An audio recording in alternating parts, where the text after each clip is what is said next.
minds about just a few days ago, and that is Basel III Endgame, bank regulations, regulating the non-banks that are by proxy too big to fail because the conventional banking system relies on them too much for their business models. So he wants to stay higher for longer, even though he knows he's following, let's say, spurious data. So what should they do, though? So that's what they're going to do, right? That's what they're going to do. What do you want them to do?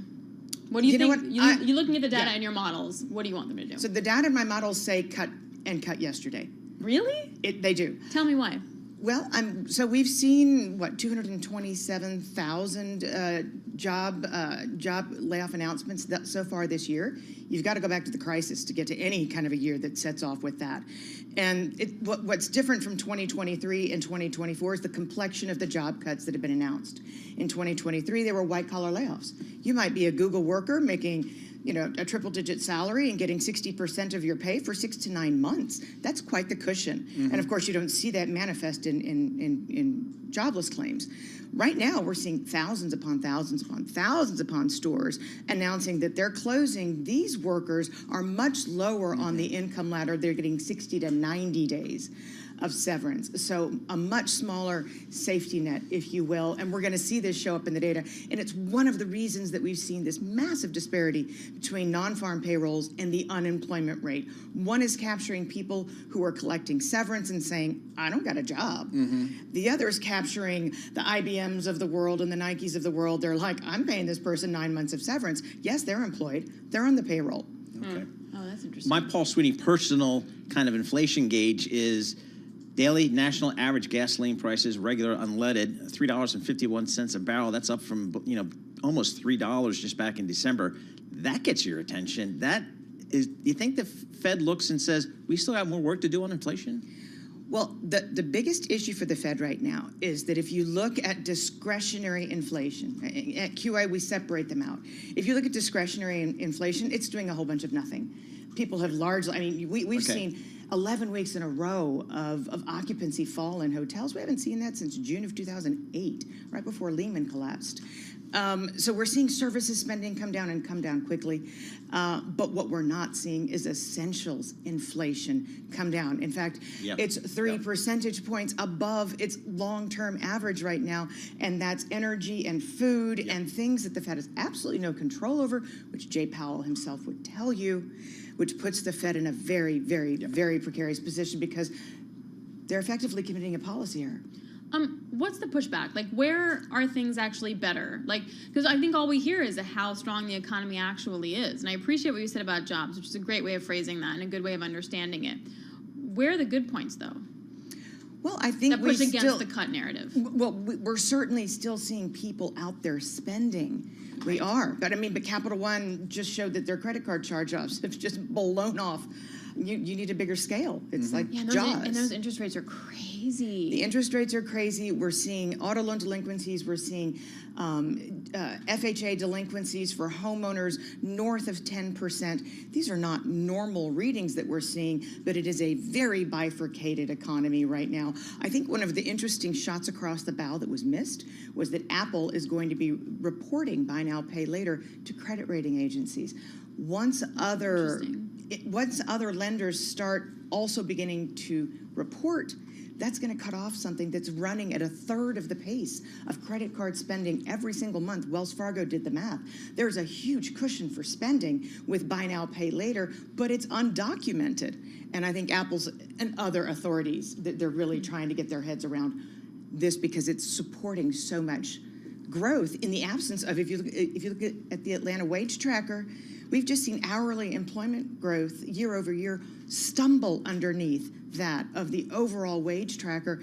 My gosh, it wasn't but 18 months ago that we were talking about the lowest paid American workers commanding the highest wage increases. And that's completely flipped itself on its head and reversed back to the normal pattern. Yeah, we had another data point just a few minutes ago. We were talking to George Ferguson, who covers the airlines for Bloomberg Intelligence, and he was saying some of these regional discount airlines, they're actually seeing some demand softness, whereas, New York, LA still packing them in and everything, to London still packing them in, but the spirits of the world, the JetBlue just announcing they're canceling some routes. So it kind of comes back to this same old American story, which has become, I think, even more pronounced, which is the divide in this economy.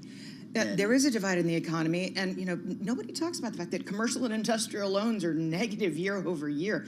The tightness in lending standards is not abating anytime soon, nor will it until banks stop seeing charge-off rates go up.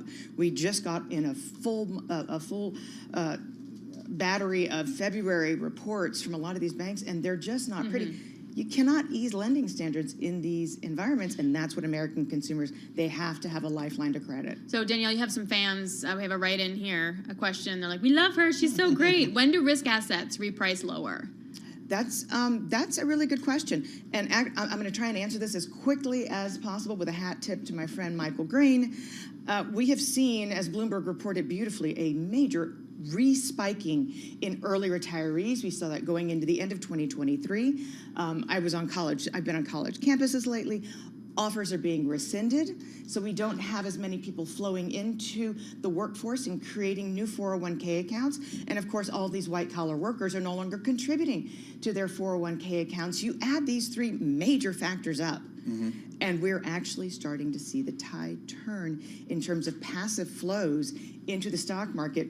They drive the stock market. Yep. You can talk to me about fundamental analysis and stock picking all day long. Fun flows. It's all about the flows, and we saw the Vanguard Total Stock Fund in January have a negative sign in front of it for the first time in the history of mankind. That's great. Danielle, thank you so much for joining us. Danielle DiMartino Booth, CEO and Chief Strategist for QI Research. We appreciate getting some of her time, particularly on a busy Fed day, coming into our Bloomberg Interactive Broker Studio. Always valued insight. We know her. She's got a big following out there. This is Bloomberg.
Your company news headlines on Bloomberg Radio. From Bloomberg World Headquarters, I'm Charlie Pellet. Chipotle Mexican Grill's board is proposing a 50-to-1 stock split to broaden the burrito chain's investor base after a 13,000% run-up in the stock since its IPO. Chipotle shares are up now by 4.5%. The split would be the first in the company's 30-year history. Again, Chipotle shares up by 4.5%. Boeing, a company we've been talking a lot about today on Bloomberg Intelligence, it is predicting a massive cash drain for the first quarter as regulatory scrutiny and slower output of its 737 MAX jetliner following a January mid-air accident take their toll on its finances. And with more on the story, here's Bloomberg's Denise Pellegrini. Charlie, Boeing CFO Brian West has told a Bank of America conference in London that cash outflow will reach $4 billion to $4.5 billion in the first quarter.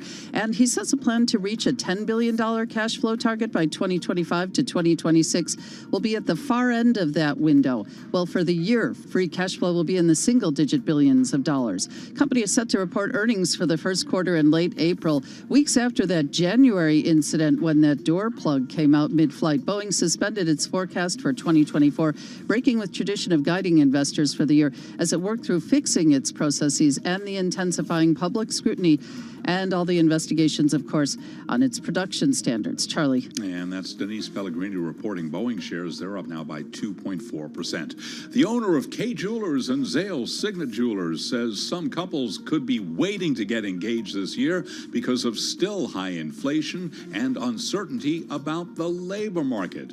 Signet shares today, they are trading lower now by 11.2%. Those are our top company stories at this hour, and this is Bloomberg. This is Bloomberg Intelligence with Alex Steele and Paul Sweeney on Bloomberg Radio. Happy Wednesday, everybody. Happy Hump Day. I'm Alex Steele here with Paul Sweeney. We are live from our Interactive Broker studio right here in Midtown Manhattan. You can also catch us on YouTube. As Paul was saying, yesterday, the last 2 days, I was in Houston for the CERAWeek Energy Conference. It's like the Super Bowl of everything related to energy. And I was privileged to catch up with Jeff Curry. He headed Goldman's research analyst division for commodities forever. And then he left, and he's now at Carlyle. He's the Chief Strategy Officer of Energy Pathways over at Carlyle. This was his first interview since joining Carlyle, and we started macro. We talked about the upside for oil prices after we sort of blew through that $80 mark.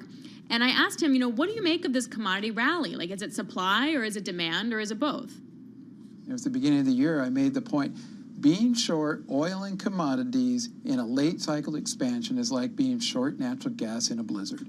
Don't do it. A couple of things that I just want to point out. Let's start with the U.S. Mm-hmm. The U.S. is running a 6% fiscal deficit, the largest deficit ever ran in history in a peacetime, non-recessionary environment. And think about this. If they do it in a recession, it's because it's providing, let's say, unemployment insurance. They're doing it full employment, red-hot economy, and they're turbocharging an environment that is already being stressed. That's why Bitcoin and commodities are the two best-performing asset classes out there. So let's layer it in. What if we get Fed cuts in the next few months? Are we turbocharging? The upside here is significant. Then let's put on top of that what China is doing. They have their Cash for Clunkers program, plus they're stimulating everything from EVs to batteries, solar plant panels. Why? Because they're trying to boost manufacturing to offset the weakness in property. So you have a really strong China, and you can see that in the PPIs. They're crushing their margin, but PPIs are going up. And then finally, let's turn to Europe. Remember that great destocking we were talking about last year? Mm-hmm. Well, they're restocking now. And so all of that points to a much more positive commodity price environment. Again, your late cycle expansion is when you want to be long commodities. Do you have a favorite? I always like oil and copper. Actually, Copper is the one I really like, and the reason why, not only is it part of the energy transition story, but what is AI? AI is chips and copper. You need copper to get the AI going. So how are you going to power all those chips? You need the electricity and you need copper. Yep, exactly. Electricity. That's a big talk here in Houston as well. So so you like copper. You always like the oil. You always like oil. Just one more quick thing on oil. What's the upside? Do you think? If we're in sort of a range, it's going to be a volatile range. Is the upside 100? Is it triple digits? Is it really 90? What is it? Well, let me ask you this: all the strength you've seen recently, and the consensus range is 70 to 90. Do you really want to be short $2.50 from here? Probably not. So I think we're going to see it bust well outside of that 70, 90 range. I don't want to speculate how high we go. It's not my job anymore these days. It's true. But I think, the risk is clearly the upside. I think the main point is I want to be long oil and the rest of the commodity complex in this environment. That was Jeff Curry. He is now Carlyle's Chief Strategy Officer of Energy Pathways. He's also so excited to be at Carlyle. So he's basically going to be a research guy for commodities. And Carlyle is really interesting because they've invested in energy for a very long time. They also have a very big presence in D.C., right, with the political roots there. And it's sort of like, how do you make money from all the brown stuff, like traditional energy, and then recycle it into green investments? And his whole point is you need both. You need both. You just can't do the brown investments, because at some point that will lose its juice. You can't just do green because the returns aren't there yet. So it's like a barbell approach, which I thought is quite interesting. Which seems to be, I mean, you correct me here, the U.S. companies seem to be pursuing that a little bit more than the European companies who seem 100%. to be. And are the European companies doubling or staying with their green focus?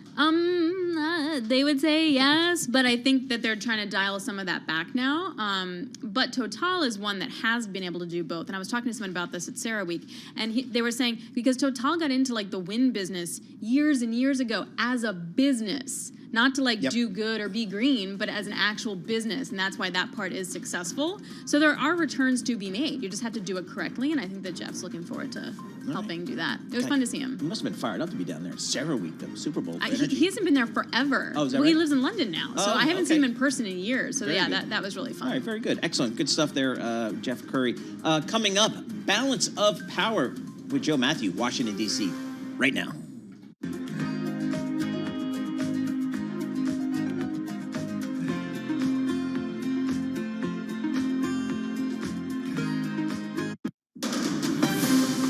From the world of politics to the world of business, this is Balance of Power.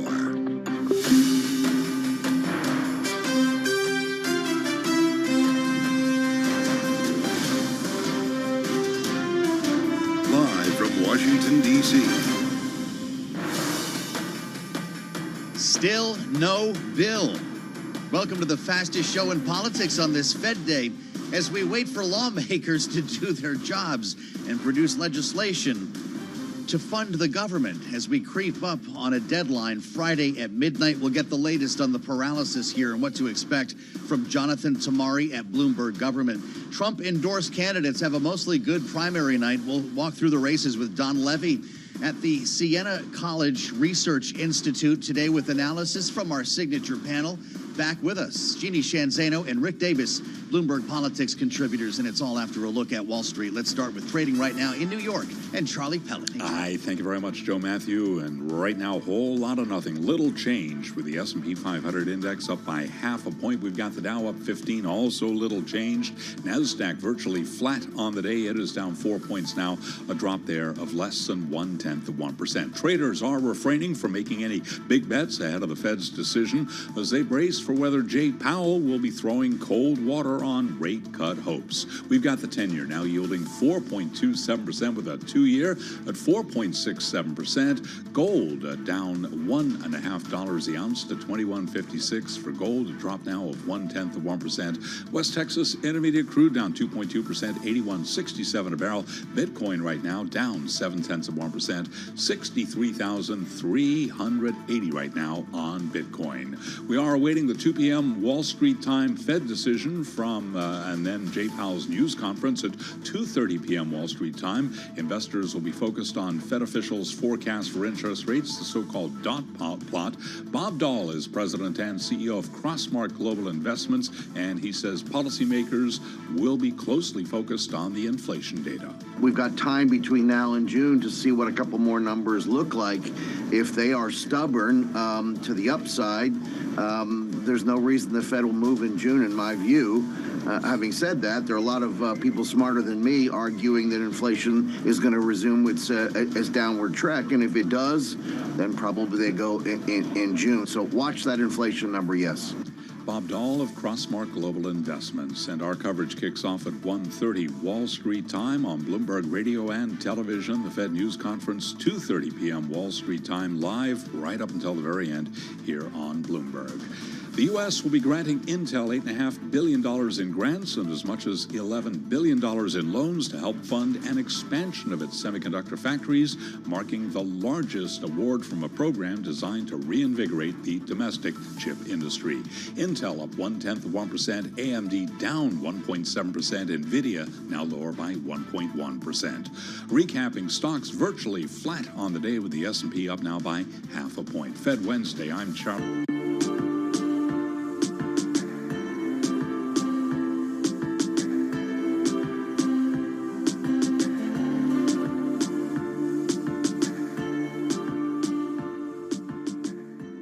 The way I think about culture is they call organizations superorganisms. It's a collection of people, but the collection is greater than the individuals combined. So 1 + 1 is not 2, ideally it's 3 and greater. So if you were to look at a single person, a person has a set of core values, they may have dreams and aspirations. If you kind of map that to an organization, you can also think of the culture as your core values, personal core values turn into corporate core values, your organization's strengths and weaknesses. All those things collectively combined is something that we kind of put a label on it called a culture. A culture is like a muscle memory. It's very hard to change a habit. It's very hard to just say, hey, today we're going to define our culture as XYZ. We're just going to change this way. Like, it doesn't work like that. It's a collection of people's habits. That's like, again, like a superorganism. So you have to like really nudge and create an iterative feedback loop. It's a slowly evolving thing. So that's why it's so critical. Like your day-to-day decision-making, day-to-day operation, everyday execution is really dictated by the culture of your organization, not by a couple of like checklists. It's not what you write on the wall. It's what you do and live and breathe every day. And that is the culture.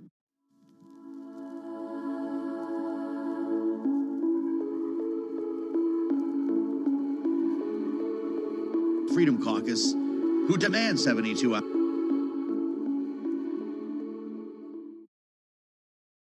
Waiting. Let's get with Jonathan Tamari and see what the holdup is. Reporting for Bloomberg Government, live from Capitol Hill. Jonathan, it's great to see you. How come no text? I thought we had a deal a couple days ago. Yeah, I mean, you wonder how solid or how worked out the deal was when they first announced it, because it is certainly taking a long time for them to put that deal into actual text. And so I don't think that there's a threat that they don't have a deal, but clearly there's a lot of details that are still being worked out behind the scenes, given the fact that it's taken so long to actually put a bill out for folks to read. And so we still don't have it here as of noon on Wednesday, and it's going to be hours at best before we see anything. Bob Good of the Freedom Caucus, aforementioned, talking about this with the Daily Beast. Jonathan, maybe said the same thing to you. I think it's fair to say most of us who have an issue with the 72-hour rule weren't going to vote for this bill anyways. Unquote. Why wait? When this is done, why not bring it to the floor? Yeah, I mean, I think they'll wait at least a little bit. I don't think they'll want to go from 72 hours to 1 hour, but I think they'll probably. I think there's a decent chance that they'll go less than 72 hours, considering that technically the rule doesn't apply. That rule doesn't apply when they're bringing up a bill that they're going to try to pass with on suspension, which basically means 2/3 of the vote of the House instead of the bare majority. And we're looking at, nobody wants a shutdown for one thing, and just about everybody in Congress is looking ahead to a 2-week recess, and they're going to have plans and going to want to be out of Washington. So I think the odds are they shorten that window, but they probably don't shorten it to 0. There's word we may not see actual legislation until Thursday, Jonathan. I know this is the question everybody's asking, but do you have a sense of when they might finish their work? That is the big thing. I mean, we were thinking we were going to get a bill Sunday and then Monday and then Tuesday. Here we are Wednesday, and you're saying Thursday. So whatever you hear, it's kind of doesn't carry a lot of weight at this point, because they've been missed so many deadlines so far. So I think it's quite possible that we don't see it until Thursday. Maybe we get it very late tonight, but whatever deadline they put out, don't put a ton of stock in it at this point. Got it. Spoken from the man who knows. Jonathan, I'll tell you one thing is Mike Johnson's job quickly here is not about to get any easier after what happened last night in California. It was a special election for Kevin McCarthy's old seat, and it's going to a runoff. Despite a Trump endorsement and a McCarthy endorsement, this is going to be a May runoff, which means Johnson gets couple more months of that seat being vacant and what, a 2-seat majority?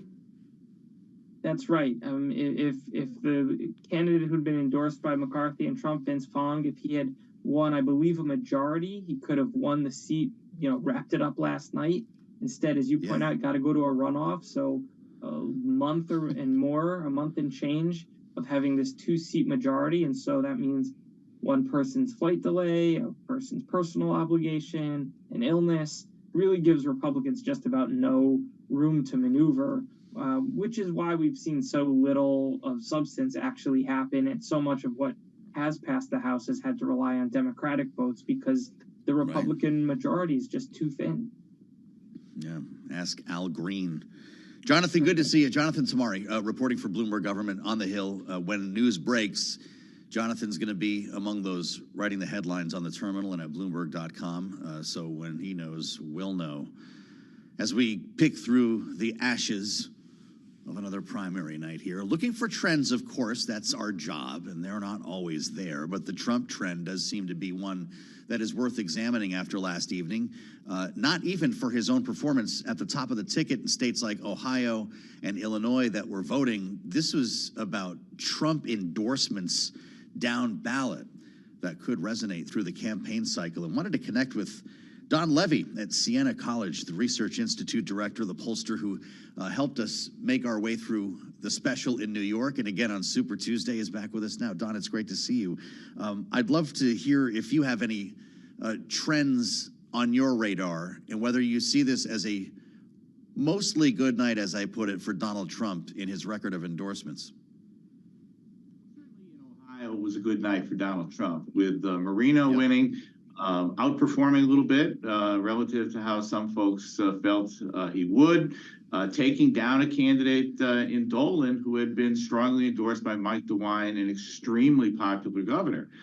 Still, I think you have to come away with saying that it was a victory for a Donald Trump endorsed candidate, someone who was completely on board with Donald Trump. However, it still displays that Trump does not have, he has control of the Republican Party, but not a vice-like control, because there was still close to 50% of the vote that went to these two other non-Trump endorsed candidates. You wonder if Moreno would have made it if Democrats hadn't spent hundreds of thousands of dollars on ads to boost his profile as their so-called preferred candidate. You think they chose wisely? Well, time will tell whether be careful what you wish for. We saw a very difficult race in Ohio last time, Tim Ryan against J.D. Vance. The Democrats had high hopes for Tim Ryan, a well-known Democratic challenger in that state, but he fell 8 points short. And right now, you're looking at Sherrod Brown, again, been representing now Ohio for 3 terms.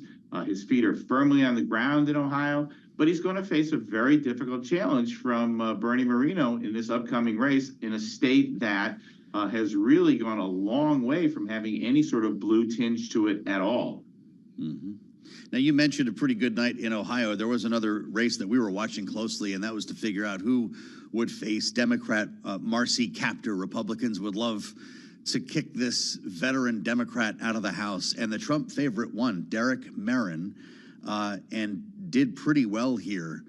When you back off and look at Ohio, Don, it's amazing how the state has changed politically here. You made the point, Mike DeWine endorsing Matt Dolan, an establishment Republican. Is the transition complete in Ohio to MAGA? I think that the Democrats are still going to look at it as a potential battleground. They have to, after all. I mean, they're on defense almost across the entire map of the United States as they approach the Senate, where they only have a very, very razor-thin majority, really because they've got 3 independents caucusing with them right now. West Virginia appears to be headed to the Republican column, so they can't lose a single seat. And this one, Sherrod Brown's seat, is going to be all important for the Democrats. They have a very good candidate.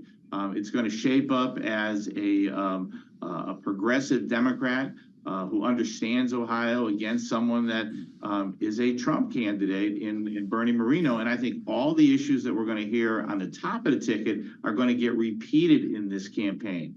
The economy, the border, And those issues are going to be very difficult for Biden at the top of the ticket and Sherrod Brown at this point in the ticket to defend. But this race, make no mistake about it, is all important to the Democrats. They have to hold Ohio if they're going to have any chance at all of keeping Chuck Schumer as the Senate Majority Leader. Well, so with that in mind, we talked a couple days ago, Don, about the idea of reverse coattails, that in a state like Ohio, Sherrod Brown's popularity might help Joe Biden at the top of the ticket. We even saw in some Immerse polling, a different firm, of course, that I think it was 8% of Trump voters would vote for Sherrod Brown, their own senator. I wonder who helps who in this campaign. Well, we saw a little bit of that in the, Tim Ryan. There were certainly some Mike DeWine, Tim Ryan voters in the last election. Sherrod Brown may very well help Joe Biden, and he's going to have to. But I don't think the Democrats really are thinking that Joe Biden has a very strong chance of carrying Ohio. Perhaps they're looking for Biden not to hurt Sherrod Brown in this particular in this match with Marino. I mean, we're still going to argue over the economy. We're going to argue over whether each of the two top of the ticket candidates are suitable to hold the presidency. And unfortunately, or fortunately, whichever the case may be, these Senate candidates are going to be forced to defend and speak for the top of the ticket at the same time. I don't think Marino is going to have any trouble with that. And really, I think Sherrod Brown is going to be all in on defending Biden's record and trying to put it on the ground in Ohio, where he's going to talk about jobs, he's going to talk about economic opportunity, and he's going to try to tell Ohioans that despite the fact that the rate of about 50%, the economy, who say the economy is poor, that it's not really poor. They just have to pay more attention to what Biden and in this case Sherrod Brown are telling them are happening in their state. Amazing. As we spent time with Don Levy, director of the Siena College Research Institute, on this day after primary night. Mike Bost, Republican congressman from Illinois. Don, won in a squeaker. This is another win for Trump. He beat Darren Bailey, who was endorsed strangely by Matt Gaetz. Another strange contest in this case. This is a pretty tight one, though, and I wonder if that's more of what you had in mind with the caveat to Trump's success last night. He still won, but not by a lot. Well, I mean, we're going to see that play out in House race after House race across the United States. And we talked a little bit about Senate control, that at this point the map favors the Republicans regaining the upper house. The lower house, it looks like a lot of these races where you get down into district by district, that Trump's endorsement, a Trump candidate, may not carry the day. We saw that, for example, in New York 3. Although it was not a full-throated endorsement from Trump, but still, these House races and the Democrats across the entire country are going to put tremendous energy into trying to regain the House. And we're looking not just at New York, California, a race in Alabama, but as you point out, a race here and there across virtually all the states in the Midwest that the Democrats see as essential to trying to regain control of the House. If their doomsday scenario, obviously, is they lose the White House, the Senate, and the House. So they're going to be working, as hard as they can on each and every one of these House races. It's interesting. The other one that's going to go to a runoff is in California. That's a Trump-endorsed candidate, Vince Vaughn. Trump and McCarthy endorsed. Not enough to put him over the edge there with less than a minute. Don, is that the tough spot of the night for Donald Trump, that they couldn't get that done? That is surprising. It's a little bit of a tough spot. I don't think that Trump's people are going to pay a great deal of attention to that at this point in time, because we've seen candidate after candidate, when they're in either when they win their primary or even if they're not running for re-election, by and large are falling in line. The question is this overall question of these double haters, of the folks who were the Haley supporters. To what degree are they going to fall in line and support Donald Trump? Could be doing it the way Matt Dolan did it in Ohio, where they say that ideologically I'm aligned with Donald Trump, even if I have some problems with his style. But we're going to see the Republicans who win the nominations, whether it be House, Senate, by the time we get around to the convention, are pretty much going to be nearly 100% in line, are going to try to bring that soft Republican support with them. He runs the Siena College Research Institute. Don Levy, it's great to have you back on Bloomberg.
Another thing that startups need to look for is a market that is either started to undergo or is soon going to undergo exponential growth.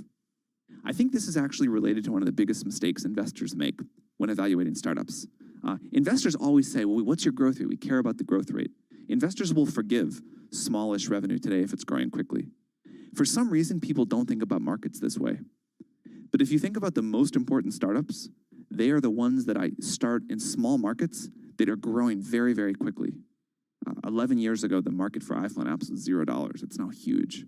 And I think if you only think about the TAM today, you'll make a big mistake. What you really want to do is identify a market that's going to grow every year and be able to ride that up elevator.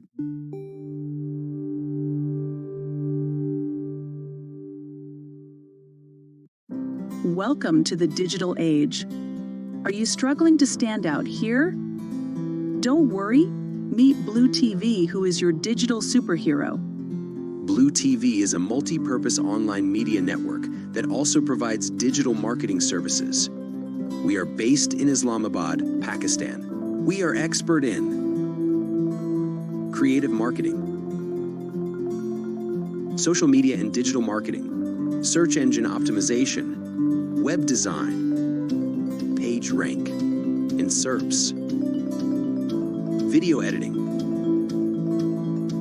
recording and production. So, what are you waiting for? Pick up the phone and call or WhatsApp Blue TV on given number, or visit our Facebook page at facebook.com/blue.online.tv. With Blue TV, your business growth will be skyrocketed.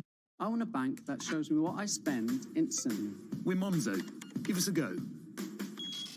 See? I want a bank that can help me budget for the things I need, like a new leather jacket for Bingo. We can do that. Bingo's my cockapoo. Hi, Bingo. It's a real faff to sign up. It takes less than 10 minutes. Race you. You're on. Time's up. How'd you get on? It's a draw. Is it? We hear you, Bingo. You make Monzo Monzo.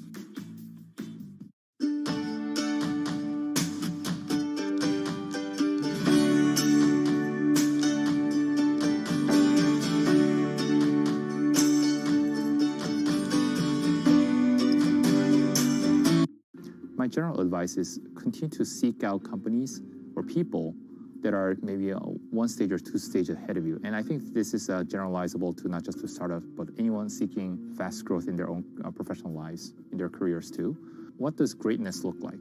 Try to seek out people who've been there, done that before, and then try to not connect with one, but try to interview 3, 5, 10 people to see what is a general pattern of greatness that look like that will get you to the next level of the company, next stage, maybe a year, 12 months from now, 24 months from now. Seek out people who kind of went down the path a few times. Then you'll start to find this pattern that start to emerge. What are things that you need to have 12 months from now, 24 months from now that you currently don't have? Then try to like build a path towards that. It's almost like Amazon's or Jeff Bezos' mantra of working backwards.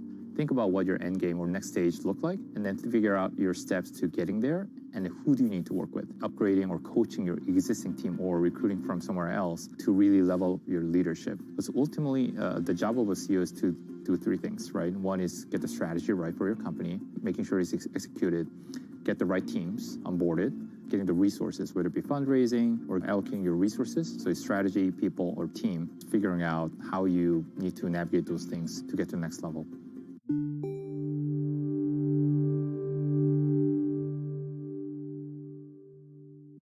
of Power continues now in Washington. Once again, your host, here he is, Joe Matthew.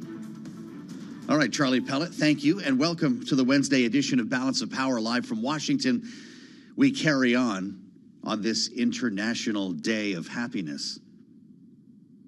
Happy Happiness Day, if you observe. Here on Bloomberg Radio, on the satellite, and on YouTube, an interesting meeting, a luncheon that's happening right now. Think of happiness inside the Republican caucus in the Senate. A briefing, a video briefing from the Prime Minister of Israel. Benjamin Netanyahu is meeting right now with them in this luncheon that, of course, does not include Democratic senators. And it's an interesting wrinkle after we've seen the back and forth tensions between Joe Biden and Netanyahu, between the administration and Tel Aviv, and of course the outrage that we've heard from many progressive Democrats about the president's policies in Israel and Gaza. And that's where we start our conversation today with Bloomberg's Wendy Benjaminson with us here at the table. This is kind of a moment, isn't it, where he's decided to speak exclusively to Republicans. Does it give us any sense of where this debate is going? Well, yes. I mean, we certainly know where where Republicans are going to stand, and it's just a weird image that expresses how partisan foreign policy has become. You know, Ukraine has become incredibly divided, and now we have this divide over Israel. Chuck Schumer stepped in, was that last week, and said, that Benjamin Netanyahu, the prime minister, known as Bibi, needs to step down, or there needs to be a change in government. And the hue and cry from the Republicans about he shouldn't make this partisan. It's an intrusive interference. It's just a horrible thing. And today they're having But that's why Bibi this for is lunch, happening. That's what we're saying, right? Yeah. This wouldn't have happened without that speech that outraged Netanyahu. Probably not. During the Iran nuclear deal discussions in the Obama administration, Bibi did come and address Congress. Yes, right. But it was all of Congress. Right. And he was making his point as a stakeholder in the Iran nuclear deal that, Israel should be considered what the impact of that would be. This is much different because this is him speaking to half the Senate. Right. And he knows, and it's also a bit, although this will be an odd phrase, speaking of the Israeli prime minister, preaching to the choir, because Republicans are largely pro-Israel no matter what, where the Democrats, as we know, are seeing a split on that. What's the aim, though? Is it about unlocking funding for Israel that passed the House? Is it just to try to circle the wagons here and get a sense of the support he has on that side of the aisle? I think a lot of it is stiffening their spines against any efforts to condition aid, to express, how hard Israel is having it right now and how much he needs to lead the country. I think he wants to counter any efforts of the U.S. government to maybe, continue to nudge him out of office. He very much wants strong Republican support, and I think this will be his effort to make sure no one wavers. Also comes a day after Donald Trump said in a radio interview, without hesitation, full-throated statement that Democratic Jews hate their religion and hate Israel. Yeah. Is Netanyahu in touch with Donald Trump? It very well could be. They are close. Obviously, they used to be. They had, yes, when Donald Trump was president, they had a very strong relationship. There is some familial relationship, I think, between the Kushners and the Netanyahus. I think Netanyahu might be godfather to one of Jared Kushner's children or something like that. But there are close ties between the Trump family and Netanyahu. And Trump's support, while 70% of Jews in America are Democrats, the evangelical Christian movement is extremely pro-Israel, and Trump wants to make sure that he stays, locked in with them. He's lost already most of the Jewish vote in this country, but the larger evangelical Christian vote will be for him if he maintains this very pro-Israel stance. Well, this is interesting, and it's coming, of course, at the same time as the presidential campaign is getting more intense here in the U.S., so, of course, things are going to become more partisan.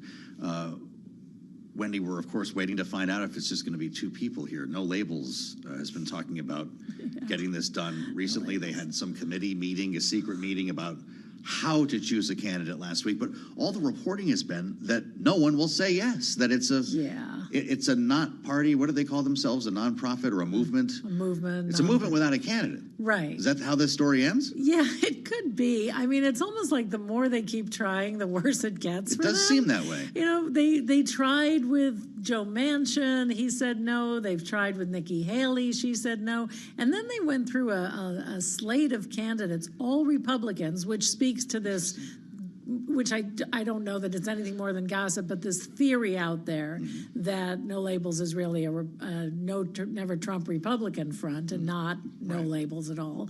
But, you know, they've went through this litany of candidates who could never beat Biden or Trump, you know, like people with no name recognition outside their own state, like Larry Hogan, nice guy, former governor of Maryland, but I'll challenge readers in the West. He's a celebrity compared to some of the others. Yes, he was. In fact, I can't even remember their names.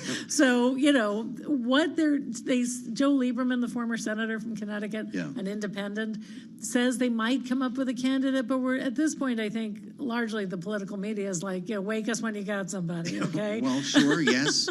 Even though there's a ballot campaign without a candidate, I don't really understand how any of that works. What are the chances, what are the odds this ends with a candidate named Joe Lieberman? It very well could. Remember when Dick Cheney was tasked with finding a vice president and then for named George himself W. vice Bush? president. I don't know. After a while, you look around long enough, you realize this is as good as it gets right here. It could be. Joe Lieberman, I actually do know him. He's a very nice man. He's a very smart politician, good guy. He is at least as old as Biden and Trump. He is another white guy. He's in between. I'm not sure, you know, he's Jewish. I don't know if, you know, Democrats or Republicans are ready to elect a Jewish president. I would hope so, but who knows, especially with the politics going on right now. So, you know, he can throw his name out there, but I'm not sure he offers much of an alternative. It's the day after a primary night, so we're talking about a couple of these races, one of them in particular, the Senate primary in Ohio. I would just love to hear from you on this. We were talking to Don Levy from Siena College Research Institute a couple of moments ago, and he said, be careful what you ask for. After Democrats spent almost, I think it was $800,000, maybe a little more than that, on ads to boost Bernie Moreno, the MAGA candidate who was the preferred Democratic candidate, right? They wanted him in there because they thought he would be easier to beat. We've seen Democrats roll the dice on this, and Republicans have done it before. Certainly saw it in California. Smart move in Ohio? It could be. It could be. You know, Brown is not unpopular there. He's a well-known name, even though he's, you know, a liberal Democrat. I think that, you know, voters have some affection for him. And again, Trump-like candidates win primaries, but voters, you know, don't always go for them in the general, as we talked about earlier. But also, you've got Republican voters who like Mike DeWine. Who like Mike DeWine, and maybe this isn't their kind of guy. And although the Republican primary voters did pick Moreno last night. Well, they sure did, or they certainly showed up to do that. Sherrod Brown's going to be the most populist Democrat who ever lived in this campaign, right? Yes, absolutely, he will be, and he will try to do that. The interesting thing is, as we get toward the general, it's how Trump is doing. If Trump is doing very well, or even better, or as well as he is now in all of the polling, then some of these candidates could be dragged along on his coattails. If it's very close, or he looks like he's going down, or that Biden will win, then some of these candidates are just going to fall off the radar because it's like, you know, they're Trump but without all the Trumpiness. Yeah, sure, right. Or they don't do it as well or something. So it's going to be Veep stakes from now until God knows when, right? Maybe we'll have some more down ballot primaries that we obsess over. It's going to be fundraising. We get numbers tonight. It'll be very important for Donald Trump after Joe Biden's big haul. Yes, is that the next thing we're looking at here? That is absolutely the next thing. We'll start getting them very late tonight. The deadline is midnight, and a lot of candidates wait till the last minute to file. This will be monthly filing from affiliated organizations. So it'll be all the super PACs and the PACs that are benefiting Joe Biden and Donald Trump. And Joe Biden has been raking it in, you know. And Donald Trump, I think there's a lot of fear, even though he is starting to hold big ticket fundraisers and things like that. There is a lot of fear that it is just a legal defense fund. Right. And donors are a little antsy. Well, we're starting to see the small dollar donors dry up a little bit. Right. And there's only, you know, for the people who only give $25, there's only so many $25 checks you can write. That'll be fascinating. Come back and talk to us about I'd love that to. next week when we have some dollar signs to dig into. Wendy Benjaminson with us, of course, here at Bloomberg in Washington. We have this conversation every week with Wendy and always look forward to it. I'm Joe Matthew in Washington. We'll assemble our panel next. Rick Davis and Jeannie Shanzano are with us. We're going to talk about what happened or what hasn't happened yet on Capitol Hill as we head for a potential shutdown midnight Friday. Everybody was feeling pretty good yesterday. Remember, we had a deal but thought we might still have a shutdown. There's still no text. No, what's taking so long? We'll do that next after we check world and national news with Amy Morris in the Bloomberg 99.1 newsroom in Washington. Hi, Amy. Hi, Joe. The Biden administration is moving to impose some of the strictest tailpipe emission limits ever. The idea is to compel automakers to rapidly boost sales of electric and hybrid vehicles. EPA Administrator Michael Regan says the rule delivers, quote, the strongest ever vehicle pollution standards in U.S. history. Israeli Prime Minister Benjamin Netanyahu is speaking to Senate Republicans today. You talked about this yourself, Joe. Less than a week after Senate Majority Leader Chuck Schumer called for elections to replace him, Netanyahu is addressing the Senate Republican Party luncheon this afternoon via video remote. Irish Prime Minister Leo Varadkar says he's going to step down as leader of the country as soon as a successor is chosen, quitting as head of the Fine Gael Party, part of Ireland's coalition government. Varadkar says his reasons are both personal and political. Politicians are human beings, and we have our limitations. We give it everything until we can't anymore, and then we have to move on. He will be replaced as prime minister after a party leadership contest. Not a lot of surprises in yesterday's primaries, but all eyes were on one down-ballot race in Ohio. Trump-backed Republican Bernie Moreno winning the GOP primary to face Democratic Senator Sherrod Brown in November. Bloomberg government reporter Jonathan Tamari reports that it is the outcome Democrats were looking for. Democrats actually advertised to boost Moreno to try to help him win. They called him too conservative, which is kind of a backhanded way of getting conservative voters to support him. They saw him as the more beatable candidate compared to a state senator, Matt Dolan, who is endorsed by more of the kind of old guard Republicans. Bloomberg government's Jonathan Tamari. That's news when you want it with Bloomberg News Now. I'm Amy Morris.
Okay, today I'm going to talk about how to succeed with a startup.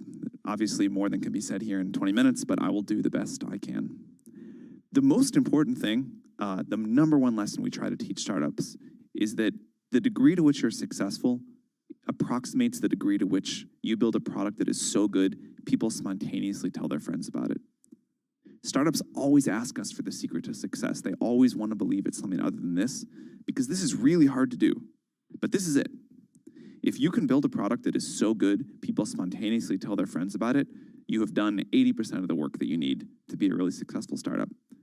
If you think about the most successful companies you know, Google, Facebook, whatever, you probably found out about them because a friend of yours said, you got to try this, it's great.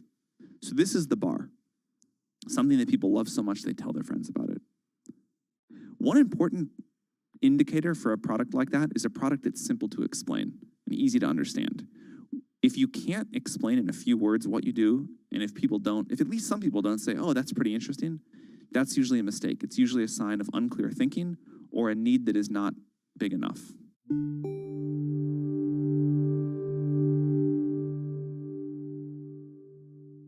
I want a bank that shows me what I spend instantly. We're Monzo. Give us a go. See? I want a bank that can help me budget for the things I need, like a new leather jacket for bingo. We can do that. Bingo's my cockapoo. Hi, Bingo. It's a real faff to sign up. It takes less than 10 minutes. Race you. You're on. Time's up. How'd you get on? It's a draw. Is it? We hear you, Bingo. You make Monzo Monzo.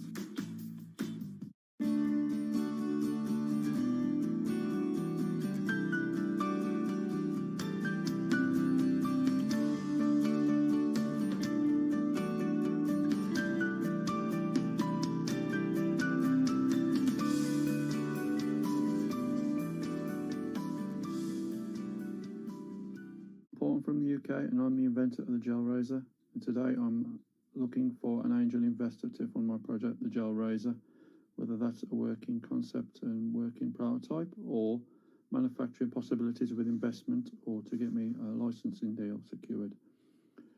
If you go in any supermarket today, you will see packets of razors sold separately with tins of mousse or gel. Hence I developed all in one. The idea is you pressurise the handle. The gel flows through the reservoir up to the head of the razor, coating the blades, ready for shave. My target market is 18 plus, male or female, male blue version, female pink version. What I'm looking for in an investor is someone who's passionate, determined, shares my vision. That's an important step for me, and willing to succeed as I wanted to succeed myself. Patented in the UK in 2021 September with copyright protection. I have a logo for the gel razor, which you will see on my LinkedIn profile. Currently working with a company in the US who have done me a lovely sell sheet. Big up to them guys. So if you're interested, contact me on LinkedIn profile, Paul J. Gwilt, GWILT, or email me at mufc219@gmail.com.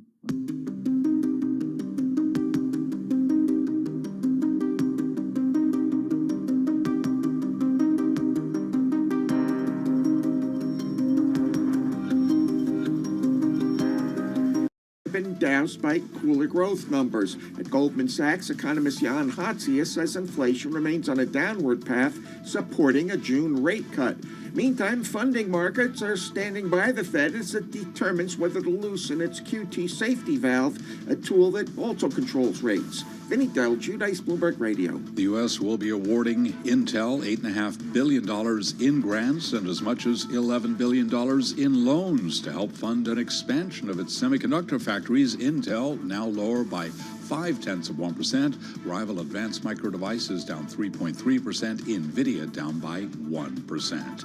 Later on today, we will get the pricing for the Reddit IPO. Again, recapping stocks little changed ahead of the Fed decision. S&P up now by 1 point. I'm Charlie Pellet. That is a Bloomberg Business Flash. Balance of Power continues. Once again, your host. Here he is, Joe Matthew. Charlie Pellet, we thank you and glad to have you with us here on Bloomberg Radio, on the satellite, and on YouTube, where you can find us right now. Go to YouTube and search Bloomberg Global News. You'll find our live stream with all of our shows from Washington and New York, and we'd love to meet you here in the studio. We've got a seat saved for you. With two fascinating family meetings happening today among Republicans on Capitol Hill. On one side of the Capitol, Speaker Mike Johnson meeting with his conference, less than 72 hours from a government shutdown, as we wait for a piece of legislation has yet to emerge here to fund the government beyond midnight Friday. And as we discussed yesterday, even if they, came out with it yesterday, there still probably wouldn't be enough time to pass that. So we could still be looking at a shutdown, and that's seemingly more likely now. There's still no bill. We hear it might not be till Thursday. On the other side of the Capitol, in the Senate, Republican senators are having their weekly luncheon with a special guest named Benjamin Netanyahu, who, as we discussed a bit earlier this hour, is there to appeal to Republican senators at a time when he is facing great discord with the White House and certainly progressive Democrats who are calling for strings attached on Israeli funding. Let's get into all of this right now. A peculiar day in the Capitol with our panel. Rick Davis and Jeannie Shanzano are back together, Bloomberg Politics contributors. Rick, this is fascinating for Republicans today, and it really speaks to the two most important storylines, I think we could argue, in Washington today, as Benjamin Netanyahu tries to rebuild his reputation here, if I can use that word, in Washington with some tried and true allies. But also Mike Johnson has some very difficult decisions to make. What do these two meetings result in? Yeah, well, I think Mike Johnson is all about process, right? I mean, they've got a deal on the substance of the bill. Now it's all about, can he get it through in the quickest, most desirable fashion? That means how much dissent is he going to get from his own members?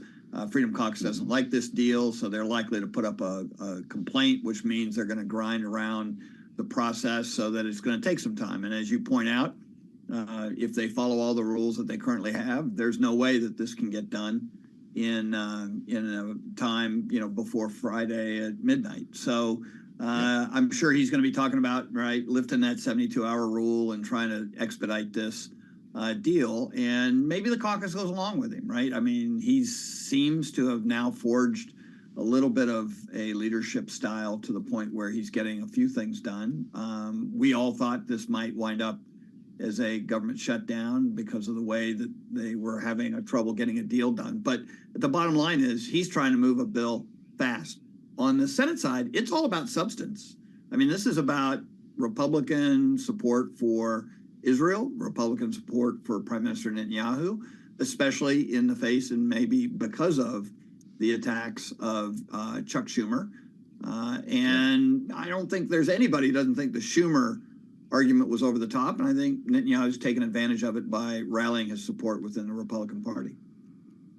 Let's unpack that a little bit, both of these.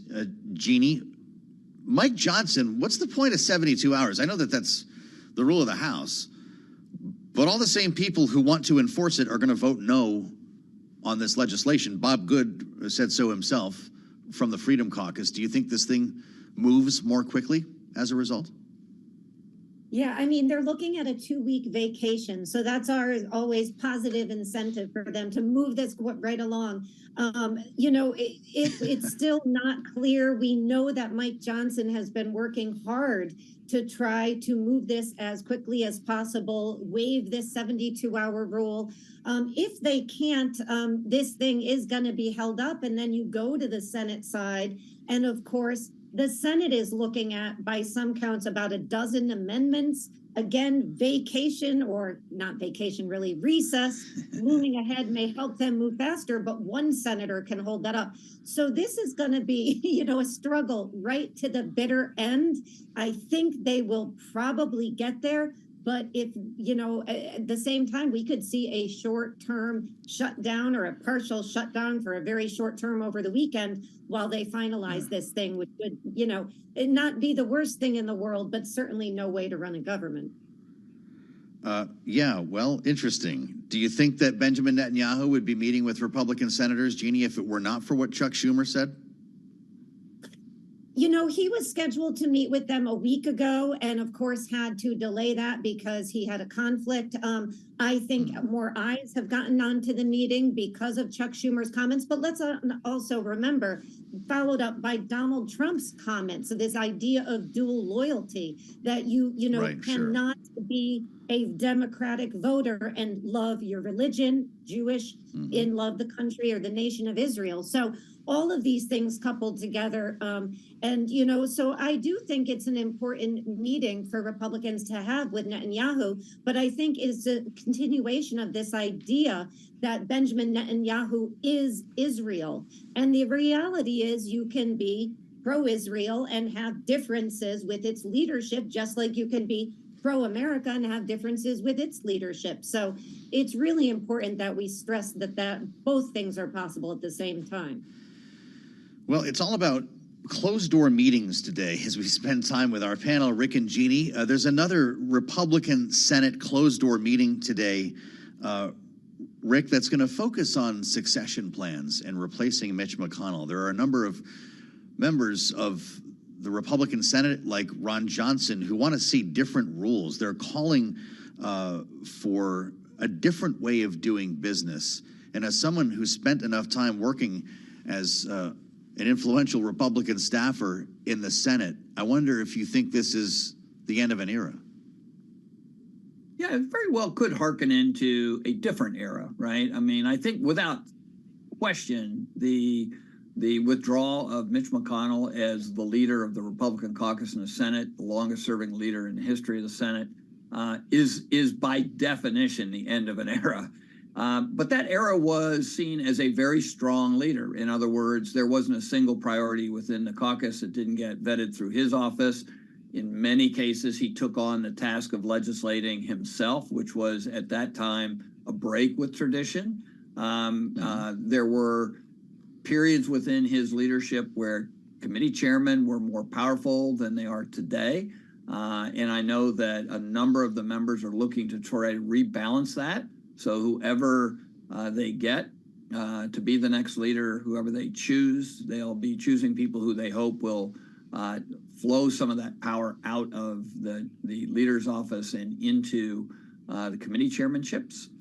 They are concerned about appropriations and how those things happen, since that's the ultimate distribution of funds. So I think you will see quite a debate, not just on who's going to be the next leadership. You know, it's not just the leader, but the whip and whatnot. But also, what else can we do to try and, as you say, dismantle some of the vestiges of the McConnell era? How about term limits? Are we in for term limits in the Senate leadership?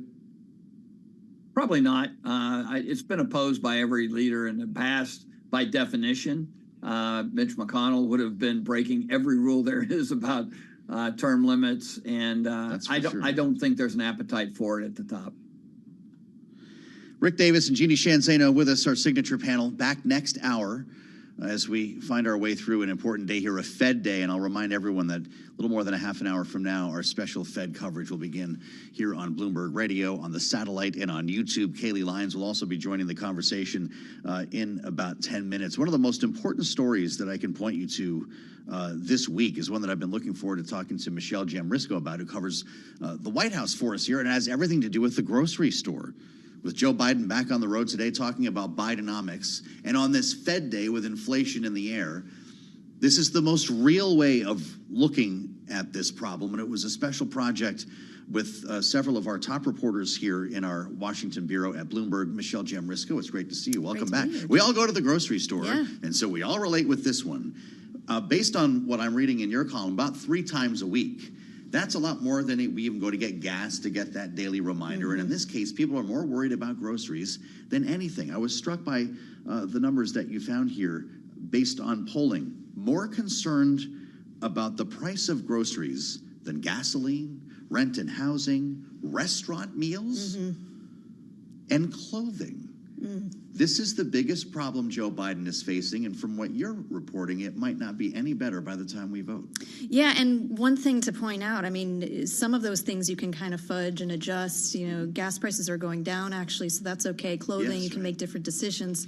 food, you got to eat. And really, this is the core of people's perceptions on inflation, because everybody's going to the grocery store and you're seeing those prices not coming down fast enough in the view of so many Americans at every income level. But more pertinent to the lower income level in some ways, because they see it more, more frequently, and it's a more outsized portion of their budget. So politically, it's inherently. Yes, politically, it's very dangerous. You also point out the expiration of the pandemic enhancements in food stamp benefits.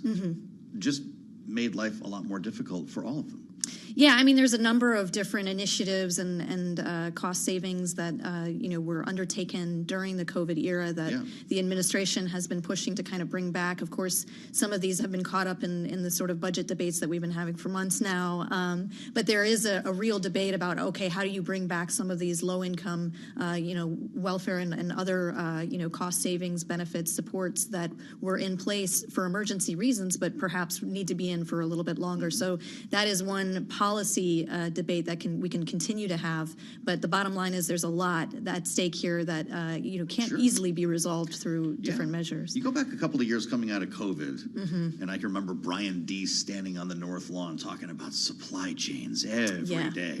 Right. Pulled together executives to talk about this. Managed to work in some cases, or maybe it was just the unwinding of the pandemic. That book can be written at some point. They've managed to get to some areas of inflation. You pointed to gasoline. That's been a little bit of a gift, actually, for the administration. That's right. So there have been some wins. This one is the most stubborn, though. Yeah, you're right. And you mentioned supply chains. Everybody finally, kind of looked at supply chains, and that was the new big thing during the COVID era. That is one credit that the administration gives to themselves in terms of lowering inflation. They help smooth supply chains through different means. They're making a case for infrastructure investment and that sort of thing that helps, get things moving again. And some of that happened naturally after COVID, more ships and everything. That helps bring down those costs. Companies would say it's not coming down fast enough. That's part of the input cost to them that are still very high and causing them to sort of, keep prices at a certain level at the grocery store. Across the board, or specifically in the food industry as well. Food industry as well. I mean, for some products, and you have to look, of course, by product too. Some commodities have, had other influences, other factors, including weather and drought and different ways of slowing that kind of supply chain smoothing. But that's certainly a debate that's been had between the corporations and the White House. I was blown away to see steak prices. I mean, just through the roof, like we're buying diamonds here for dinner. But actually, it's an impacting habit. I think prices were up 50% or something in this period of time, but sales were down about 25%. So that's right. Some consumers are changing their habits because of this. Yeah, it's really interesting. So that's where it gets really sticky, because then you have to ask, okay, are people changing their habits and deciding, I don't really like steak that much anymore, I'm going to go to chicken, and by the way, it's cheaper, or is it out of necessity, I really love steak, but, I'm just going to have to buy more chicken because I can't afford it. So consumer behavior is part of this. The president doesn't want to tell a story like that. No. When we consider the Fed, we're going to be hearing from the Fed just about an hour or 2 hours from now, and then when we get into the news conference, maybe some more color on this. The fact of the matter is the administration's kind of out of ammo here, right? They're watching the Fed when it comes to inflation. And you've heard it for months from the likes of Heather Boushey or, Jared Bernstein or Lael Brainerd, all top economic advisors to the White House. When they come out and they talk about the latest CPI report or PCE report, they're talking about, okay, moderating inflation, yes, and it's happened for months, but caveat is it's not coming down fast enough, and grocery prices are one of the areas that they want to help resolve. It's going up not as fast as opposed to coming down. Hard sell politically. Yeah, boy, isn't that right? Great reporting and a great story, Michelle Giamrisco. Always a pleasure to have you back with us here on Balance of Power. I'm Joe Matthew in Washington. Hour 2 is on the way as Kaylee Lyons joins us here in the Capitol. This is Bloomberg.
politics to the world of business. This is Balance of Power.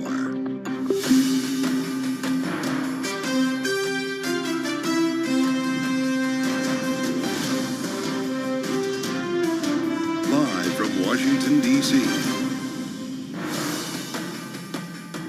Fed Day brings new anxiety to Washington over interest rates. Welcome to the fastest show in politics as we count down to a decision and our special coverage here on this Fed Day, even as we wait for Congress to produce a piece of legislation that'll help avoid a government shutdown this weekend. I'm Joe Matthew alongside Kaylee Lyons in Washington. And Kaylee, we've got a lot to learn here today. Still no word from Congress, by the way, as we count down to midnight Friday. Yeah, we still have questions around fiscal policy, still awaiting the text of the legislation that could avert 75% of the U.S. government shutting down after midnight on Friday. The question is, once that is out, how long will lawmakers have to read it before voting on it? All of that on the fiscal side, but we're going to get a lot of questions answered, maybe about monetary policy today when the Federal Reserve is expected to leave rates on hold, but everybody is looking to see when they might be thinking about cutting and what the dot plot shows about how much they think they will cut this year. They all collide here in Washington on a day like this, with Joe Biden on the road promoting his economic policies and Congress trying to figure out the way forward. We've got a lot of questions to answer today. Yeah, and the market certainly has them too. So let's get a check on the markets now with Charlie Pellet up in New York. Hey, Charlie. Thank you very much, Kelly. Indeed, just under an hour to go until we get that FOMC decision, the news conference to be broadcast live on Bloomberg Television and Radio at 2:30 p.m. Wall Street time, but 58 minutes to go until we get the Fed decision. Right now, we have got traders refraining from making any big bets. The S&P little changed, up 2 points, has been fluctuating, up by less than 1/10%. The Dow right now up by 1/10%, higher by 45 points. NASDAQ higher by 7, a gain there of less than 1/10%. 10-year 4.27% with a 2-year 4.67%. Spot gold flat on the day at $21.57 the ounce. West Texas Intermediate crude retreating by 2.4%. WTI at $81.47 a barrel, and Bitcoin down 1.4%, 62,869 on Bitcoin. Boeing up 2.6%. It is predicting a massive cash drain for the first quarter as regulatory scrutiny and slower output of its 737 MAX jetliner follows a January mid-air accident that took its toll on Boeing finances. Again, Boeing shares up now by 2.6%. First day out for Astera Labs, opening 46% higher after the semiconductor connectivity company and its investors raised $713 million in an upsized IPO. That IPO price $36 right now. Astera Lab, ALAB on the ticker. It is now at $55.25. Again, recapping Fed Wednesday, we got you covered. S&P up a point now, little changed. Once again, Balance of Power continues. Back we go to Washington. Kaylee Lyons and Joe Matthew.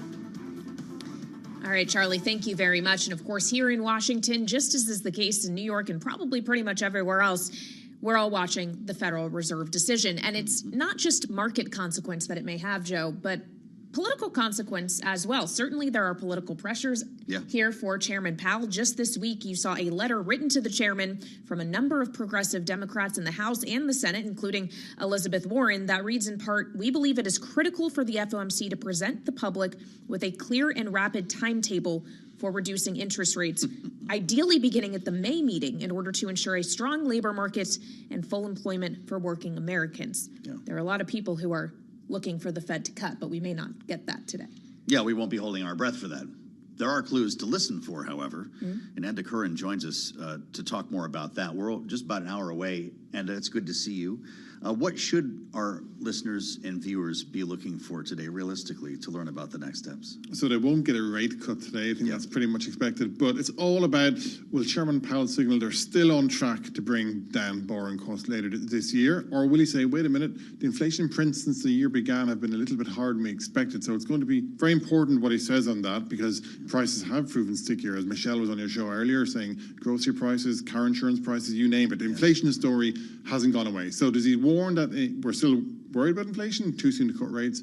or does he say they're looking through that and don't worry, relief is on the way? So certainly a lot of attention will be paid to his actual words and phrasing in the press conference, but also we'll be looking at the SEP, the Summary of Economic Projections, and the dot plot, essentially for an indication as to whether the Fed still thinks it may cut 3 times this year, or whether they have taken down that expectation. What are economists thinking we're going to see? I think most economists say we'll see an expectation for 3 rate cuts by the Fed this year, which is 75 basis cuts, 3 times where they go by 25 bips. It's the first time we'll get an update since December for the dot plots, like you mentioned. So if they come in anything shorter than 75 basis points of cuts, that would probably be a disappointment, I think, to the markets and to those people paying auto loans and credit card loans and the like. But if Mr. Powell comes in and says, listen, we're all still pretty much confident that we can bring it down by 75 at the end of the year, that will soothe fears, and it will play into the political story that suggests interest rates will be coming down, people will be getting relief as the polling day gets closer. What's the impact at that point if we wait until the second half of the year, which clearly is going to be the case, to start lowering rates? Can Joe Biden hope for that soft landing at that point, or are there risks that keeping rates higher for longer, as we keep hearing, could in fact encourage a real recession? It's really tricky because right now inflation, as I say, has been a bit stickier than thought. So some people are saying, wait a minute, this story hasn't gone away. So we have to see where inflation goes over the next couple of months, say, right? But let's just say for argument's sake, inflation does continue to go down in the right direction. Then yes, the Fed will go with the first opportunity they have, because they know there's pain. There's pain for those people with credit cards, pains for those people with any kind of floating rate mortgage or loans, like auto loans, for example. And of course, if you're trying to get on the housing ladder, mortgages are pretty high, so they'll go. But would a 25 basis point cut, a 50 basis point cut make much difference in politics? I mean, you guys are the experts. I don't think it would be a game changer. All right, Enda Kern, who reports on the global economy for us here at Bloomberg. Thank you so much. And of course, there is nothing about the economy that is not political at the end of the day, Joe. That's especially what this when we're talking entire about show is rate about. Cuts in an election year. The intersection of Washington and Wall Street has never been louder at a time like this, and a lot of folks assume that the Fed will be moderating its action here as we get closer to November. History has proven otherwise in an election year, but I can assume that Joe Biden won't be tweeting at Jay Powell the way the last president was. Perhaps, perhaps not. The White House very much likes to not comment on Fed policy. If you're a loyal listener and viewer of this program, we often ask the White House, and we often get very little response when it comes to the Fed. But of course, as we're thinking about the election and how the economy and interest rate outlook could change in the interim, of course, we have a better idea of who's going to be on the ballot in November, down the ballot, not just at the presidential level with Trump and Biden set to lead their respective tickets, but we had some primaries in a number of states, including Ohio yesterday. And we now know who's going to be up against the Democratic incumbent and chair of the Senate Banking Committee, Sherrod Brown. And that's where we'd like to begin now with our signature political panel. Rick Davis and Jeannie Shanzano are joining us. So in Ohio, it was Bernie Moreno, a Trump-backed candidate, that ultimately pulled off the victory. And Rick, I guess my question is this a signal about the power of a Trump endorsement broadly, or a signal about the power of a Trump endorsement in Ohio? Is Ohio unique or a tell?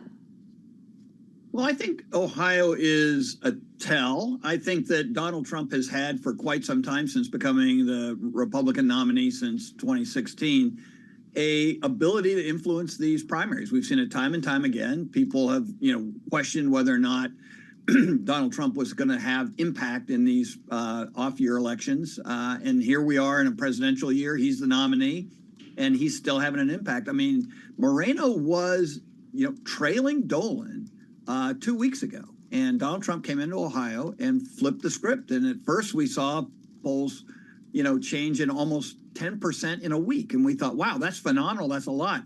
Well, this was a 20-point race win. I mean, this was not close at the end. And so even though he squeaked it out with 50.5%, that's a big win over a short period of time for Donald Trump. So he'll be able to herald this. The downside is that now they've got to devote resources to Moreno's campaign, because it is a must-win state. And there's already over $140 million in television placed by campaign committees for this Senate race. This is going to be probably the most, if not one of the most expensive races in America outside the presidential race. So, Jeannie, Democrats got what they asked for last night in Ohio. They get a race against Bernie Moreno, aforementioned, for Senate. And for the House in Ohio 9, they get a Trump candidate named Derek Merrin, a congressman. Derek Merrin is going to run against Marcy Kaptur. Is Donald Trump going to be the best thing that happened to Democrats in Ohio? You know, first of all, we should say the headline here is that Donald Trump and Chuck Schumer both got their guy. Now, that's an unusual thing, right? And so that's really what, you know, you look at this race and you think, wow, they both won. And, you know, I think Democrats have to be really, really careful what they wish for here. We had some dropping of Oppo research on Moreno that obviously did not move the needle at all, except in his favor.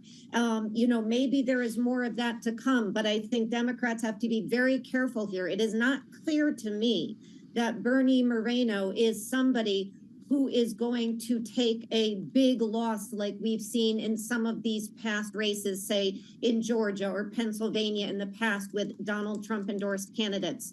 So either Donald Trump is getting better at his picks, or, you know, the candidates themselves are wising up. He's really untested in this regard, you know, but I think Donald Trump had a very good day yesterday in terms of his endorsements. And I would say the losers here are number one, the polls, which really showed a much tighter race than we got. And number two, moderates in the Republican Party. I mean, if anything is clear, that they cannot make it in the current MAGA-controlled Republican Party. And that's really where the party is headed for the next at least several months, if not year.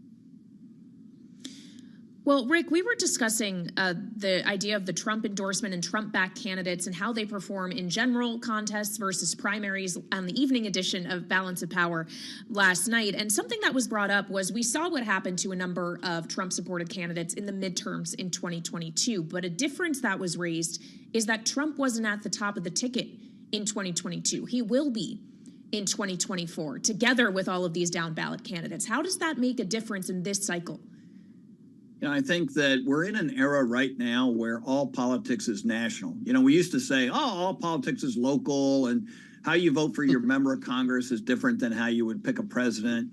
And that doesn't exist anymore. I mean, that just practically speaking was yesterday's news. Today, Donald Trump is at the top of the ticket, and he will drive the Republican ballot all the way down to sheriff. And so I think that what we're going to see is in states where Donald Trump wins, and Ohio is certainly a good example, he's going to drive down ballot races, and they're going to get pretty much what we think Donald Trump's going to get. And so that actually helps his down ticket candidates because he will actually drive turnout.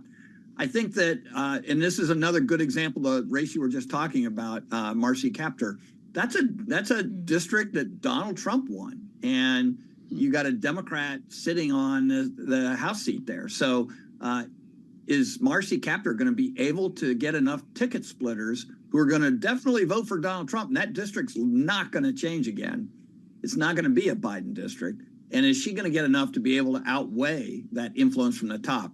If I were a betting man, I'd say in districts that Trump are going to win, the House member is going to win too, and that puts her in jeopardy. Trying to figure out who is going to replace Kevin McCarthy in California.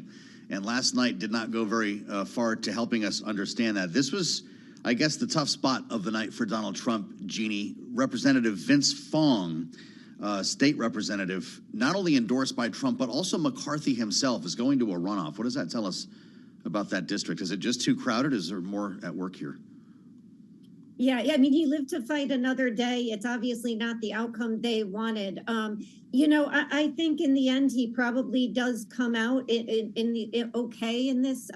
But, you know, I think it does show that there are some limits to these endorsements. And, you know, in that case, as you mentioned, you had the presidential nominee and you also had the previous seat holder in Kevin McCarthy. And so between the two of those, you would think they cover all the bases. It didn't happen in this case. And so he's going to have to fight this for the next, you know, few weeks or months as it is to take that seat.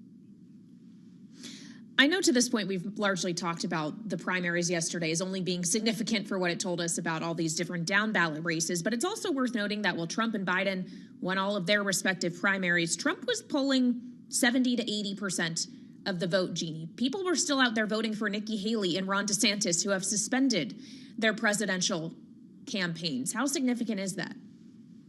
You know, it is significant, and I'm so glad you raised it because it doesn't get talked about enough. You know, one of the questions we hear was how many of these votes were early. Well, increasingly fewer. And so what we are seeing is there is in the Republican Party a never Trump or Trump alternative voters. You know, the question now is, do they come home again in the end in November? But so far, they do want to have these protest votes because they are supporting people who simply are not on the ballot.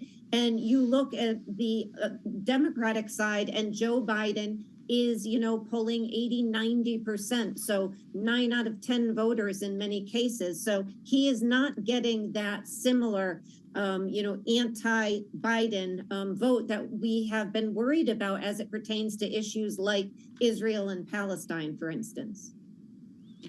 Rick, we're going to be hearing from Jay Powell a short time from now. Our special Fed coverage starts in about 15 minutes here on Bloomberg TV and radio. Of course, the announcement will come at the top of the hour.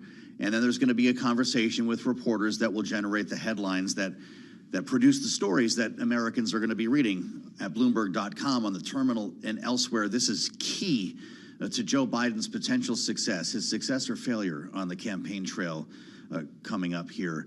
What are you going to be listening for from a political standpoint when Jay Powell talks a short time from now?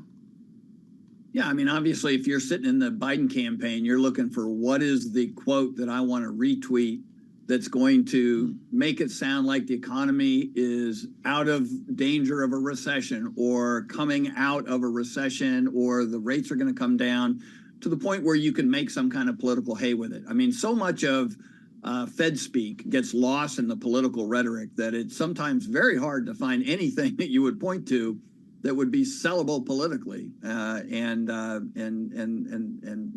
you know, Powell has an incredible, uncanny ability to not make news. And so I think that's going to be the challenge for the Democrats. They desperately want to continue to convince voters in America that Biden's stewardship of the economy has been effective and that the Fed is going to start to, you know, lower rates based on the success of the Biden fiscal plan.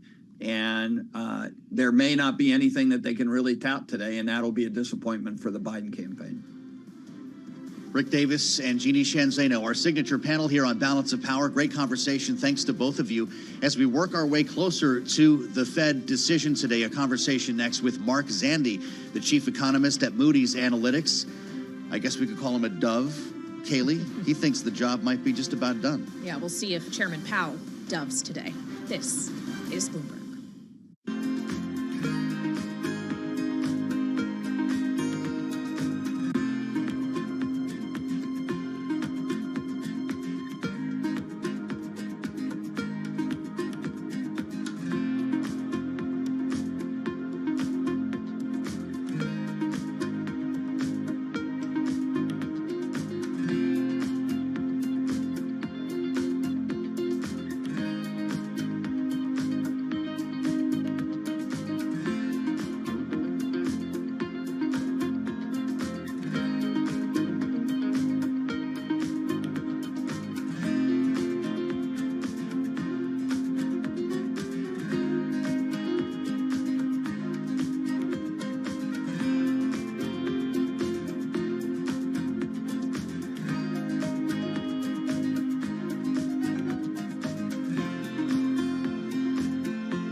It's 121 on Wall Street. We do check markets all day long here at Bloomberg. We have got the FOMC rate decision coming up at 2 o'clock Wall Street time. Complete coverage on Bloomberg television and radio.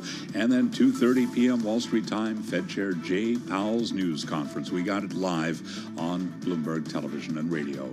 Right now, stocks are virtually flat on the day, looking at a 3-point drop in the S&P 500 index, now at 51.75, down less than 0.1%. Dow Industrials unchanged on the day. NASDAQ, the composite index, down 10, drop there of less than 0.1%. Fed Wednesday, the 10-year 4.2%, with a 2-year 4.67%. Gold flat on the day, down 75 cents the ounce to $21.56. West Texas Intermediate crude oil down 2.1%, $81.69 a barrel on WTI crude. Bitcoin now higher by 1.1%, 64,474 on Bitcoin. The U.S. will be awarding Intel $8.5 billion in grants and as much as $11 billion in loans to help fund an expansion of its semiconductor factories. Intel shares, they are now lower by 1%. We've got AMD down 3.8% and NVIDIA lower now by 1%. Again, recapping, stocks lower, S&P now down 3 points, little change, down less than 0.1%. Balance of power continues. Back we go to Washington. Once again, your hosts, Joe Matthew and Kaylee Limes. All right, Charlie Pellet in New York, thank you so much. Welcome back to Washington, D.C., where just about a mile or so down the road, Federal Reserve officials are huddled, waiting to release their decision just about 35 minutes from now. And Chairman Powell probably doing his deep breathing exercises before he has to go out to the podium and not only defend the decision and whatever we get in the summary of economic projections and the dot plot, but face the questions of journalists who desperately want to know, along with pretty much everyone else, when this Fed is thinking about cutting rates and how much they intend to do so. Yeah, it's a good opportunity to talk with Mark Zandi. We're going to be in our special Fed coverage in less than 10 minutes here. Mark, of course, chief economist at Moody's Analytics. Wanted to get a sense of what Mark had in mind before we turn things over to New York. Mark, the economists surveyed by Bloomberg News are factoring in 3 cuts here for 24, the first to begin in June. Will that expectation still be intact after today's meeting? Well, Joe, yeah, I think so. I think that's going to be Chair Powell's intent, is to make sure that everyone knows that 3 rate cuts are coming. At least that's the most likely scenario, and that hasn't changed from the last meeting. So, yeah, I suspect he'll want to send a message that things are on track here for 3 rate cuts as the year comes to an end. Well, and when Chairman Powell takes the podium, as I said, obviously he always is trying to walk that line where he doesn't really want to make news or move markets in any capacity, Mark. But if Chairman Powell had the capacity to surprise today, do you expect that surprise could come in the form of being more hawkish or more dovish than expected? Well, Kaylee, I think at times he does want to surprise markets, and he wants to push markets in a certain direction if he thinks so-called financial conditions are not to the right side of where he thinks policy should be or is headed. So I don't think he's shy about doing that. I don't think he wants to do that today. I think, financial conditions, when I say that, I mean stock prices, of course, they're high. Credit spreads in the bond market, of course, they're thin.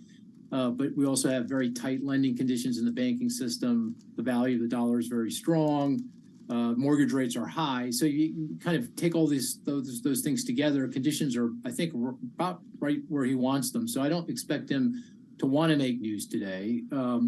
If I had to take one side or the other, I suppose he'd still be a little bit more on the hawkish side than on the dovish side, meaning sending a signal to markets that this may take a little longer than June for them to start cutting interest rates, only because the inflation statistics over the past couple of months have been hot. They've been on the high side. But, I'm stretching. My sense is here, this is one of those meetings where you're right. He doesn't want to make news. Mark, when we talk to President Biden's economic advisors, they will not touch the Fed. It doesn't matter who it is or what council they're on inside the White House. The Fed is independent, and we're not going to go there. How closely are they listening to the nuances in that news conference today? Well, Joe, and that is as it should be. I mean, one of the bedrocks of a well-functioning market economy like our own is a independent Federal Reserve, and that's going to be really key, here as we move to the presidential election. That is really important to maintain. because you need a Fed to be able to respond to whatever lawmakers are doing or not doing in Washington. And so that's really, really important.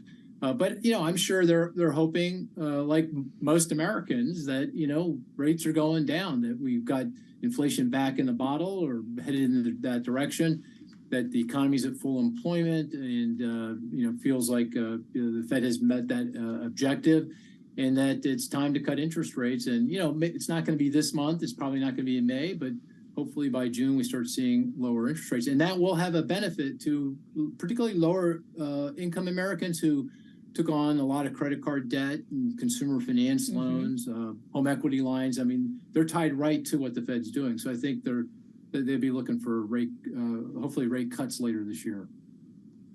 Well, especially, Mark, as you talk about the lower income brackets of the American population, we have started to see things like delinquencies ticking up. And I know you were just talking about the idea of full employment. This White House continually is touting the strength of the labor market, and it has sustained that strength to this point. But are you starting to see real cracks that you're paying attention to, that you think the Federal Reserve might be paying attention to when they're assessing whether or not policy needs to start easing? Yeah, I think more, not in consumer credit. I mean, actually, I think the worst is over there, Kaylee. I mean, I think with rates coming in, with lenders tightening underwriting in the wake of last year's banking crisis, and just the fact that inflation has come back down and is now well below the rate of wage growth. So people's purchasing power is improving, and that's across the wage distribution, high wage and low wage. So we're starting to see, I think, the worst. At this point, we're seeing the worst of the credit problems in, 3-6 months from now, if everything kind of sticks roughly to script, we'll see better delinquency rate numbers. But I think the thing that makes me a little nervous, and I heard you call me a bit of a dove. And by the way, I can swing both ways, no problem. I can be dove, hawk. I can be a hawk. Depends on circumstance, no problem. But in this case, I'm a bit of a dove because I worry. Sounds a little odd, but I'm uncomfortable with what's going on in the labor market. It feels softer to me than the headline numbers. The job growth we're getting each month. You look at the number of hires; they've come way down. Across almost all industries. You can see hours worked being cut relative to where we were, and pretty low by an historical standard. Job openings they've come way in. Quit rates have come way in. The announced layoffs are high. I mean, I know layoffs are low, but it just feels like we're starting to see more companies start to announce layoffs, and that could show up in the actual unemployment insurance claim. So the bottom line point is, it just feels like it's resilient, it's strong, but there's some vulnerabilities here, and the longer rates stay where they are, I think that poses some risk to the economy. And to what end? I mean, we're at full employment. In my view, inflation is definitively headed back to target. They don't need to do anything more on that front. So why keep rates as high as they are? All right, Mark Zandi. Well, with our remaining moment here, what would the dovish Mark ask Jay Powell if you were sitting in that news conference today? Well, I'd say, hey, I'd butter him up a little bit, Joe, a little bit, say some kind words, and then I'd say, well, look, you've hit your objectives, all but hit your objectives. So why do we need a 5.5% funds rate when, if you look at your own forecast, you're saying that the equilibrium rate, the R star, the rate that's consistent with policy neither supporting or restraining growth, is 2.5%. That's a pretty big gap. So, what gives?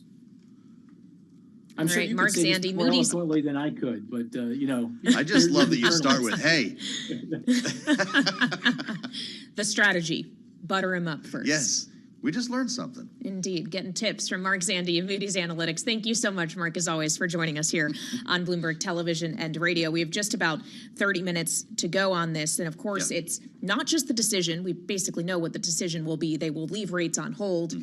It's in everything else and in the words of Chairman Powell at that press conference. That's right. And, of course, we'll bring all of that to you live here as part of our special coverage.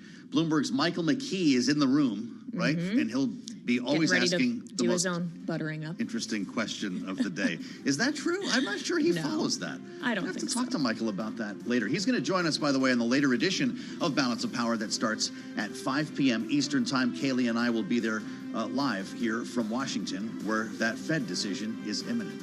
I'll meet you then. Sounds good. Here on Bloomberg TV and radio. A special decision of Bloomberg surveillance. The Fed decides straight ahead. Now, The Fed decides. Our policy rate is likely at its peak for this tightening cycle. Will they change their prediction on 2024 rate cuts? We've been pushing out the timing of that first cut. Is it a Fed that's going to cut rates no matter what? A special edition of Bloomberg Surveillance. A massive shift, a sea change moment. The Fed rate decision and Powell press conference. Inflation is still too high. Ongoing progress in bringing it down is not assured. Full coverage starts now on Bloomberg Radio and Television. Live from New York City for our audience worldwide. Bloomberg's The Fed Decides starts right now. Special edition of Bloomberg Surveillance with Tom Keene, Jonathan Farrow, and Lisa Abramowitz. Bloomberg Surveillance. The Fed decides. Counting you down to another Fed rate decision and Chairman Powell news conference. That is 27 minutes away. That decision just around the corner. Alongside Lisa Abramowitz, I'm Jonathan Farrow. Your equity market on the S&P 500 going absolutely nowhere, close to all-time highs going into this one. Bramo, statement, news conference, projections, and maybe a conversation in the mix on the balance sheet. Maybe, and maybe that won't necessarily be the front and focus, especially if Jay Powell does what he usually does in the press conference, which has a dovish tilt. And that's sort of what people seem to be geared up for at a time where potentially some of the hotter than expected data could cause something of a different kind of surprise. I think we have to begin with what this meeting was meant to be 3 months ago. 3 months ago, looking at 3 months, this was meant to be the meeting this Federal Reserve started to reduce interest rates.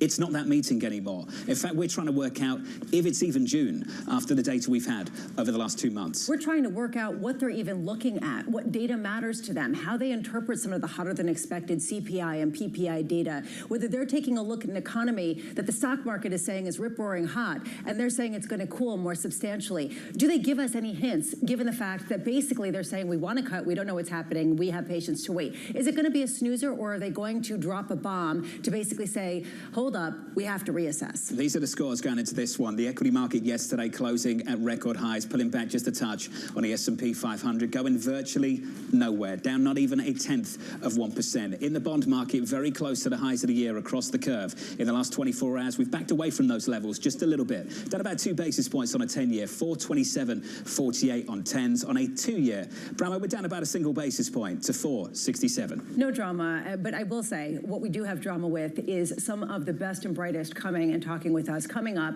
right next to us, Mohammed Al-Arian of Queen's College, Cambridge. He'll be joining us throughout the hour. Then Kathy Jones of Charles Schwab and Deutsche Bank's Matt Lazzetti will be taking us up to the Fed rate decision at 2 p.m. It'll drop, including the statement of economic projections. We'll get immediate reaction from JP Morgan's Priya Misra, KPMG's Diane Swank, Bank of America's Michael Gapin, and PGIM's Robert Tipp. And finally, we will get the news conference. We will parse every word of Chair Powell with respect to former New York Fed President Bill Dudley and BlackRock's Jeff Rosenberg's incredible insights. John, really, this is the show, and I'm very excited to be part of it. A fantastic lineup. Alongside us, Mohammed Al-Arian of Queen's College, Cambridge. Mohammed, great to see you. Do you think we're injecting a little bit too much excitement into this one, or is this the real deal? One to watch? It's not one to watch in terms of getting any actions. It is one to watch in terms of signals, but it is particularly one to watch with respect to the press conference, because Chair Powell is going to have to decide what tone does he take at this particular moment, and does he repeat his performance in front of Congress, which is maintain a very steady course, or does he impart significant volatility into the marketplace as he's done in previous press conferences? We should mention that semi-annual testimony was only in the last few weeks. Has that much changed with a hot PPI report and a hot CPI as well, or at least hotter than expected? At the margin, yes, but not enough for him to surprise the market. What I find fascinating is all the questions you've raised, Lisa. This is supposed to be a very transparent Fed. This is supposed to be a data-dependent Fed, and yet all these questions have arisen. And I think that we're looking for spurious accuracy. And in the dots in particular, there's going to be spurious accuracy. You know, it doesn't take much to go from 3 to 2 cuts, and yet the market will probably amplify if that happens.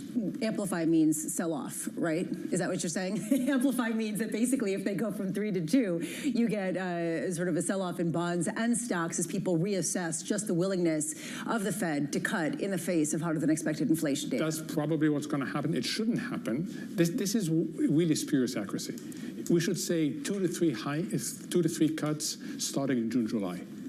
But to go beyond that right now is going to be very difficult. Do you think that it is the correct policy of the Federal Reserve not to update their long-term neutral rate at a time where this is ultimately one of the biggest questions? Where are you cutting to at a time where it does seem like inflation is a bit more embedded than it was pre-pandemic? So they should be doing it, but this is not a strategic Fed. This is an excessively data-dependent Fed. So they are not very keen on embracing this whole forward-looking, what is the equilibrium rate, et cetera. So we're not going to hear much about that this time, but we will hear a lot about the data. I'm most interested in what do they do with their PCE projections.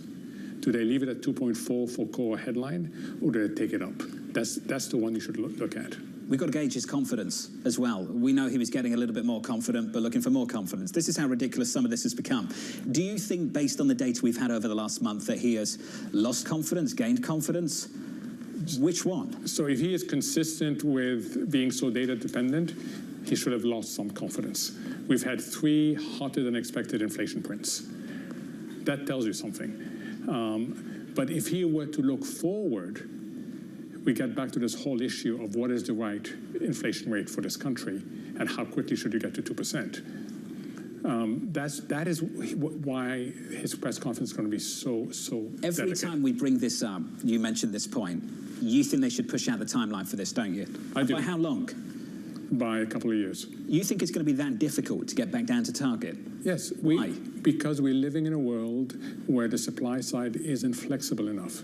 And you get almost every week you get indication of changing supply chains. You get indication of the the tightness of the labor market. You get indication of an energy transition that's not going as well as people wanted. All these things mean the supply side is less flexible, and the underlying inflation rate that is consistent with economic well-being for now is somewhat higher than 2%. Do you get the sense they see it the same way on the FOMC? We don't know because they don't speak about longer-term issues. They tend to be so data-dependent. And remember, the data dependency issue is that you're driving a car looking through the rearview mirror. The other thing they tend to be, and we saw that very clearly in December, is that they tend to be influenced by markets. You know, John, I had this image that the market goes on a roller coaster, and the Fed's role is to be looking at the roller coaster, not being in the roller coaster. However, the Fed has tended to be influenced a lot by the market's roller coaster. Well, at this point, it doesn't sound like they have. If in December they weren't pushing back against some of the enthusiasm we started to see in markets, they basically turbocharged it. Will they be taken on that roller coaster and try to tamp down some of the enthusiasm that we've seen with equities making all-time highs? So remember, December market was pricing in 7 cuts for this year, and Chair Powell surprised everybody by a very dovish pivot. If he is to stick to that, now the market is pricing just less than 3 cuts. Does he pivot more hawkish? That is the problem they're getting themselves into if they are too overly influenced by what's been happening in the market and by the data. You should take that into account. It should inform and influence your decisions, but it shouldn't impose on what you say. When you say that this is a very data-dependent Fed, what data are they looking at? We keep talking to people about the choose-your-own-adventure nature of this data. Do we have a sense of what has more import to them than other indicators? So they've told us they look at different variants of inflation where they take out a few things that they think we shouldn't be looking at or that are distorted. So they do look at that. They certainly look at the labor market, and they look at not only what's happening to wages, but also other indication of the tightness of the labor market. And they do look at what's happening to the economy as a whole. So I do think they are very, very overly influenced by the backward-looking data. And they do take a holistic view. A question that Lisa and I have asked a million times over the last month or so. I want to ask it again of you. Biggest risk right now, based on what we know, just based on what we know so far, what is the biggest risk? Waiting too long to cut or cutting too soon? This Fed the biggest risk it faces is of being overly tight and pushing this economy into recession when there's no reason for it to go into recession. So holding too long. Yeah. How would you define holding too long? Going beyond June? Going later this year? Going later, not doing 2 to 3 cuts, being hawkish. You know, it's a different Fed. Entering into this inflation shock that they got, they tended always to be on the dovish side. The inflation shock that they got has reminded them of the 70s, and that's something they do not want to repeat. So the balance of risk If they're wrong, it's that they're too tight rather than too loose. Interesting, because Lisa, that conflicts with some of the other things we've heard from, say, Steve Asciutto of Mizuho, who thinks that they're itching to cut interest rates, just the economy and the economic data won't cooperate. How does the Fed counter those while not torpedoing the economy? Which do they prioritize? What we're hearing is the labor market takes precedence, and that seems to be where a lot of people seem to be leaning, including Jay Powell. I just wonder whose argument wins on the FOMC today. And we can talk about this through the afternoon. Governor Waller, who's kind of saying, what's the rush? President Kashgari, why do anything, given the economic data we've had? I just wonder if the Hawks win that argument on the FOMC going into this decision in about 18 minutes' time. Mohammed's going to be sticking with us. Coming up very shortly, we'll catch up with Kathy Jones of Charles Schwab alongside Deutsche Bank's Matt Lazzetti. Your equity market on the S&P 500 negative here by 0.1%. In the bond market, yields just a touch lower, 467 on a 2-year, on a 10-year, 428.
Access the financial world on demand.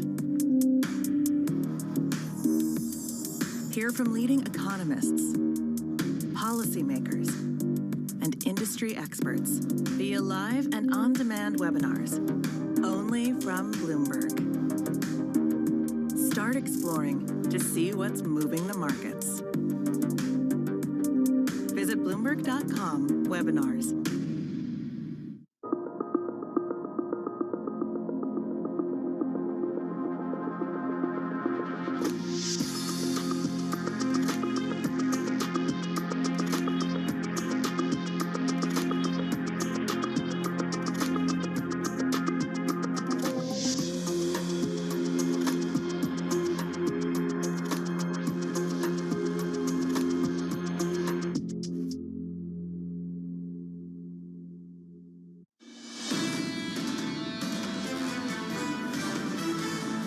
Very close to all-time highs going into this Fed decision. Equities pulling back just a little bit. We're negative by 0.1% on the S&P 500. On the NASDAQ, down about 0.1%. In the bond market, some decent moves over the last week or so. Yields repricing higher. At the front end, the low of the year in January, 4.1%. Over the last week, back through 470. Lisa, on a 2-year right now, 467. People really pricing out the idea of more than 3 rate cuts this year. Now it goes over to the Fed. Do they say, you know what, you are correct, market, and we are actually leaning toward maybe 2 rate cuts rather than 3? Does that have a material sell-off effect in the equity markets as well as into bonds? Following the excitement of the BOJ just yesterday, dollar yen, it's amazing. Just want to check in on the FX market briefly. 150, 158, 7 consecutive days, Lisa, of Japanese yen weakness. This dollar going into this Fed decision, absolutely dominant. You know, this has been maddening. This has been a maddening period of time. Frustrated, exhausted. You can say whatever you want, but get the call right. Good luck getting the market move right. Basically, people are trying to figure out where we are in a new paradigm of history. We've got the Bank of Japan, exiting negative rate policy, but they're basically still tacitly doing yield curve control. And then over here in the U.S., you have to wonder, the economic data is so strong, and we're going to hear from Fed Chair Powell, look at all the potential negatives. Right? So at what point are we seeing any kind of cohesion that we can trade off of? I don't know. Let's get to work. 15 minutes away from that decision. Joining us is Kathy Jones of Charles Schwab, Matt Lazzetti of Deutsche Bank. Kathy, got to begin with you. How are the summary of economic projections going to look at 2 p.m. Eastern time compared to where they were back in December? Well, there'll probably be some upgrade to GDP growth and near-term inflation, just to mark to market. But I don't think there'll be a big shift in the out years. I don't think that we'll get a big change in the expectations for growth and inflation longer term. And, you know, that's not going to give us much information. So they can mark to market for this year. And that doesn't tell us anything about the future. Big question we've got is whether we come down from 3 on a median dot, Matt Lazzetti, to 2. Only takes a couple of policymakers. Matt, what's your base case going into that dot plot? So our base case is that they stick with 3 cuts this year, but as you mentioned, it only takes 2 people to move. So I think there is a very real risk that they move to only expecting 2 cuts this year. We expect the dots further out actually to come up 2025, 2026, and the long run dot to move higher. I think how much impact that has on markets will depend on, you know, how many dots move for 2024. Is it a signal that there's a wholesale rethink about the policy outlook? And then obviously how Chair Powell communicates it in the press conference. My expectation would be that even if they move to 2 cuts, that Chair Powell does want to keep June live and on the table for a rate cut. And if it does, then that should moderate any effect on the market. Matt, has the balance of risks shifted and been more weighted toward the inflation picture rather than the deterioration picture? Look, I think you've gotten 2 stronger than expected inflation prints. The breakdown of those inflation prints was not good from the Fed's perspective in terms of higher shelter inflation, higher core services ex shelter, the things that they're worried about being stickier. So yeah, I think, you know, just over the past 2 months or so, you have seen a shift. And I think with the SEP, we'll have to look at how much the risks around their inflation outlook have changed. But I think we also have to be cognizant. They are hyper data dependent. If you get 2 more better inflation prints through the June FOMC meeting, you know, I think they'll feel better about that risk management consideration and be able to back off and reduce rates at that point. Matt, what do you think better is? What would look like better? I think you need 0.2% core PCE prints over the next 2 months. I think they need to see year-over-year core PCE at 2.5% or lower. That is our baseline expectation, but obviously we also are a little bit more uncertain about that, have a little less confidence in that than we did two months ago. In the press conference, Matt, what kind of language do you think Chairman Powell is going to reach for? The same kind of words that he used only a few weeks back? You know, it was somewhat surprising to me that 2 weeks ago he said that they're kind of quote unquote not far from having that confidence. You know, I would think that he's a little bit further away after getting another worse inflation print. But at the same time, I think that there are enough one-offs at the beginning of the year, seasonal adjustment factors, portfolio management, inflation picking up, that they still should have confidence in the disinflation trend. I expect them to communicate that and to suggest that really they just need to see a few more data points. And if they get that confidence, that they're willing to cut rates. Matt, just the last question on the balance sheet.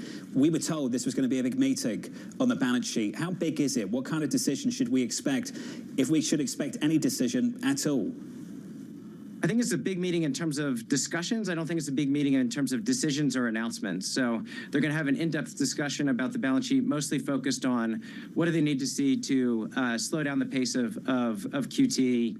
I think we'll probably get more information from the minutes than we do from today's press conference. I think Chair Powell will probably just give us a readout of what those discussions were, and we would expect an announcement actually in May or June. Interesting. Matt, I know you've got to run. Great to catch up. Matt Lazzetti there of Deutsche Bank going into this Fed decision about 10 minutes away when we get the statement, the summary of economic projections, the Fed's outlook. 30 minutes after that, we'll get the news conference. The scores going into it on the S&P 500, pulling back just a little bit, down 0.1%, all-time highs at a close yesterday. Into the bond market, 2-year, 10-year. Here's the price of things for you.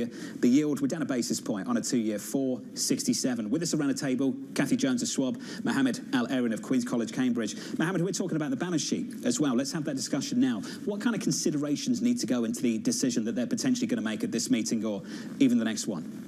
So I think 2, the monetary policy consideration and the stability, financial stability consideration. And they've got to balance, on the one hand, the need for this balance sheet to come down for monetary policy purposes, but also to do it at a pace that is slow enough not to risk financial stability. Kathy, what are the financial stability risks? Stocks, all-time highs, credit spreads, super tight. It feels like the regional banking stress of last year was last year's story. It looks like we've moved on. Should we be concerned about any of that stuff at the moment? It looks like it's diminished risk versus where we were a year ago.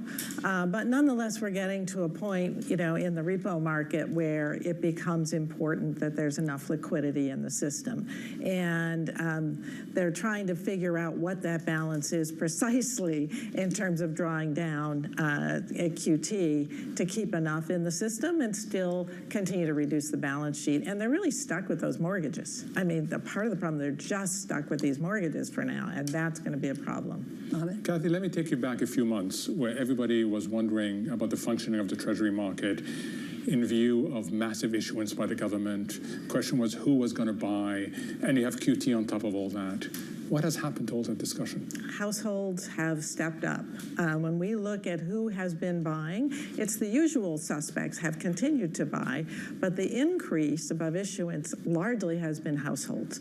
So when you look at people, they don't even realize they hold. If you have money market funds, they have treasuries. If they hold, short-term treasuries, they hold short-term bond funds.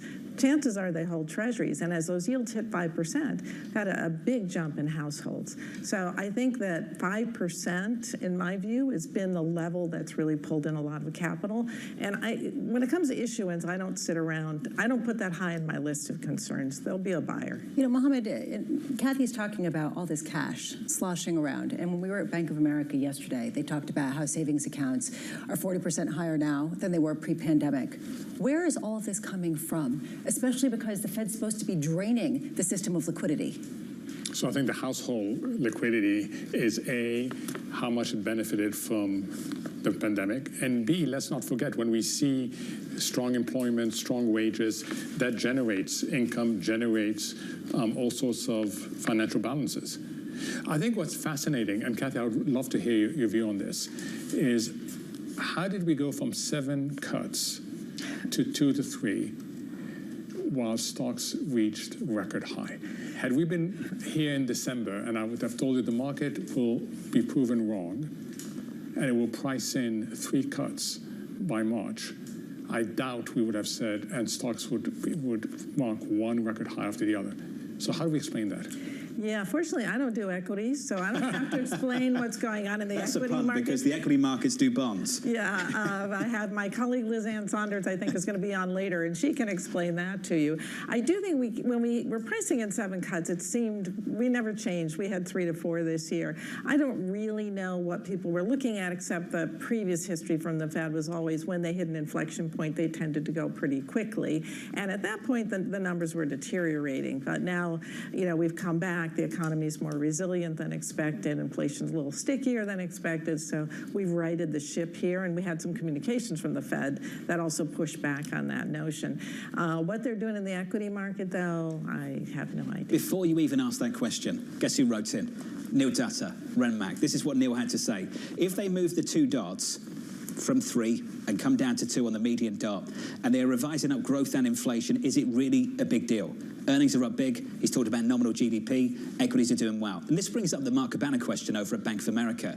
And Kathy, I think we have to think about this to some extent. Mark Cabana at Bank of America was telling Lisa and I yesterday that maybe the bond market should be looking to the equity market for clues as to what's happening here. Stocks are rallying on better nominal GDP data than we expected to start the year. Perhaps yields need to play catch up. How would you frame that one? Well, when I look at real rates, even nominal rates where they are, I don't think we have a lot of catching up to do.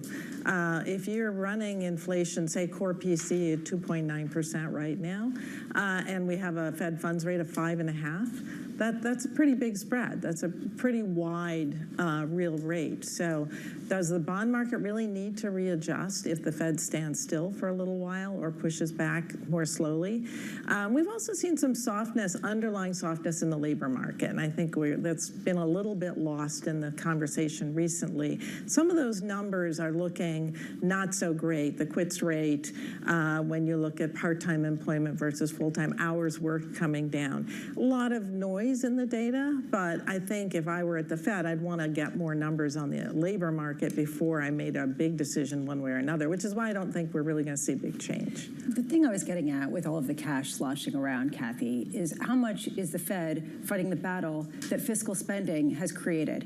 And essentially it puts them in a very uncomfortable position because there might be some underlying weakness, but essentially at the end of the day, fiscal spending has often driven inflationary cycles.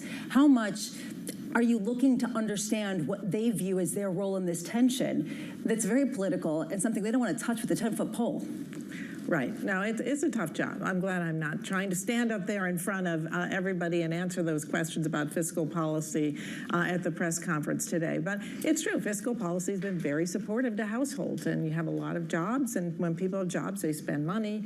And so the Fed has to adjust their expectations based on that. Well, we had this in the early 80s when fiscal was on the accelerator and monetary policy was on the brakes. Right. Right. And we saw what happened there. Do you think how much of the 80s rather than the 70s do you think we're going to see? Oh boy, I remember the 80s. It was great for bond trading. I mean, we had so much volatility every day. It was fantastic. That being said, it doesn't feel like the 80s to me. I don't think we have the same dynamics in the economy that we had in the 80s. You know, you were getting huge increase in labor force participation then. Women coming into the workforce, the baby boomers just sort of hitting their stride. That was a more dynamic economy and a far more volatile commodity situation. We've got a bit of a rise in commodities now, but it's nowhere close to where it was in the 80s. So I don't feel like the dynamic's quite the same. I'll tell you what this reminds us of, and we've been talking about it over the last month or so. This reminds me of the post-GFC period in reverse. So post-GFC, we're all waiting for liftoff, and every single bank on the street was forecasting liftoff about a year out. 12 months out, the Fed's going to start hiking. They had to wait 5-6 years for it to happen. Mohammed, I'm wondering whether this era is going to be that in reverse, where every 3 months we're looking 6 months out, waiting for liftoff hikes that never come, or rather cuts that never come. Is that going to be the GFC period, post-GFC in reverse? So let me give you my probability distribution. And you tell me whether you agree or not. Sure. 55% we soft land. 30% we go into a recession. 15% we never slow down. Whether you call it a no landing or you call it a positive productivity shock because of AI. Just 15. 15. Okay, so 55, 15, and then 30 that we hard land. Is the 15 the one that's had to be revised higher since the start of the year? It's the 55 that has been revised higher. Okay. Okay. So that's how I think of it. In that context, it is unlikely that we will not cut rates this year. Kathy Jones, thank you. Great to catch up with you. Alongside Mohammed El-Erian. Mohammed's going to stick with us going into this decision. Let's check out the scores. If you are just joining us, we're about a minute away from the Fed decision. The scores look like this going into it. Equities very close to all-time highs, pulling back just a touch. Bramo, we're down about 0.1% on the S&P. We're very, very close to all-time highs. This is not where we thought we would be. To Mohammed's point, at the start of the year, we had March penciled in, many houses did, looking for a rate cut in March and anticipating that if we pulled out those cuts for this year, down from 6 towards the Federal Reserve, who were at 3, then this equity market would sell off. This stock market has not sold off. We've been talking about Jensen versus Jay, and that's sort of where we're at right now. The NVIDIA AI craze versus Jay Powell trying to put the brakes on an economy that seems to have more gas left. This is really ultimately the question. It doesn't surprise me that there's very little movement in stocks or bonds right now, because why would anyone try to front run this given the proclivity to maybe a little bit more volatility post-news conference? Well, let's turn to the bond market and we'll talk about where we've been before today. Yields have been climbing higher over the last week or so. Fixed income, treasuries, 2-year, 10-year, 30-year look like this. We're down about 2 basis points on a 2-year, 466.61. On a 10-year yield, we're down about a basis point or so. 430, very close to the highs of the year on a US 10-year. Right now, 427.68, and very close to 470 on a 2-year. With your Federal Reserve decision this afternoon, we can cross to DC with Mike McKee. The Fed sees higher growth, stronger inflation, and slightly lower unemployment for 2024, but officials still barely see a median of 3 rate cuts for 2024. 9 of the 19 members, however, said they thought 2 or fewer rate cuts would be appropriate. 10 saw 3 or more. They did not change rates today. The dots move up a little bit next year. The median sees 2 cuts to 3.9% in 2025 instead of 3 cuts, 3 more to 3.1% in 2026, a slightly shallower path. The committee's median long run, the natural rate, also moves up to 2.6%. GDP is projected to increase 2.1% this year, a significant upgrade from the 1.4% in the December forecast. Growth is also higher in 2025 and 2026. Unemployment will end this year at 4%, Fed officials now say, instead of 4.1%. And core PCE inflation will fall, but only to 2.6% instead of the 2.4% seen in December. Headline inflation unchanged at 2.4%. The only change to the statement is job growth is no longer characterized as moderating. Language about considering any adjustment to the target rate, commitment to the 2% inflation target is the same. The decision was unanimous.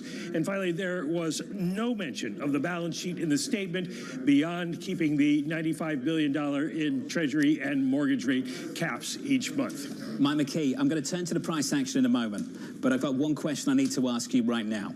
Let's go through what you just said again. So faster growth, lower unemployment, higher core inflation, then something jumps off the page.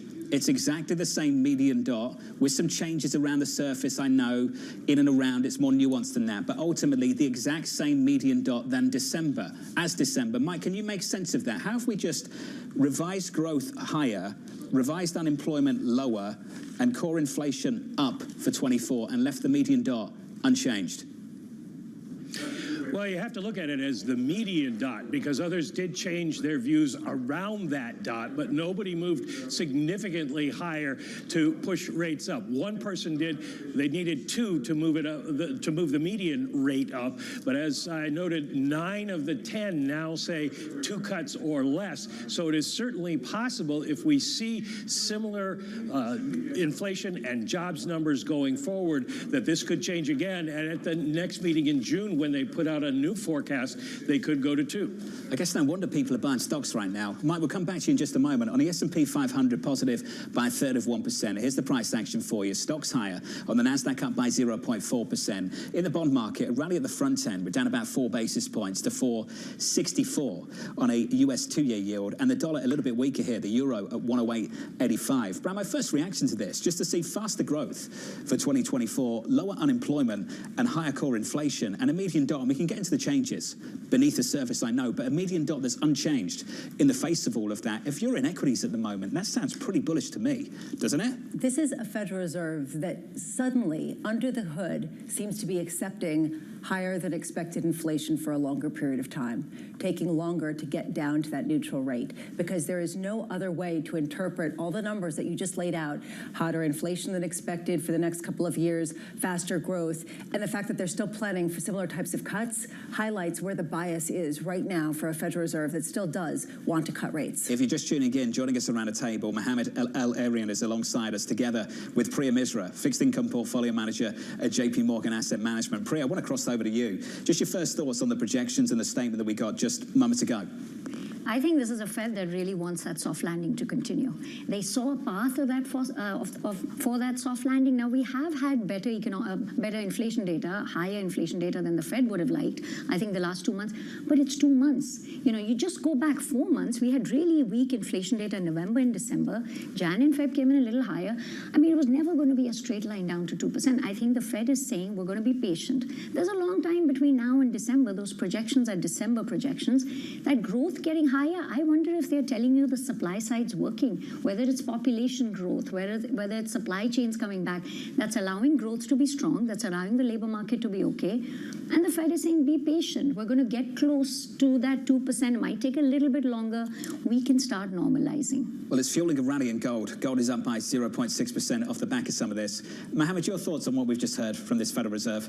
So I would have agreed with everything that she said, with one exception, which is a revision up in the PCE core to 2.6. So that puts me more in Lisa's camp. I think this is a signal, and the market is taking it as that they will tolerate slightly higher inflation for longer. This is a reason why maybe if you look incrementally under the hood, you're seeing some inflation expectations over the longer term start to pick up just a little bit. Priya, from that point of view, does this kind of call, all things being equal, make you less enthusiastic about longer-term treasuries if it seems like this is a Fed that wants to stick the soft landing regardless of what the data might be suggesting and even their own projections? I would say the belly of the curve is still the most attractive because, whether they cut 2 times or 3 times, let's look at the total amount of cuts that's priced in. The neutral rate that the market is expecting, or the end point, is 3.75. I mean, the Fed's neutral rate is 2.5. The market is well north of that. So the part of the curve that's the most, I'd say, sensitive to the totality of rate cuts is that 5 to 10 year part. You're right. Going out into the 30-year, there's term premium, there's supply demand. But I will say if the soft landing continues, that $6 trillion sitting in money market funds starts to go into bond funds, equity funds. That's a positive for duration as well. Mohammed, I have to say, this idea of potentially inflation being higher for longer, when is it kind of a sort of tacit acceptance of 2 point something you've talked a lot about, rather than looking for 2% as even a goal? If it takes 10 years, are we talking about 2% as the target anymore? No, if it takes 10 years, then we're not talking about 2% anymore. I think you're getting that tacit agreement that in order to achieve the soft landing, we have to redefine what we think is the inflation rate that goes with that soft landing. It is not 2. I think it's nearer to 3 than it is to 2. And I think that this is a first step in this process. I wish that these forecasts came out before the semi-annual testimony, because I do wonder how different the questions would have been. There would be serious questions now about how serious they are about getting inflation back down to target. Lisa, I think we have to go through these numbers. If you're just joining us, here they are. So I'll give you the number now, the forecast for 24, and you can compare it to December. As Mike McKee explained quite clearly, these are the median projections. 2.1% for GDP for 24. In December, it was 1.4. The unemployment rate for 24, 4%. In December, it was 4.1. PCE, 2.4, December 2.4, core PCE 2.6, December 2.4. The median dot for this year unchanged at 4.6, implying 3 cuts. Now, Bramo, if you put that in front of any committee, any press conference, the obvious question for any journalist today, this afternoon, is how serious you are taking it to get it back to 2%. Because based on that, I mean, what are you taking seriously? And I think you absolutely nailed it. Are they beginning to tolerate something a bit above target? Because ultimately they want to prioritize the labor market over inflation data that is noisy, and they've talked about that in higher than expected. I will just say, if it came out before semi-annual testimony, I wonder if they'll ask about Bitcoin, because they probably wouldn't read it and then ask that question. But I'm glad that we have good journalists who are going to be asking that question in the press conference. I think Senator Warren also sent another letter recently saying you should cut rates like right now. Maybe they're listening. Yeah, I'm sure that won't come up in the news conference a little bit later. Joining us to discuss this one is Dan Swonk, the chief economist at KPMG, alongside Bank of America's Michael Gapin. Dan, I'd love your reaction just to these projections and what you've heard so far from this Federal Reserve. Well, I think a couple of things are really important. First of all, the threshold to cut rates is a little higher than many people thought. But also, they're not talking about raising rates, even though they've had this higher inflation. And I do think, remember, they're going through their process of reevaluating where rates are, what is the optimal inflation rate and what is the optimal policy path. And I think on hedging, what they're doing right now is they're saying we're willing to hold it higher for longer to get there. And, you know, Jay Powell really made this point that markets sort of ran off on in December, is that we don't think we need a recession anymore. more to get back to our inflation target. They're willing to be patient to get down there. I do think over time there is going to be a debate of what is the optimal inflation rate. Is it 2.5%? I don't think it's closer to 3, but I do think that there is something to the fact that they're willing to tolerate a little higher inflation for a little bit longer rather than higher unemployment. But they also are not willing to, raise rates again, and I think that's important too. But the threshold to cut is a little higher than it was prior to this meeting. Dan, before I get Mike Apin's thoughts, I just want to come back to you on something you said. We don't need a recession is very different to we don't want one. Do you think that is the difference this afternoon? Is this we don't need a recession to get inflation back to target, or we don't want one? Diane? Oh, I think it's that they don't need a recession. They don't believe they need a recession, and they don't want one if they don't need it. So I think that's really the important two pieces to this equation, is that if they had to take a recession, August 2022, bucket of cold ice on us at Jackson Hole, we'll take a recession if we need it to get inflation down. They were wrong. We didn't need it. They got pretty far. We've made enough progress now that to take a recession to make it the last mile on this road on inflation, it's not worth it. And I think that's the hedge that you're seeing played out right now. Mike, there also is a bit of a shifting in the goalposts, given the fact that we're looking at inflation that's coming down, but not coming down to 2%, and that that's okay. That is considered success. How much is this statement and these projections really signaling an acceptance of higher inflation for longer to you?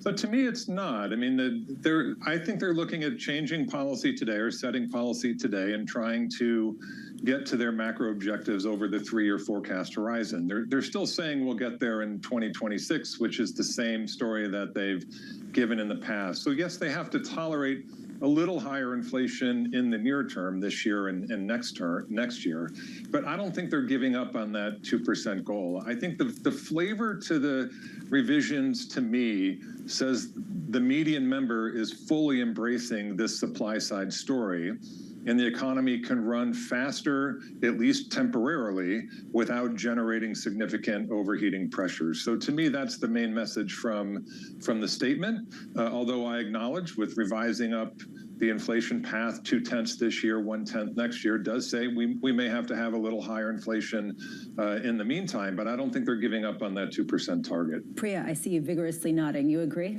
I completely agree. I think it's the supply side. That's the key. I think the entire soft landing was predicated on the Fed starting to ease. What they're telling us is that the starting point matters. We're at 5.5 on Fed funds, 10-year real rates at 2%. This is restrictive policy. Can they start to normalize, start to cut a little bit? Not the entire cycle. They don't have to cut consecutively all the way down to 2.5%. Start that process of normalization. If that means inflation's a little higher than their target this year, so be it. We'll get there in the next couple of years. If the supply side is working, it allows growth to be strong without creating inflation. Maybe the target is 2 to 3%. I don't think they can politically say it or have much credibility. It's like me saying I can't run a marathon when I can't run 100 meters. But essentially, when you can't reach your target, you should not change the target. But can they act as if you'll get there? We just push out that 2% a year out or 2 years out. I think that's what they're telling us. They're telling us, let's start. We're not committing. This is a data-dependent Fed. We can decide 25 and 26 cuts. We have a lot of time to do that. Let's just start the process now because we're in restrictive territory. Priya, is that a reason to buy the 10-year Treasury or sell it? The 10-year is harder. It's a reason to buy the 5-year. For now, I would say buy it because I think this keeps demand coming into fixed income. I think the rates market was actually slightly hawkishly positioned into this meeting because of this debate between 2 and 3 cuts. The equity risk assets have been on a tear. I mean, there's been nothing stopping that. I don't think now anything stops it because unless the growth data weakens, the Fed's telling you they're willing to let this run. They're willing to ease to allow that soft landing to continue. Dan, I'd love your thoughts on how to navigate this news conference when there is such a clear and obvious contradiction in the median projections for 2024. How do you think Chairman Powell will explore this one in 16 minutes' time? He's going to be straight in and full on we're still committed to getting to 2%. He will not back off that kind of rhetoric, and I think that's important. He's saying we're just willing to, we've not changed the time frame. It's just going to come down a little slower than we thought. But also there's a trade-off. You know, are we willing to create unnecessary pain, which is the Fed's word for euphemism for unemployment, for no reason? Do we really need that at this point in time? And I think what they're saying is no. We see, even in the labor market, we've seen a surge in immigration. We've seen a rebalancing in the labor market that's continuing.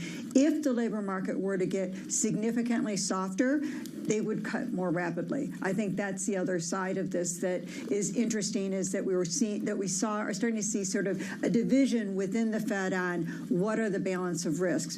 But at the end of the day, the Fed is looking at this saying, we've had a pretty resilient economy, and there's no reason to derail a resilient economy as long as we're moving in the right direction. How fast we get there doesn't matter given the progress we've made. And I think, you know, it does matter if it's 10 years, like Mohammed said, yes, then it's not. But I think in the context of where we've been and what we're doing, this is sort of the way to think about it as a way to not cause undue pain in the economy for no reason. So then I agree with you, and I think it's important that we're redefining patience. Going into this meeting, patience meant there's no rush to cut rates. Now patience means we may have to wait a little bit longer to get to 2%, or the path will be slightly different. But whenever I say that out, the reaction, the pushback I get is, but that's going to destabilize inflation expectations. I don't think it will. So do you agree? Do you agree that it will not? Yeah, I'm with you, Mohammed, on this. I don't think it will, because we've seen remarkably anchored inflation expectations throughout all this.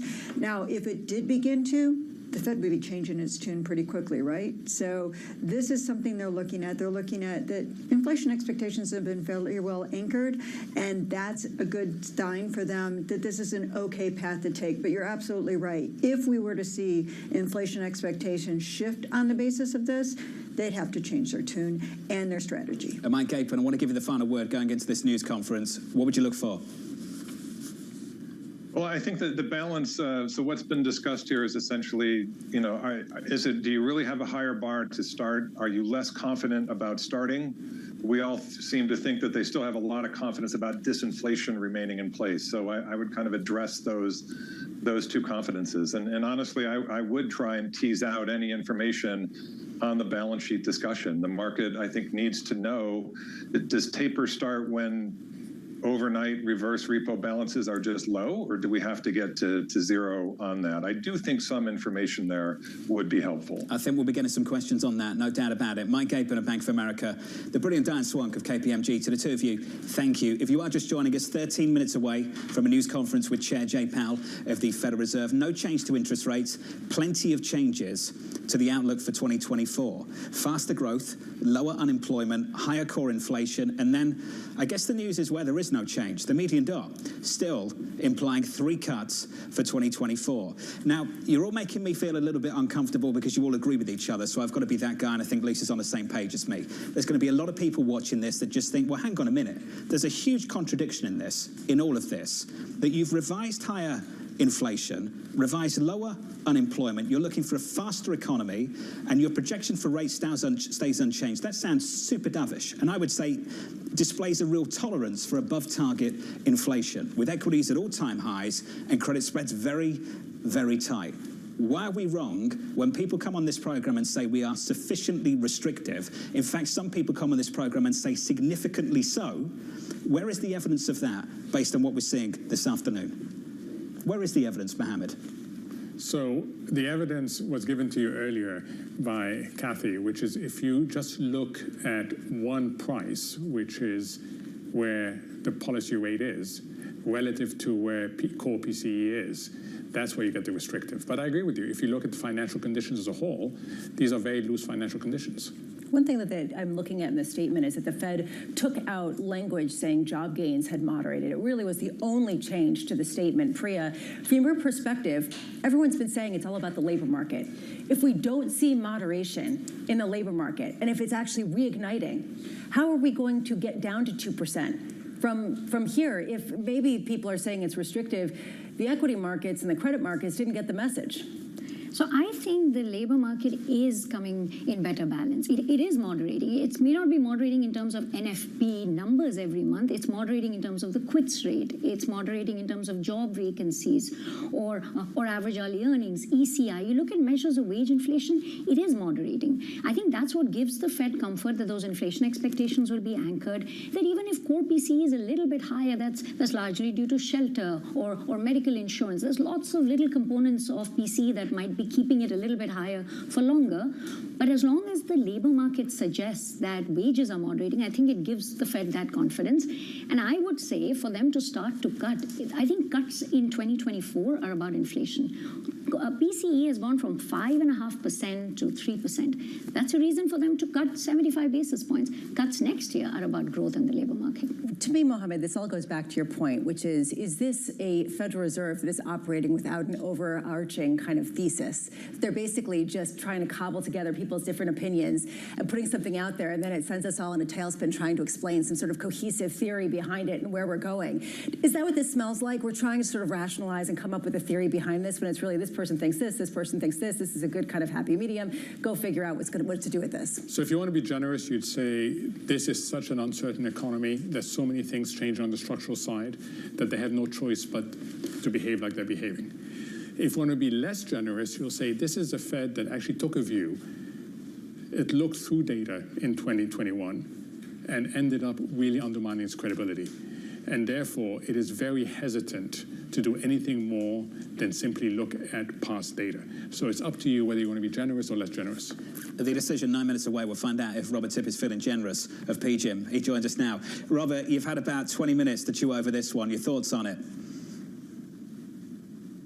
Yeah, I mean, I think that in terms of supporting what they've done, the rate of growth of the economy has been firm. The rate of inflation has come down at a headline basis by, 5-6%, by nearly 3% on a core basis. The question came up earlier, do they want a recession? I think they want a soft landing.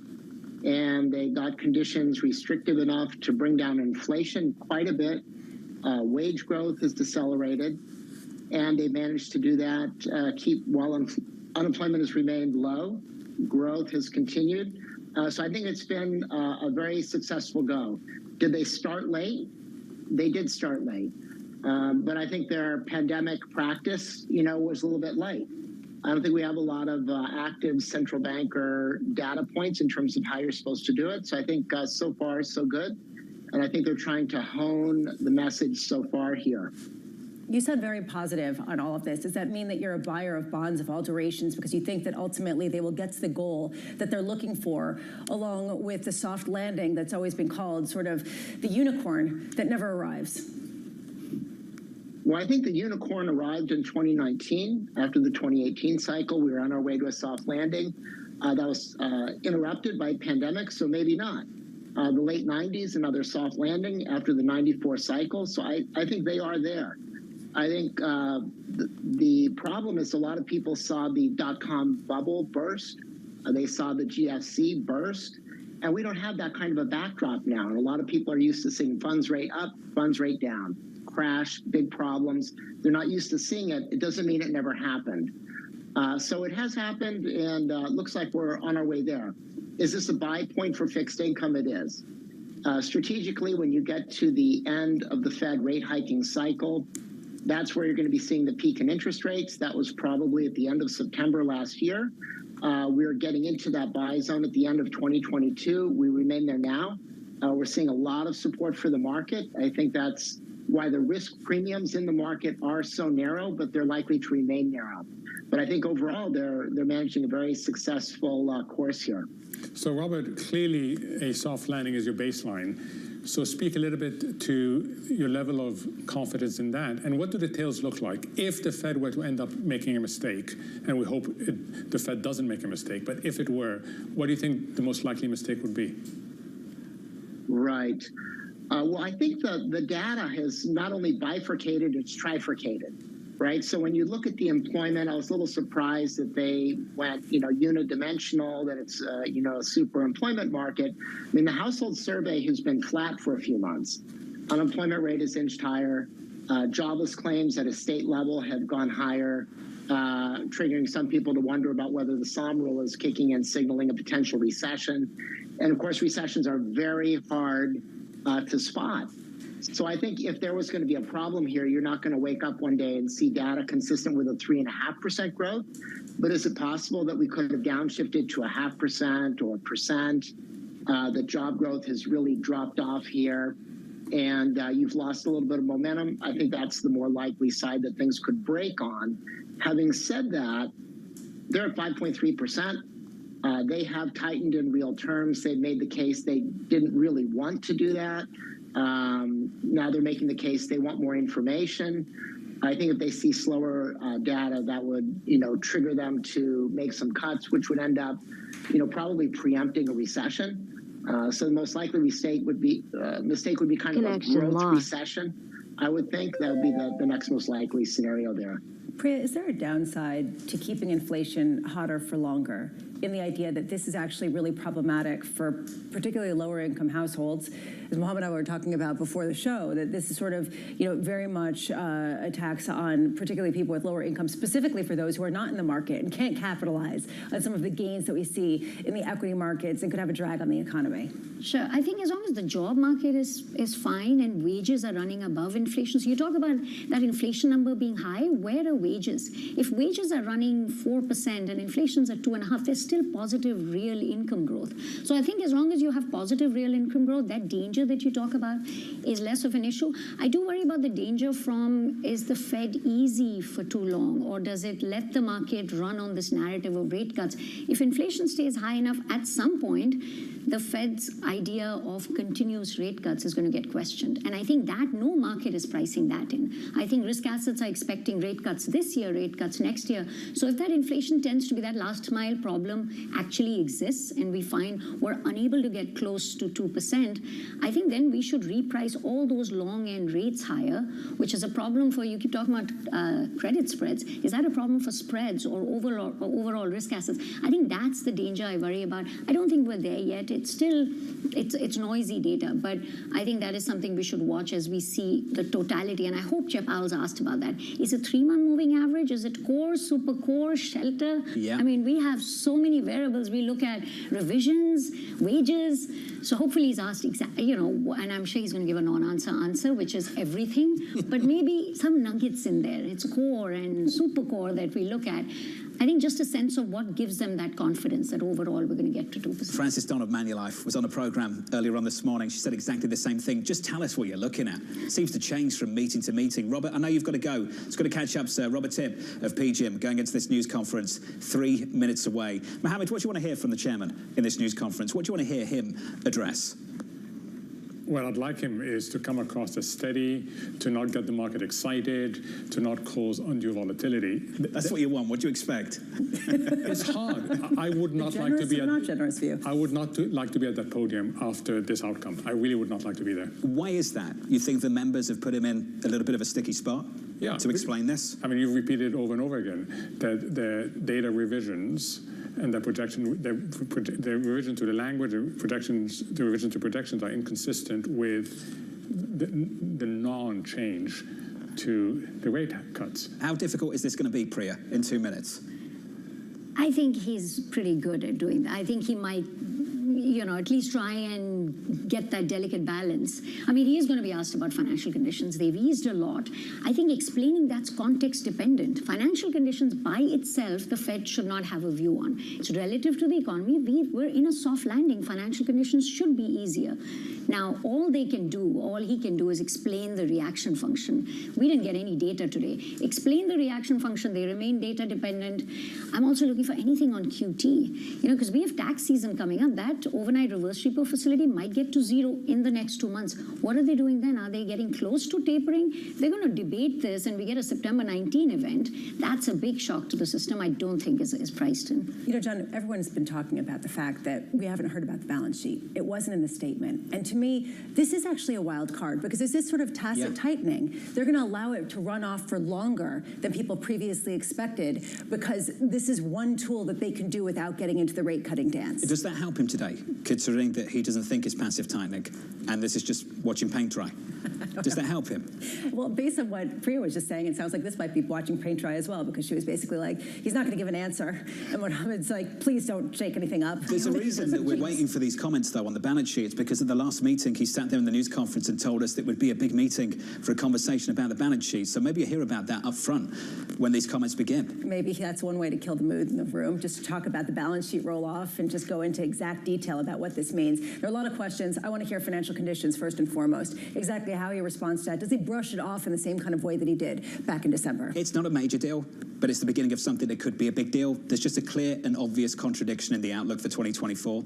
I think if you see a repeat of that through the year, there's going to be more and more questions about how willing and how they are really focused on, whether they are really focused on getting that inflation number back towards 2%. It kind of goes back to Priya's analogy, which is your target can be to run a marathon. But if you don't really run it all and you just, run a mile a day and you don't plan to do it until 2046, is that really your goal anymore? And I think that that's sort of one key question here as we talk about what is an inflation target that we're looking at that's 2%. It's a complicated spot for the chairman. We've got equities at all-time highs as he's about to open that door and sit in front of that lectern and talk to us about the outlook for rates.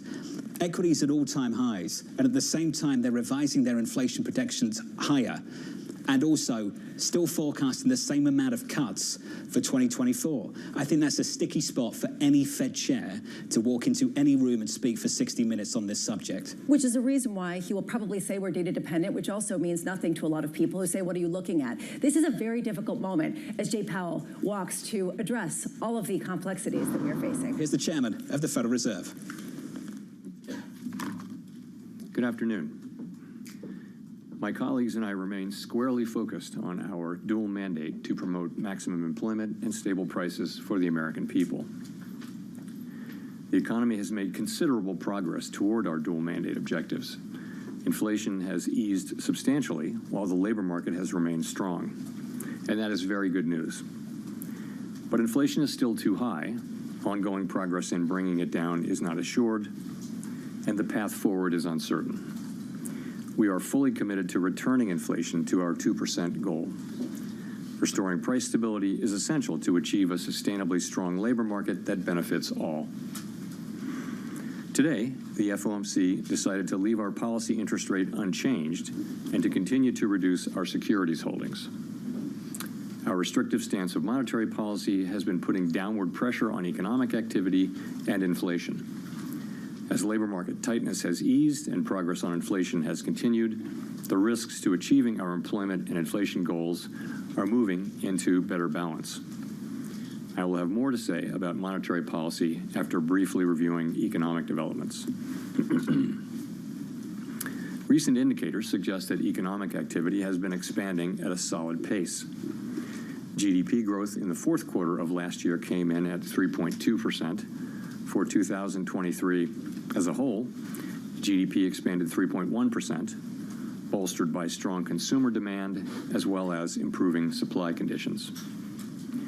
Activity in the housing sector was subdued over the past year, largely reflecting high mortgage rates. High interest rates also appear to have weighed on business fixed investment. In our summary of economic projections, committee participants generally expect GDP growth to slow from last year's pace, with a median projection of 2.1% this year and 2% over the next 2 years. Participants generally revised up their growth projections since December, reflecting the strength of incoming data, including data on labor supply. The labor market remains relatively tight, but supply and demand conditions continue to come into better balance. Over the past 3 months, payroll job gains averaged 265,000 jobs per month.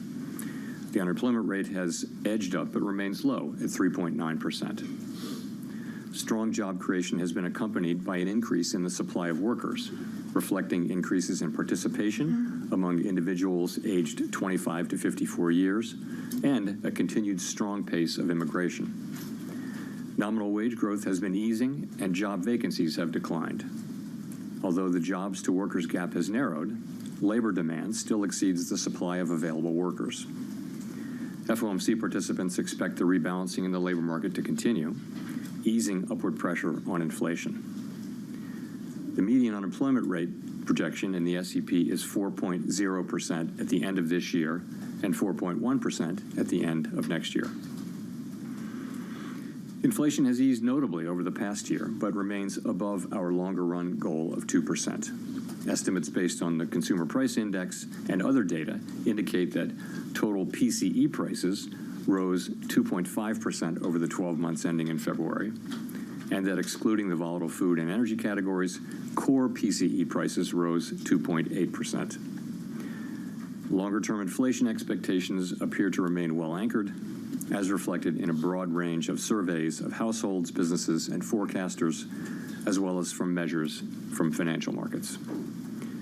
The median projection in the SEP for total PCE inflation falls to 2.4% this year, 2.2% next year, and 2% in 2026. The Fed's monetary policy actions are guided by our mandate to promote maximum employment and stable prices for the American people.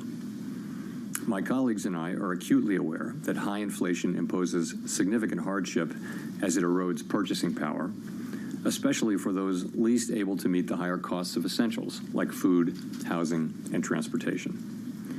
We are strongly committed to returning inflation to our 2% objective.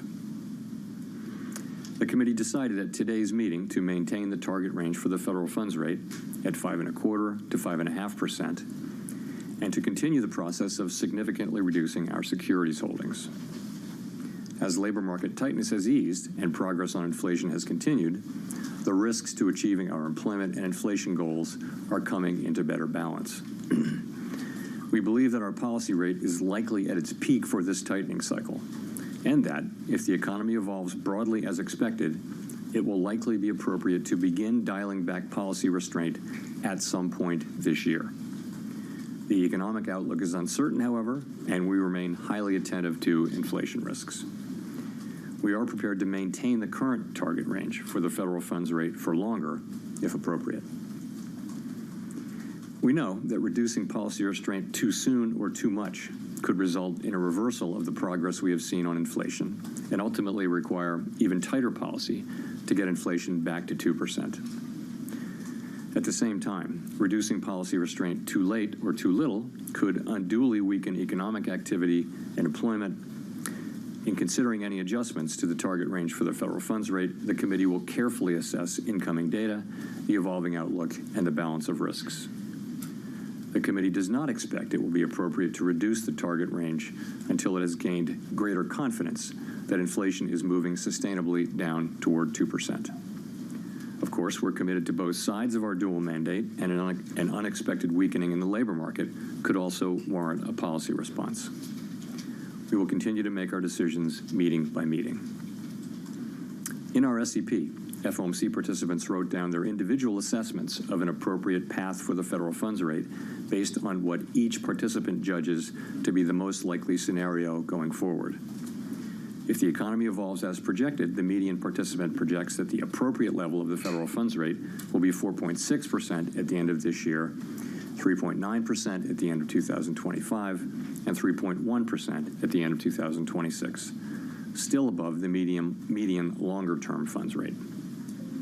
These projections are not a committee decision or plan. If the economy does not evolve as projected, the path for policy will adjust as appropriate to foster our maximum employment and price stability goals. Turning to our balance sheet, our securities holdings have declined by nearly $1.5 trillion since the committee began reducing our portfolio. At this meeting, we discussed issues related to slowing the pace of decline in our securities holdings. While we did not make any decisions today on this, the general sense of the committee is that it will be appropriate to slow the pace of runoff fairly soon, consistent with the plans we previously issued. The decision to slow the pace of runoff does not mean that our balance sheet will ultimately shrink by less than it would otherwise, but rather allows us to approach that ultimate level more gradually. In particular, slowing the pace of runoff will help ensure a smooth transition, reducing the possibility that money markets experience stress and thereby facilitating the ongoing decline in our securities holdings consistent with reaching the appropriate level of ample reserves. We remain committed to bringing inflation back down to our 2% goal and to keeping our longer-term inflation expectations well anchored. Restoring price stability is essential to set the stage for achieving maximum employment and price stability over the long term. To conclude, we understand that our actions affect communities, families, and businesses across the country. Everything we do is in service to our public mission. We at the Fed will do everything we can to achieve our maximum employment and price stability goals. Thank you.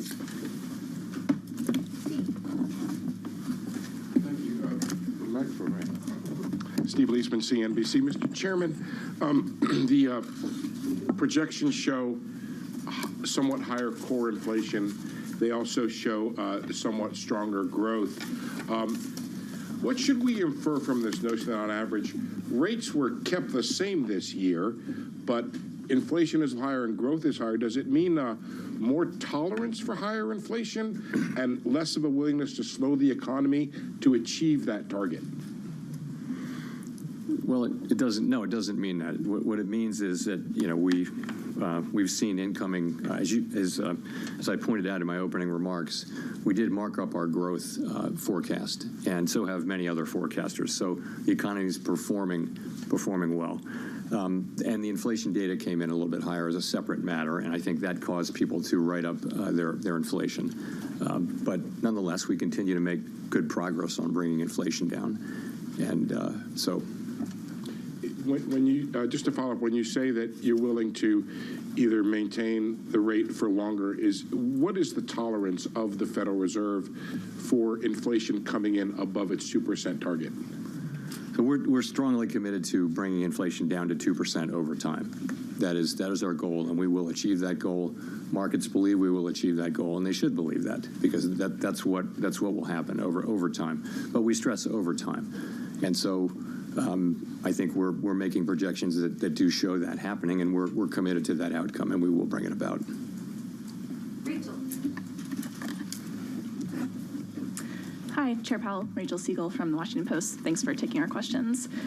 You and others have been saying that relief on housing inflation is coming, but it still hasn't shown up meaningfully in the CPI or the PCE. Does that challenge your assumption about when the shift will finally break through, since it hasn't at that point?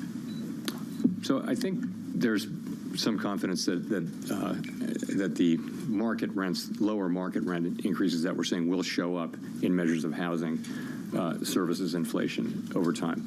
There's a little bit of uncertainty about when that will happen, but there's real confidence that they will show up eventually over time. But again, uncertainty about the exact timing of that. And will you be able to get overall inflation down to target if housing doesn't break through quickly, and does that affect the timing for eventual cuts this year? We will get aggregate inflation down to 2% over time. We will. And I would assume that what we'll continue to see is we'll see goods prices coming into a new equilibrium where they're going down perhaps not as quickly as they had been earlier this year, where housing services inflation will come back down as current market rents are suggesting will happen, and where non-housing services will move back down. Some combination of those three things, and it may be different from the combination we had before the pandemic, will be achieved and will bring inflation back down to 2% sustainably.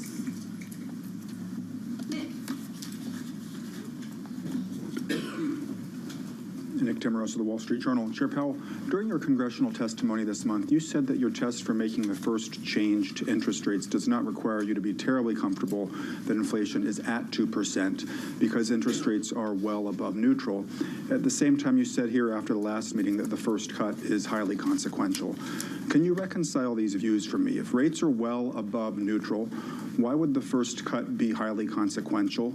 Is that because you anticipate one cut would be followed by one or two more along the lines of the recalibration you made in 2019, which itself was modeled on the mid-cycle adjustment of 1995? It's more.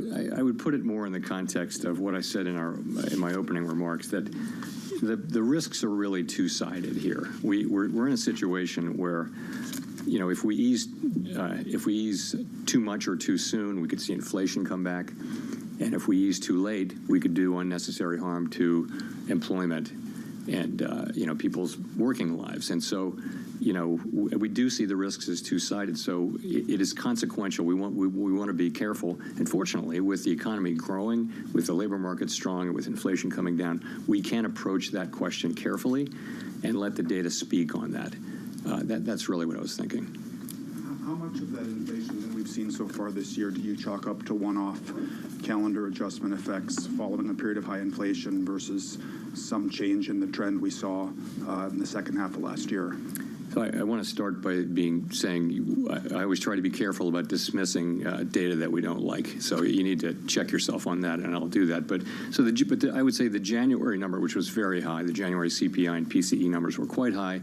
There's reason to think that there could be seasonal effects there. But nonetheless, we don't want to be completely dismissive of it.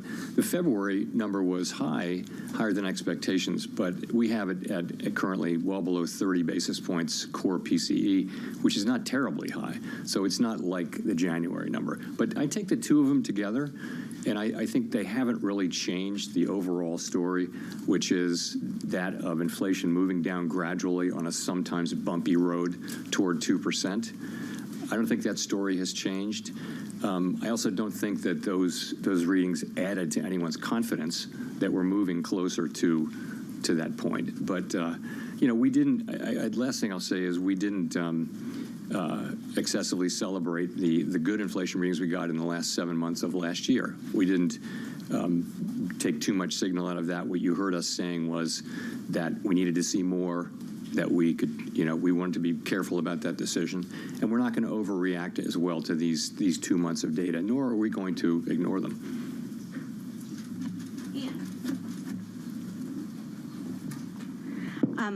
Hi, yes, Chair Powell. Could you speak a little bit more about the timing? Is there enough data between now and, say, May to be able to get the kind of confidence that you say that, you know, you still need? Or by June, is there enough data for you? Just give us a sense of your thinking there. Thank you. Yeah, so we make decisions meeting by meeting, and we didn't make any decisions about future meetings today.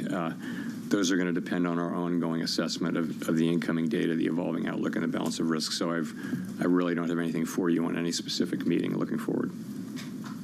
But, I mean, just a question of, I mean, is there even enough data for you to be able to? We'll take, you know, things can happen during an intermeeting period if you look back. Unexpected things. So I wouldn't want to dismiss anything. So I just would say that the committee wants to see more data that gives us higher confidence that inflation is moving down sustainably toward 2%. I also mentioned, and we don't see this in the data right now, but if there were a significant weakening in the data, particularly in the labor market, that could also be a reason for us to begin the process of reducing rates. Again, there's nothing in the data pointing at that, but those are the things that we'll be looking at coming meetings, and without trying to refer to any specific meeting. Hi, Chris Regaber, Associated Press. Thank you. In the projections, there is an increase in the neutral rate, as you know, and higher rates, a quarter point higher rates projected in 2025, 2026. Can you speak about what might be behind that? Is there a real sense here that the economy has perhaps changed in some way, that higher rates will be needed in the future? Thank you. So you're right. They're pretty modest changes, but you're right. There was an uptick in the longer run rate, and also there's a 25 basis point increase in 25 and 26. In terms of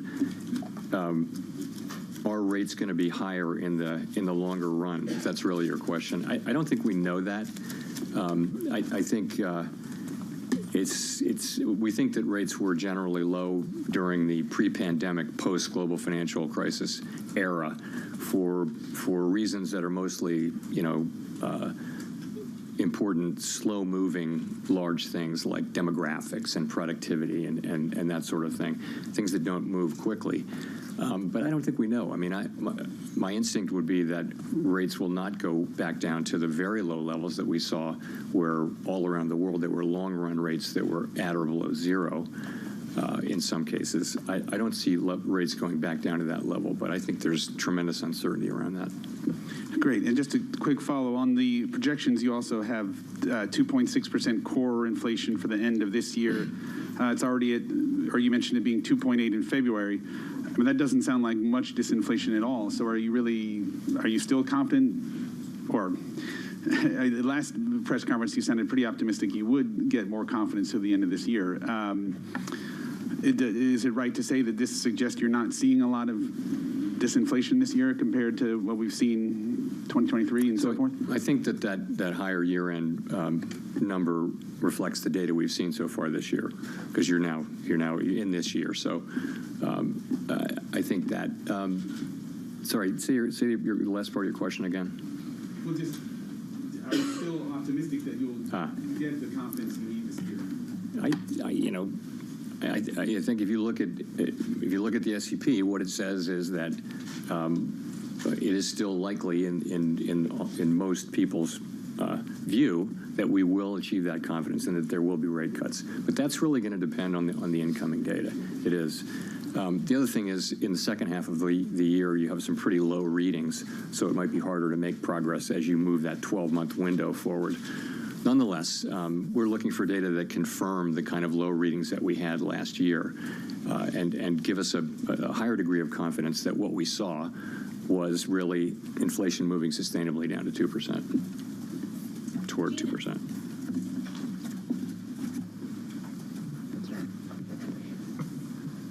Gina Smilik, The New York Times. Thank you for taking our questions.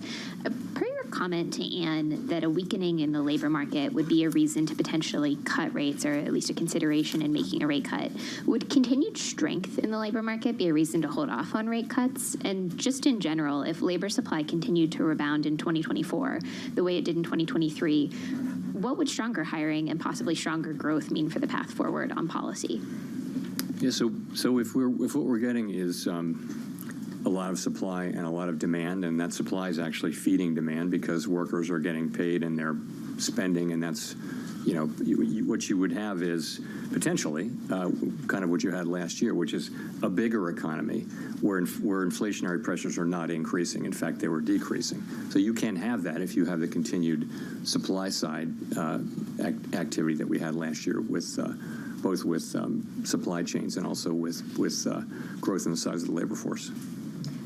But so strong hiring in and of itself would not be a reason to hold off on rate cuts? No, not all by itself, no. I mean, you saw last year very strong hiring and inflation coming down quickly. We now have a better sense that a big part of that was supply side healing, particularly with growth in the labor force. So in and of itself, strong job growth is not a reason, for us to be concerned about inflation.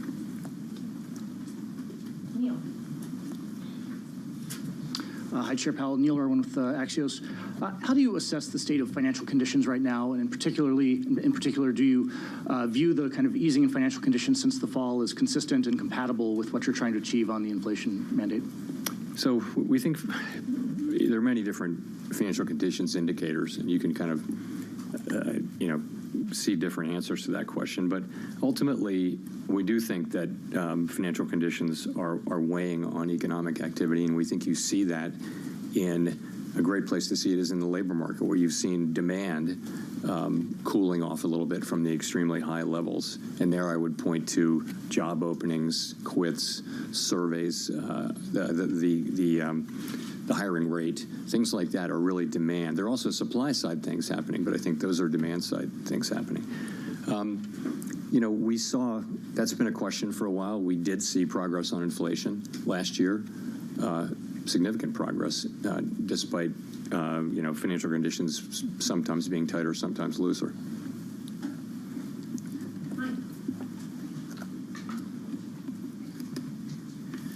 Michael McGee with Bloomberg Radio and Television. Can you give us more color on how the committee is thinking about inflation dynamics now?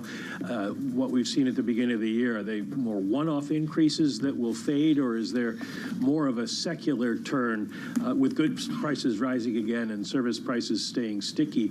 And also, housing prices have been sort of the Godot of this cycle, in that you keep expecting them to go down and they don't. How does the committee see this playing out forward since you've raised your inflation forecast? So I see the committees looking at the 2 months of data and asking the same question you're asking and saying we're just going to have to see what the data show. As I mentioned, you can look at January, which is very high reading, and you can, and I think many people did see the possibility of seasonal adjustment problems there. But again, you got to be careful about dismissing the parts of the data that you don't like. So, then February wasn't as high, but it was higher. So the question is, what are we going to see? We tend to see a little bit stronger. This is in the data. A little bit stronger inflation in the first half of the year, a little bit less strong later in the year. We're going to let the data show. I don't think we really know whether this is a bump on the road or something more. We'll have to find out. In the meantime, the economy is strong, the labor market is strong, inflation has come way down, and that gives us the ability to approach this question carefully and feel more confident that inflation is moving down sustainably to 2% when we take that step to begin dialing back our restrictive policy. Well, you've talked about the desire to have confidence that inflation is continually moving down. Has the recent numbers we've gotten for inflation data dented that confidence at all? It certainly hasn't improved our confidence. It hasn't raised anyone's confidence, but I would say that the story is really essentially the same, and that is of inflation coming down gradually toward 2% on a sometimes bumpy path, as I mentioned. I think that's what you still see. We've got 9 months of 2.5% inflation now. And we've had 2 months of kind of bumpy inflation. We were saying that it's going to be a bumpy ride. We consistently said that. Now here are some bumps, and the question is, are they more than bumps? And we can't know that. That's why we are approaching this question carefully. It is very important for everyone that we serve that we do get inflation sustainably down. And I think the historical record, every situation is different, but the historical record is that you need to approach that question carefully and try to get it right the first time and not have to come back and raise rates again, perhaps, if you cut inappropriately, prematurely. Thank you, Mr. Chairman. Edward Lawrence with Fox Business. I wanted to ask you, you received a letter from, the Federal Reserve is an independent body, understanding Congress has oversight over that. You received a letter from Senators Elizabeth Warren and Sheldon Whitehouse that said, calling on you to lower interest rates, to cut interest rates, because it says, quote, the potential that it may remain too high for too long has halted advances in deploying renewable energy technologies and delayed significant climate and economic benefits from these projects. So has higher interest rates caused that? Have they? Well, first of all, I respect in our system of government, it is Congress that has oversight responsibility over the Fed. We place a tremendous amount of importance on our engagements with Congress and always treat them with great respect. In this case, I would say those are, our mandate. Our mandate is for maximum employment and price stability, and the other things that we do, and that's what we're trying to accomplish. We're trying to do that in a way that sustains the strong growth we're seeing, the strong labor market we're seeing, but allows us to make further progress with inflation. That's how we can best serve the public and leave the other issues, which in many cases are incredibly important, such as those you mentioned, leave those to the people who have responsibility for those. There was another letter from 24 lawmakers saying that the higher rates are squeezing the working people. How do these letters affect what you guys are doing policy-wise? We receive these letters with respect, and we write careful responses and address concerns. We listen, again, because we're talking to the people who, in our system of government, have oversight over our activity. So but at the end of the day, we take that on board, but we have to make our judgments, and we have to stick to our knitting, which is maximum employment, price stability, supervise and regulate the banks, work on the payment system, the things that we do.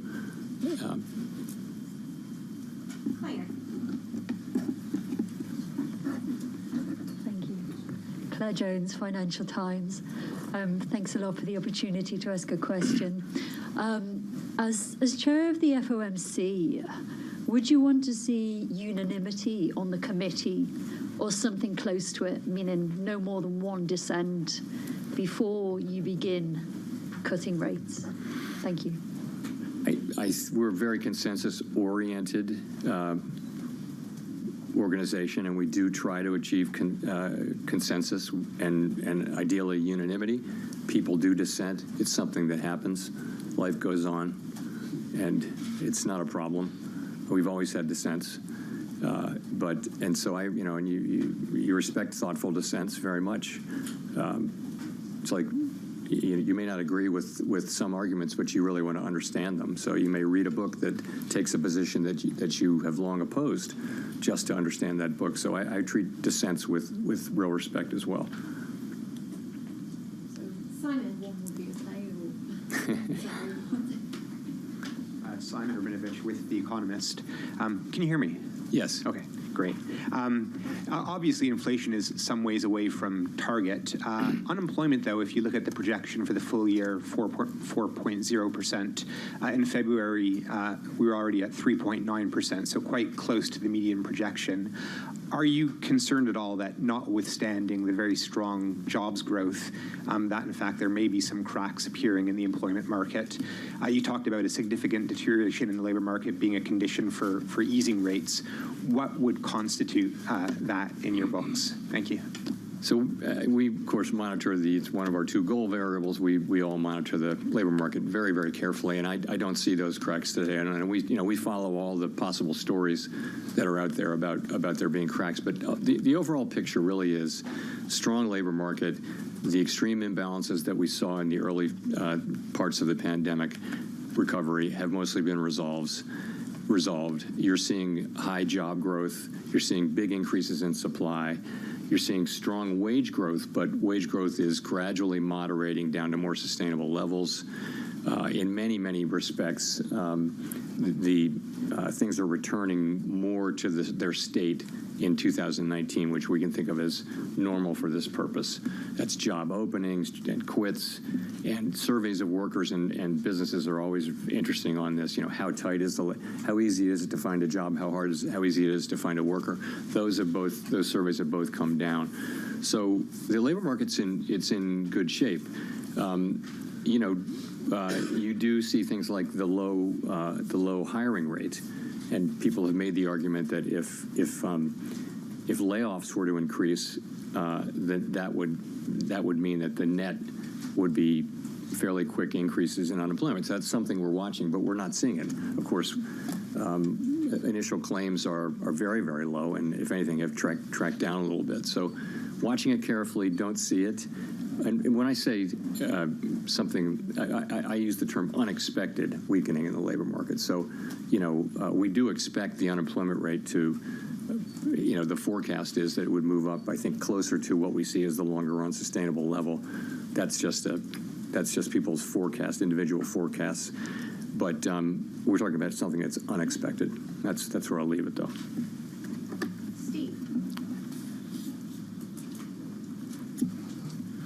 Steve Matthews with Bloomberg.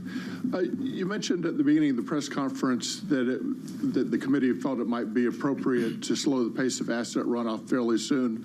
I'm wondering, when you say fairly soon, does that mean that the committee would meet about this again in May and a decision could be reached that soon? And I was wondering if you could also just describe the scope of what the committee is discussing. You're at $95 billion of caps right now. Would that be cut about in half or something in that nature?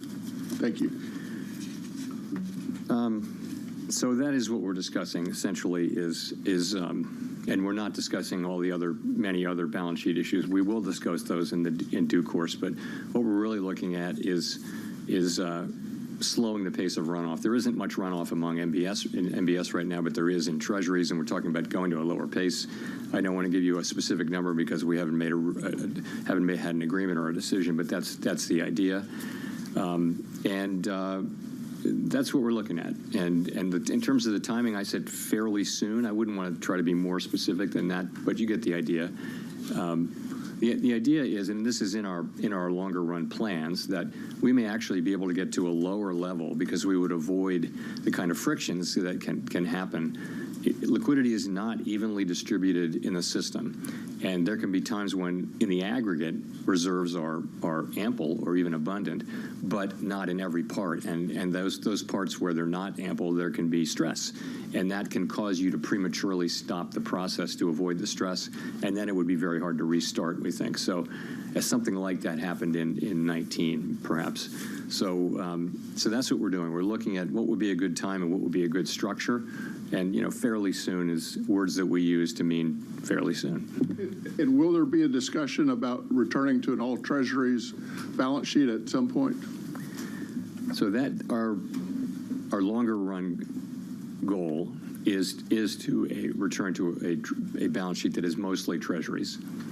I do expect that once we're through this, we'll come back to the other issues about the composition and the maturity, and revisit those issues. But it's not urgent right now. We want to get this decision made first, and then we can, when the time is right, come back to the other issues.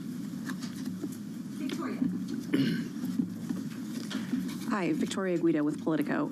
Also on the balance sheet, can you talk a little bit about how the outlook for the banking sector might impact your balance sheet plans? Do you worry that as deposits start to shrink that we could see more turbulence?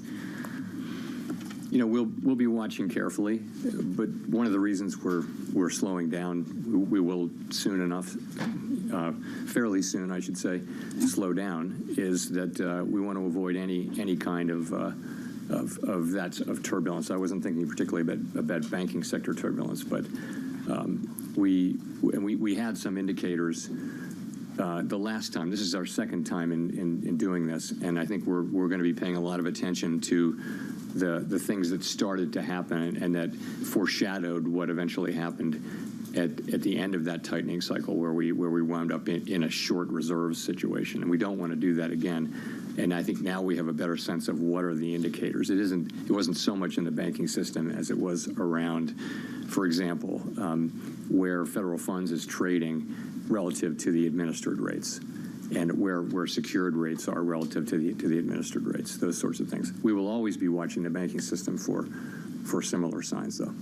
Well, is it also because you're not sure exactly how the reserve supply will react once the overnight reverse repo facility, drops near at zero? I think we broadly think that once the overnight repo stabilizes either at zero or close to zero, that as the balance sheet shrinks, we should expect that reserves will decline pretty close to dollar for dollar with that. That's what we think. Go to Jean. Hi, Chair Powell. Jean Young with M&I Market News. I wanted to ask also about the balance sheet. You said that starting the taper sooner could get you to a smaller balance sheet size.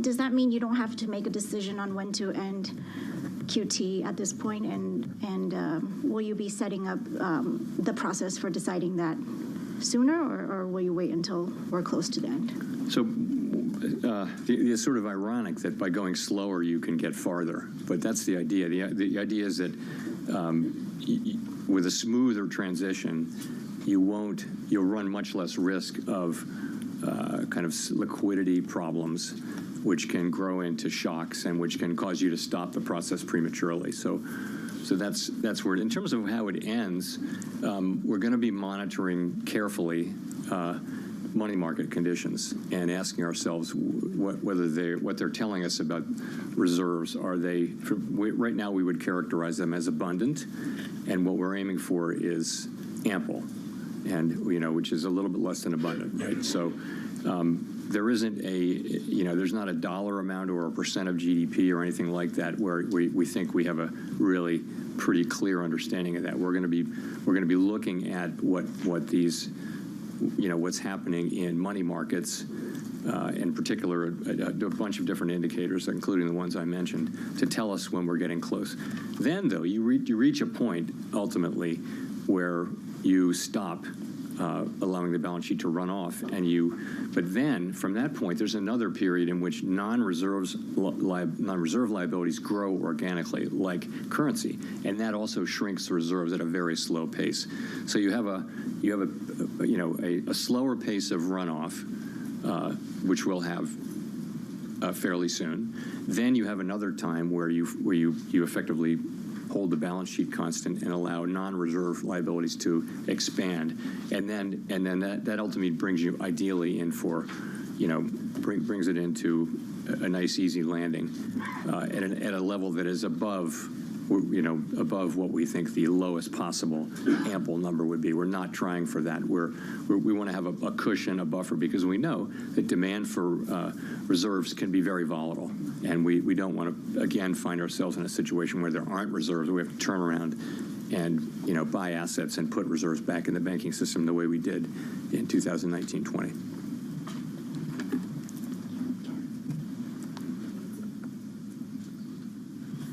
Hi, Nancy Marshall-Genzer with Marketplace.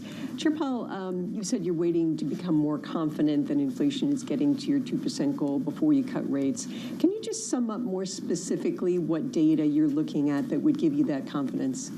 Sure. So most importantly, we're looking at the incoming inflation data and the contents of it and what they're telling us. So that'll be, and also the various components. So obviously that's what we want. We want more confidence that inflation is coming down sustainably toward 2%. And I mean, of course, we'll also be looking at all the other things that are happening in the economy. We'll look at the totality of the data, including everything essentially, as we make that assessment. But the most important thing will be the inflation data that's coming in. Well, are there things that you would give more weight to, like wages? Wages is one thing. We don't. Our target is not wages. It's really inflation. We would look to the fact that wages are still coming in very strong, but they've been wage increases. That is to say, wage increases have been quite strong, but they're gradually coming down to levels that are more sustainable over time, and that's what we want. We don't think that the inflation was not originally caused, I don't think, mostly by wages. That wasn't really the story. But we do think that to get inflation back down to 2% sustainably, we'd like to see, continuing gradual movement of wage increases at still high levels, but back down to levels that are more sustainable over time. Let's go to Greg. Thank you. Greg Robb from MarketWatch. Chair Powell, could you say at this meeting whether there were more officials who wanted to be careful and go slower about rates than were at the last meeting? Was there that sense of maybe it's smart to wait? Thanks. I guess I'd put it this way. If you look at the incoming inflation data that we've had for January and February, I think very broadly that suggests that we were right to wait until we're more confident. So I think I didn't hear anyone dismissing it as not information that we should look at or anything like that. So I think generally speaking, it does go in the direction of saying yes, it's appropriate for us to be careful as we approach this question.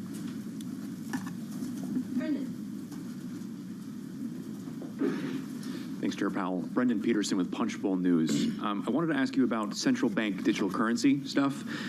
We've been hearing a lot from Republicans in Congress about what the Fed is or isn't doing in a digital dollar. But folks, I know you have said to Congress that you are going to wait for approval before the Fed does anything, launches anything. But folks like House Majority Whip Tom Emmer have said that the Fed is either actively researching or hiring personnel to study the implications of a CBDC. Can you give us any clarity on what the Fed is doing right now on a digital dollar? Sure. So I think we've been pretty transparent on this, but I'll try harder. So we are not getting ready to, we haven't proposed, we haven't come to a conclusion that we should propose or anything like that, that Congress consider legislation to authorize a digital dollar. And it would take legislation by Congress signed by the president to give us the ability to do what we think of as a CBDC, which is really a retail CBDC with the public of it. So we're just a long, long way from that. What we are doing, and I think what every major central bank is doing, is we're trying to stay in the frontiers of what's going on in digital finance. And it has many, many different areas. You know, it has applications in wholesale finance, in the payment system. And so to serve the public, these issues have become very front burner in the last 5 or 6 years. We need to be knowledgeable about all that. So we actually do have people trying to understand things that are, but it's wrong to say that we're working on a CBDC and that we've secretly got a lab here where we've got one and we're just going to spring it on Congress at the right moment. We don't. I haven't at all in my own mind made a decision that I think this is something the U.S. should be doing. I just think it's something we need to understand, and we do have people who are keeping up with that as part of the broader payments landscape. That's how I would characterize it. Mark.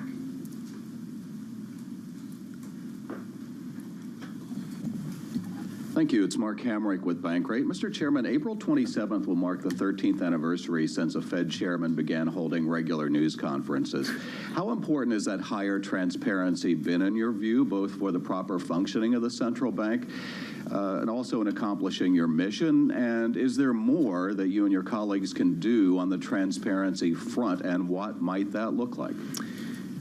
I generally think, this movement actually started, 30 years ago, when some academics posited that a more transparent central bank, if the public understands your reaction function, the markets will do your work for you. They'll react to the data. And so it all happens that way. And so there's been a march toward greater and greater transparency. And that certainly Chairman Bernanke advanced that. So Chairman Greenspan did, Chair Yellen did. And so we went from four press conferences a year to 8. So now every meeting really is live now. I think that's a good innovation. I wouldn't want to turn it back. We also have done a bunch of other things. We have an annual supervision report, financial stability report. There's a long list of things that we've done. I think nothing comes to mind as really desperately in need of doing at this moment. We're very transparent. We have no shortage of FOMC participants speaking to the public through the media. And so that channel is full, I would say. So I think it's generally broadly helped and made things better, but not every day and in every way. Well, to follow up, has there ever been a day where you wanted to put that genie back in the bottle somewhat? Of course not. Let's go to Jennifer for the last question. Thank you, Chair Powell. Jennifer Schonberger with Yahoo Finance. Not to harp too much more on confidence and inflation, but you did say earlier in this press conference that the recent inflation data hasn't raised anyone's confidence. But when you testified before the Senate a couple weeks ago, you told lawmakers that you are, quote, not far from receiving the confidence needed on inflation to begin cutting rates. So are you still of that belief or not? What are we to take by those words, not far? So let me say my main message at that in those 2 days of hearings was really that the committee needs to see more evidence to build our confidence that inflation is moving down sustainably toward our 2% goal. And we don't expect that it will be appropriate to begin to reduce rates until we're more confident that that is the case. I said that any number of times, so those were kind of the main part of the message. We repeated that today in our statement. I also, to the language you mentioned, I really pointed out that we had made significant progress over the past year, and what we're looking for now is confirmation that that progress will continue. We had a series of inflation readings over the second half of last year that were really much lower. We didn't overreact, as I mentioned, but that's what I had in mind. But given that you said that PCE for February, 2.8%, the estimate, and that we have been seeing PCE, core PCE, coming down by 10% every month, I mean, wouldn't you be at about 2.4% this summer, June, July, to a point where you could cut then? Well, we'll just have to see how the data come in. We would, of course, love to get great inflation data. We got really good inflation data on the second part of last year. Again, we didn't overreact to it. We said we needed to see more, and we said it would be bumpy. And now we have January and February, which I've talked about a couple of times. So, we're looking for more good data, and we would certainly welcome it. Thank you. Thank you. If you're long stocks, you didn't want this to end. Live from New York City this afternoon. Good afternoon. This is special coverage of the Federal Reserve meeting. Let's start with the scores. All-time highs on the S&P 500, positive by 0.8%. On the NASDAQ, up 1%. On the Russell, up 1.6%. In the bond market, a rally through most of that news conference. On a 2-year, yields lower by 6 basis points to 461.93. So let's talk about the why. The why is in the outlook, the projections from the Federal Reserve. Growth revised higher, unemployment revised down, inflation revised up, all by maintaining the same median dot, implying 3 cuts in 2024. So there was a clear and obvious contradiction in the outlook and a clear and obvious question to ask in this press conference. What gives? This is what the chairman had to say. But it doesn't mean that. What it means is that we've seen incoming, as I pointed out in my opening remarks, we did mark up our growth forecast, and so have many other forecasters. So the economy is performing well. And the inflation data came in a little bit higher as a separate matter, and I think that caused people to write up their inflation. But nonetheless, we continue to make good progress on bringing inflation down. There's 2 ways to interpret this, the unkind way and the kind way. The unkind way, if you're a Fed basher, you would say he wasn't prepared for that question. The kind way would be to assume that he was. And there was a message, a signal in that non-answer. Bramo, I have to say, I'm in the latter camp and not the former. I would agree. I actually think that there was a message in this because honestly, he didn't really push back on financial conditions either and didn't really have any concrete answer. I heard a lot of words. I didn't hear some sort of answer to our financial conditions moving the economy in the wrong direction, which makes me think he's comfortable with it. He's not going to push back. This is a Fed that wants to cut rates. They still want to cut rates. And when he talked about inflation coming down over time, I'll stress the over time. Yep. This is higher inflation for a longer period of time that will be tolerated by this Federal Reserve. Strong growth isn't a problem. Equity markets at all-time highs, not a problem. The Fed chair, and I think this is important, how they've set up the perceived asymmetric policy stance of the Federal Reserve in the minds of so many in this market right now. The Fed chair is signaling repeatedly he is more willing to respond to weaker growth than he is stronger growth. So even if you project stronger growth, Bramo, it doesn't matter. He doesn't mean he's going to raise interest rates anytime off the back of that, but weaker growth, they're ready to go. And you pointed this out. He distinguished the idea of growth that was hotter from inflation as though those stories were independent of one another. And it raises this question, are they still looking at this as a supply-side driven kind of issue that caused the inflation, kind of the pandemic effects and the ripple-throughs that will naturally subside? Which raises the question, have they really done anything to inflation, or is this just some sort of other type of influence that they're kind of riding and trying to game out? You know what stood out to me as well? The story hasn't changed. When he says the story hasn't changed, yet the data has, I think the meaning of what he's saying has changed. The meaning is different. If you say the story hasn't changed, even though inflation comes in hotter than expected, you're sending a very different signal to the one that you were sending even a month, 2 months ago. And you can see that just frankly in the data that they should put out there. Their forecasts exactly are not the same. When they talk about core PCE coming to 2.6% at the end of this year versus the expected 2.4% previously, when you talk about the growth projection increasing materially, this is a shifted kind of landscape with higher inflation and a higher rate for longer. But they're saying the story hasn't changed, which again talks about a green light to stocks, which is exactly what we're seeing. Let's bring in the guests with equities at all-time highs. We can catch up with Bill Dudley, the former New York Fed president and Bloomberg Economics senior advisor. Bill, the Fed chair said we're committed to getting inflation back to 2%. How committed did he sound in that news conference? I don't think he's changed the story at all. I think what people are a little bit flummoxed by is the fact that the Fed sees stronger growth, a little bit higher inflation, yet the same number of interest rate cuts penciled in for 2024. I think the reality is it almost flipped. I mean, one more person had moved their interest rate forecast up, it would have been 2 rate cuts as the median rather than 3, and people probably would be interpreting this in a much more different manner. I think, Powell's confident about a couple things. Number one, that inflation's coming down. Number two, that that the labor supply is increasing, and that's creating slack in the labor market. And 3, that monetary policy is tight. And that's why he's confident that eventually he's going to cut rates. It's just a question of timing. Bill, do you think that there's something incompatible about shifting upward a growth target, shifting upward a targeted PCE for the end of the year, and even shifting up just slightly where rates are going to be and saying the story hasn't changed, that the inflation target is still the same, it just might take a lot longer? I think what people, misinterpret is the summary of economic projections is not a Federal Reserve forecast. It's not Powell's forecast. It's a collection of individual forecasts.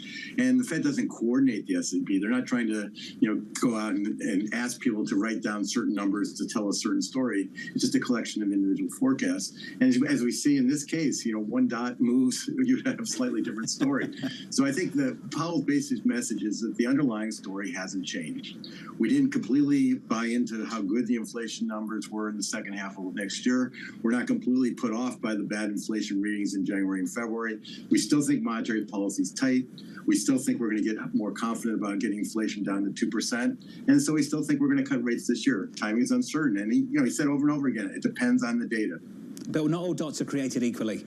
Where do you think Chairman Powell is on this story right now? Because it just seems to me there is a bias to cut interest rates. Steve Risciuto of Missouri came on this program in the last week or so, and he said this Federal Reserve wants to cut interest rates. Chairman Powell wants to cut interest rates. Is the bias to cut, regardless of what the data looks like?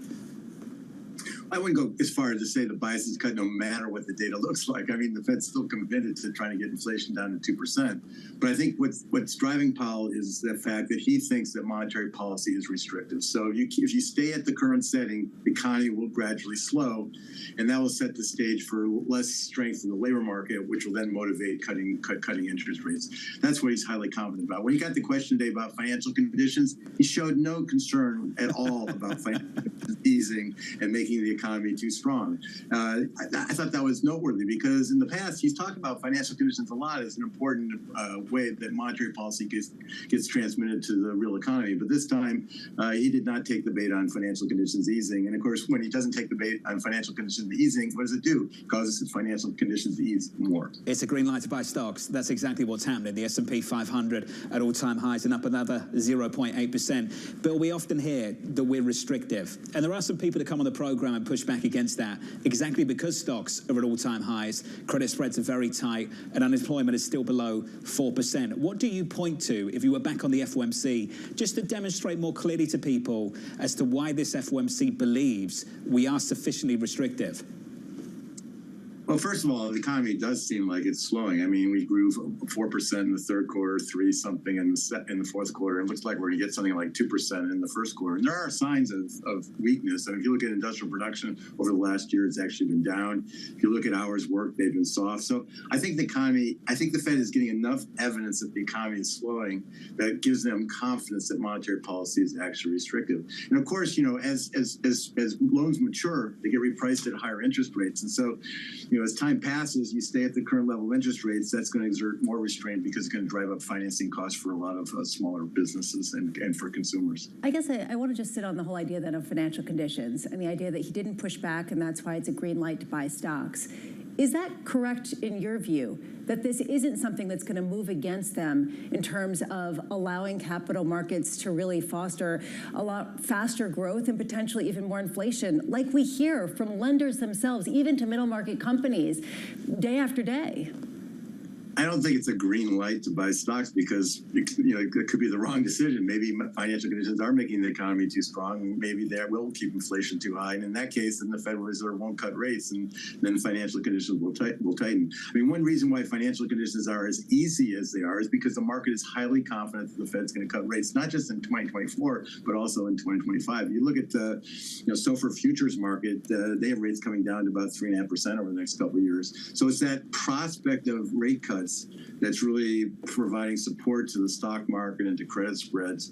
The market basically sees the Fed as having their back. If the economy weakens, the Fed will cut rates. I mean, that's the other thing that came through in his remarks today. If the labor market were to weaken, the Federal Reserve would take that into account in terms of the timing of interest rate cuts. So we don't really have to worry about the economy collapsing because if it starts to weaken significantly, the Federal Reserve will ride to the rescue with rate cuts.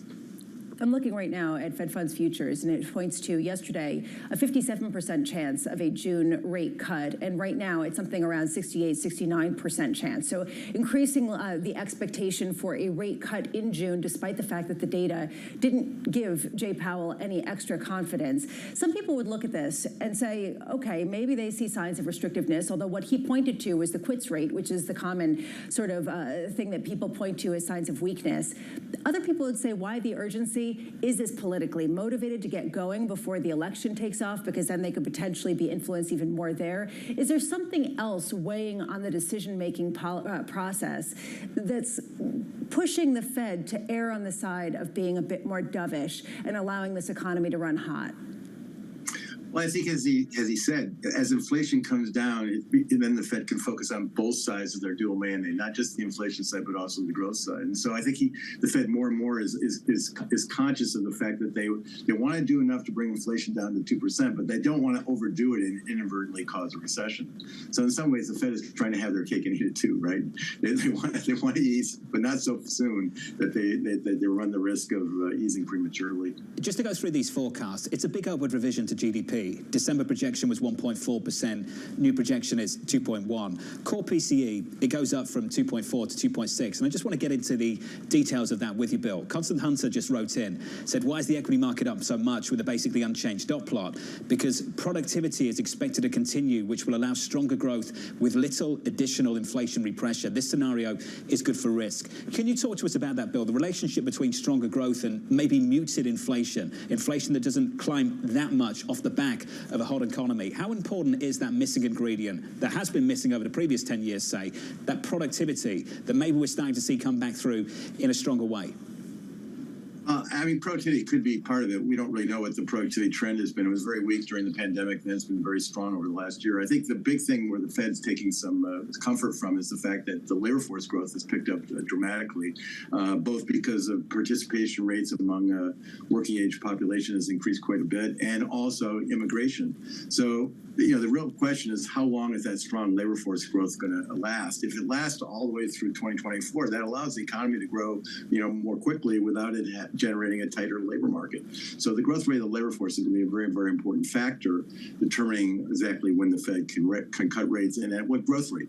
And Bill, he did mention immigration, and I really, that was notable to me because we heard from Morgan Stanley's Ellen Zentner, and we also heard from Jan Hatzius at Goldman Sachs in his reports where he's talking about immigration as one of the big wild cards for why you have seen some of the wage pressure come off and participation go up, and even some of the unemployment data tick a little bit higher just because some of the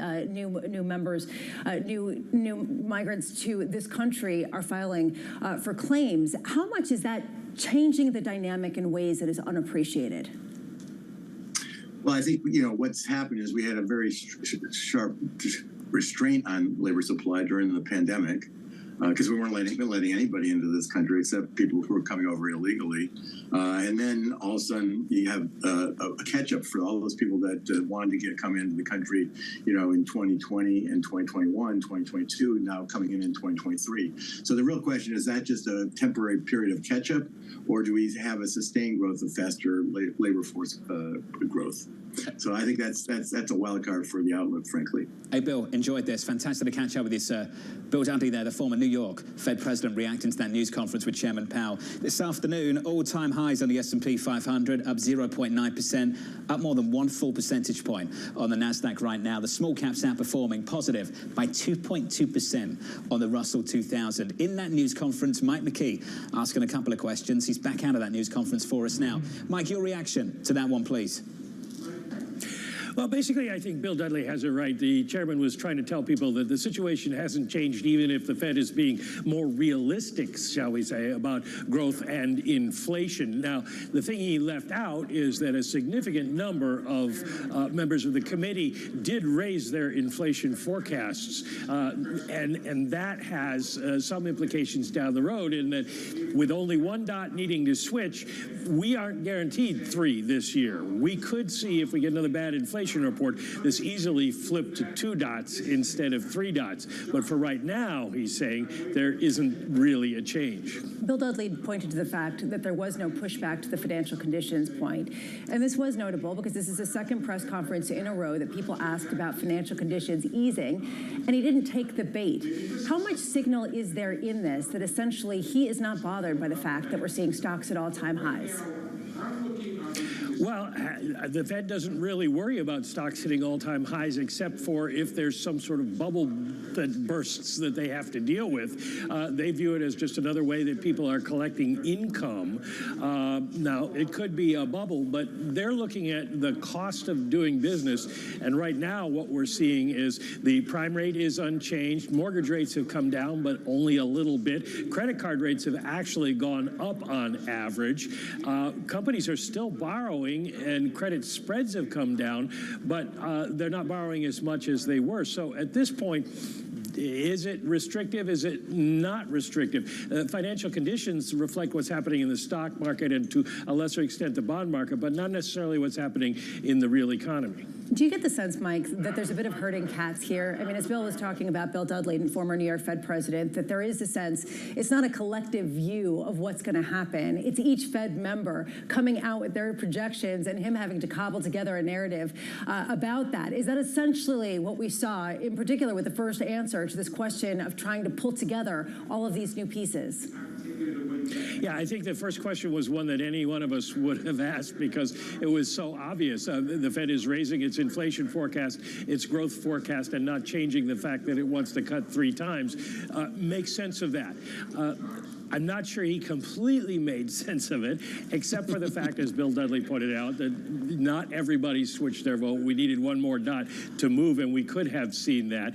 But they do have a problem with the dot plot in that Wall Street tends to see it as a collective forecast rather than as a collection of 19 individual forecasts. And if you break that down, you do see what I was talking about earlier, that a significant number raised their inflation forecast. And so it probably wouldn't take much to tip us into 2 if we continue to see this kind of inflation data. It was interesting, though, that he gave us the Fed's core PCE reading, basically 30 basis points for the month of February. We haven't got that yet, but that would suggest that inflation on a PCE basis is not accelerating the same way we saw CPI and PPI did. Hey, Mike McKee, thank you, sir. Appreciate it. Trying to explain what's going on in that news conference. Let's just put it this way. The optics, not great when you look at the medians and the shift we've seen now relative to December. I do like this explanation that basically it's not this sort of cabal coming up with some thesis that he can then put out there. It's him trying to pull together the different narratives. It is an interesting point that they basically leaked the core PCE. They leaked this sort of key metric as reason to not be more hawkish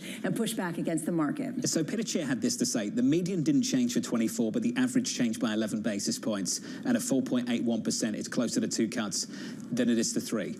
That's a kind of way of shaping things up if you wanted to frame things at the Federal Reserve. In fact, that might have been a better response for the Fed chairman in the news conference to explain what's going on. Yeah, on the margins, this does shift people to have slightly less confidence, which is the reason why we're looking to potentially cut rates fewer times. We'll have more time to sift through everything and understand whether we actually are making progress, and then everybody would have said, okay, we've heard absolutely nothing. The fact of the matter is, he didn't go with that option, though, did he? Went with a different option, excused it away, focused on other things. And the fact of the matter is, Lisa, we go back to something we've talked about a million times on this program. Will the Fed have the ability to respond to adverse shocks? The answer is yes, based on the communication we've had. Do they see strong growth as a problem per se? The answer is no, based on the communication we've had. So what do?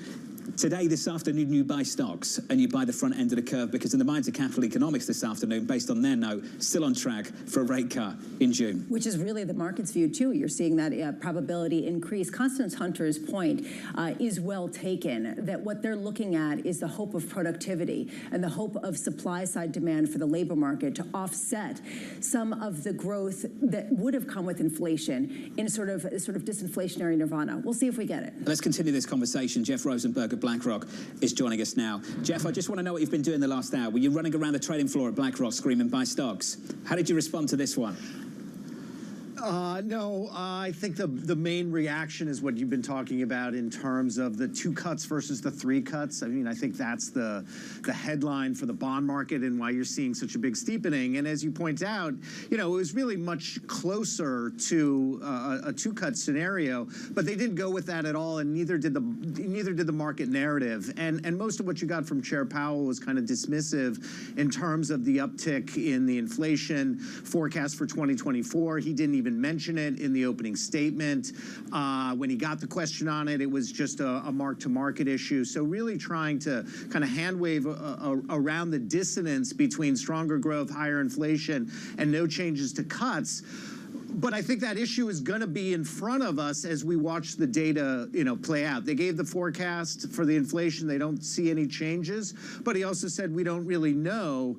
And so I think that'll be a little bit of a longer-term issue. But why you're having such a big reaction on the equity side is because the bond market is quite happy with it. And that interchange about the Fed put is back, will cut rates if there's any weakness in the employment picture, and risky assets love that story. But isn't that valid? I mean, at a point where we're talking about the potential to answer some of these questions about why there's been this shift on the margins, could this mean inflation is going to stay around for a bit longer? Maybe it's okay because we want to make sure we stick the soft landing. I mean, those would have been clear answers. Isn't the sort of non-answer signal, as John and I have been talking about, to basically look to that Fed put as a likelihood?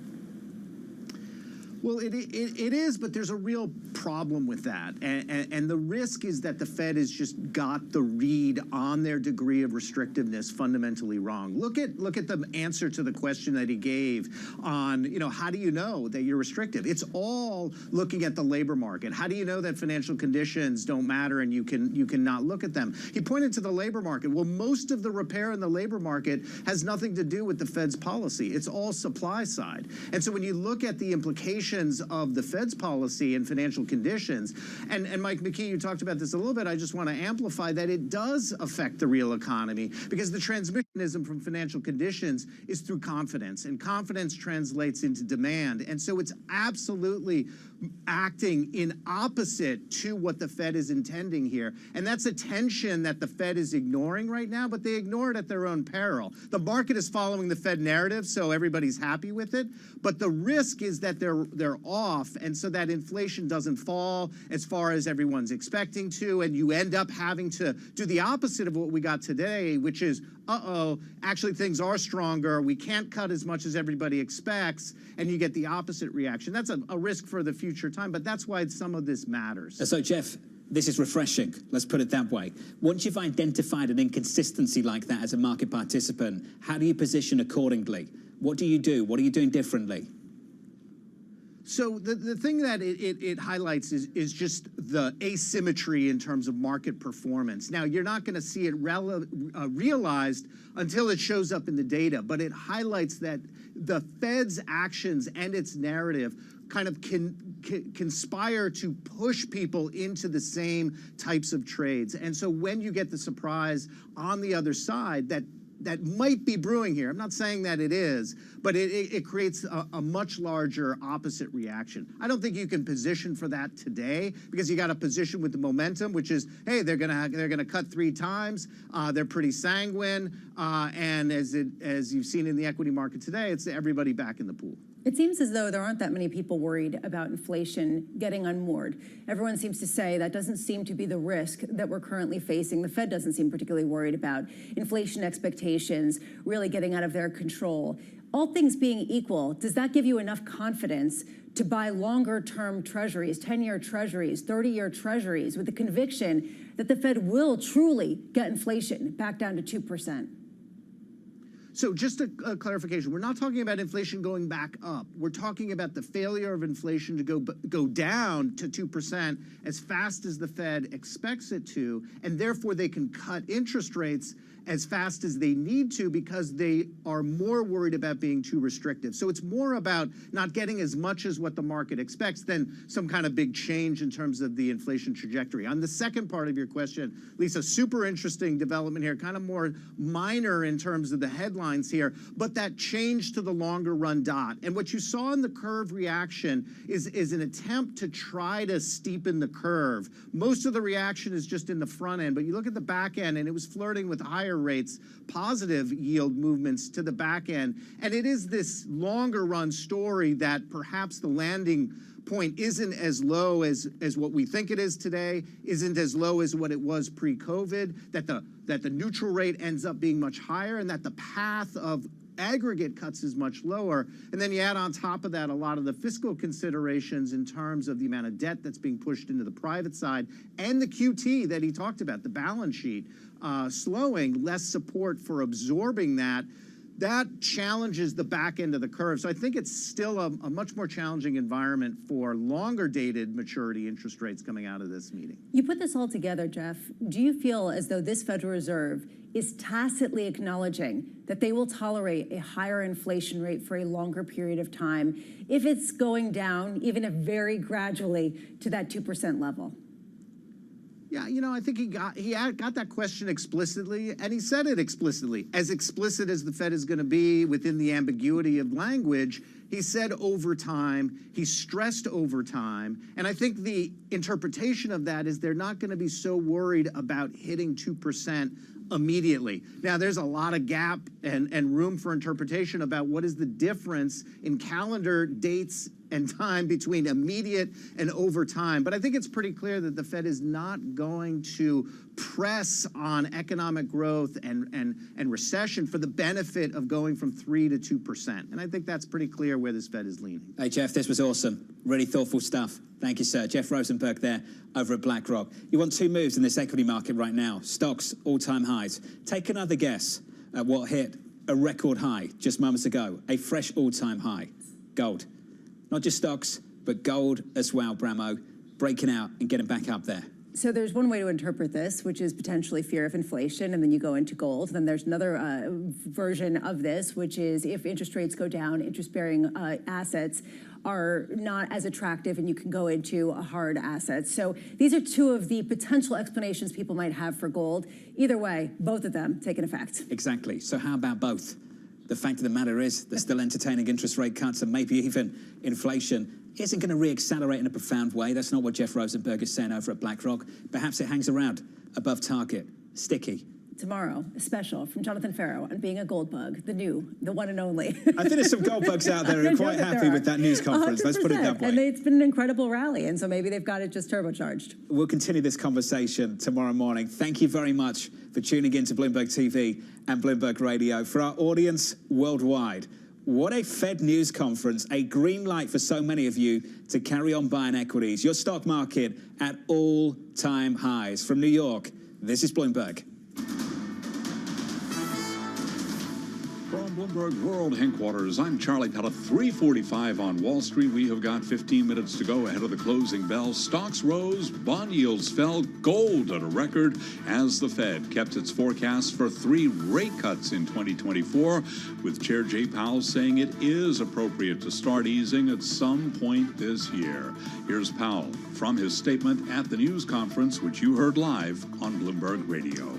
We believe that our policy rate is likely at its peak for this tightening cycle, and that if the economy evolves broadly as expected, it will likely be appropriate to begin dialing back policy restraint at some point this year. The economic outlook is uncertain, however, and we remain highly attentive to inflation risks. We are prepared to maintain the current target range for the federal funds rate for longer, if appropriate. Right now, we've got the 10-year yielding 4.27%, the 2-year 4.61%. Stocks at a record with the S&P up 38 to 52.16. The S&P now up by 0.7%. Dow Industrials up 360 points, up 0.9%. The Nasdaq Composite Index up 173. That is a gain right now of 1%. Spot gold at a record $2,181, up $24, up 1.1% right now. A retreat for crude, tumbling 2.1%, $81.68 a barrel. And Bitcoin back above 65,000, up now by 3.1%. So again, recapping, S&P on track for a record close, up 37, up 0.7%. I'm Charlie Pelleton. That is a Bloomberg Business Flash. This is Bloomberg Business Week. Insight from the reporters and editors who bring you America's most trusted business magazine. Plus, global business, finance, and tech news as it happens. Bloomberg Business Week with Carol Masser and Tim Stenivek on Bloomberg Radio. A very good afternoon, everybody. Live on Bloomberg Radio, YouTube, and Bloomberg Originals on this Fed Wednesday. At some point, the Fed chair saying that we will begin easing. It will be appropriate for the Federal Reserve, the FOMC, to begin easing and cutting rates. At some point this year. So we don't know if it'll be in May. We don't know if it'll be in June. At some point, Tim. You know what?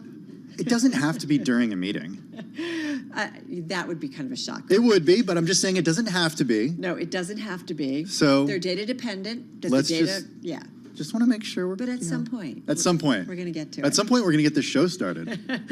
Very good afternoon. I'm Carol Masser along with Tim Stenivek. We're having some fun, but it kind of was the 3 words maybe heard around the United States, or at least those who are watching financial markets. I mean, we've got stocks off and running. You heard Charlie Pellet talking about a record on the S&P 500, and we've seen yields actually back off a bit. I feel like, oh my God, like Goldilocks, dare I say, this soft landing that, the Fed has seemingly continuing to kind of deliver at this point. We'll see if it continues in the future. Yeah, the front end yields down on the 10-year, the 2-year, I should say, 7 basis points, 3-year 7 basis points as well, and then on the 10-year down 2 basis points. All right, watching that. Let's get to it. We've got a great guest to talk about the market moves and particularly what we got from the Federal Reserve today. And Jay Powell, the chair of course, the Federal Reserve. Katie Kaminsky is with us in our drive to the close here. Just about 10 minutes left in the trading session. Chief Research Strategist and Portfolio Manager at Alpha Simplex, joining us once again, joining us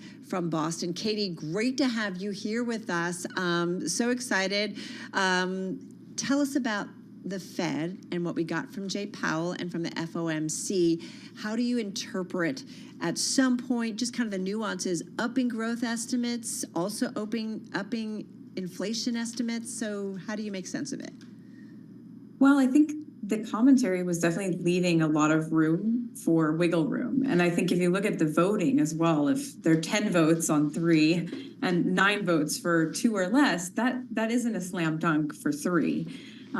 So I'd say that, they're kind of treading lightly to make sure that they can adjust should we start to see some inflation numbers and also the data start to come in a little bit on the upside for inflation if they need to pause a little bit more. And you've been seeing that in the markets. I mean, especially commodity markets this month have made me pay attention.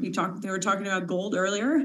So some of the commodity markets have been moving quite a bit. So Katie, I'm going there because back in August, you were on the program. You told us a 10-year at 6% is what we could see. Is that still something in this cycle you think we could see? I think, everything is feasible, but the truth is I think we're pretty far from that at this point. I mean, I think you'd have to go to a very extreme stagflationary environment And right now, growth is still very strong. So I think that scenario where you have a much steeper yield curve and you sort of have much higher yields would require something like stagflation. And we're just not anywhere close to that, but everything's possible in certain environments. What's more likely? You know, I'm looking at a 10-year at 4.27 right now.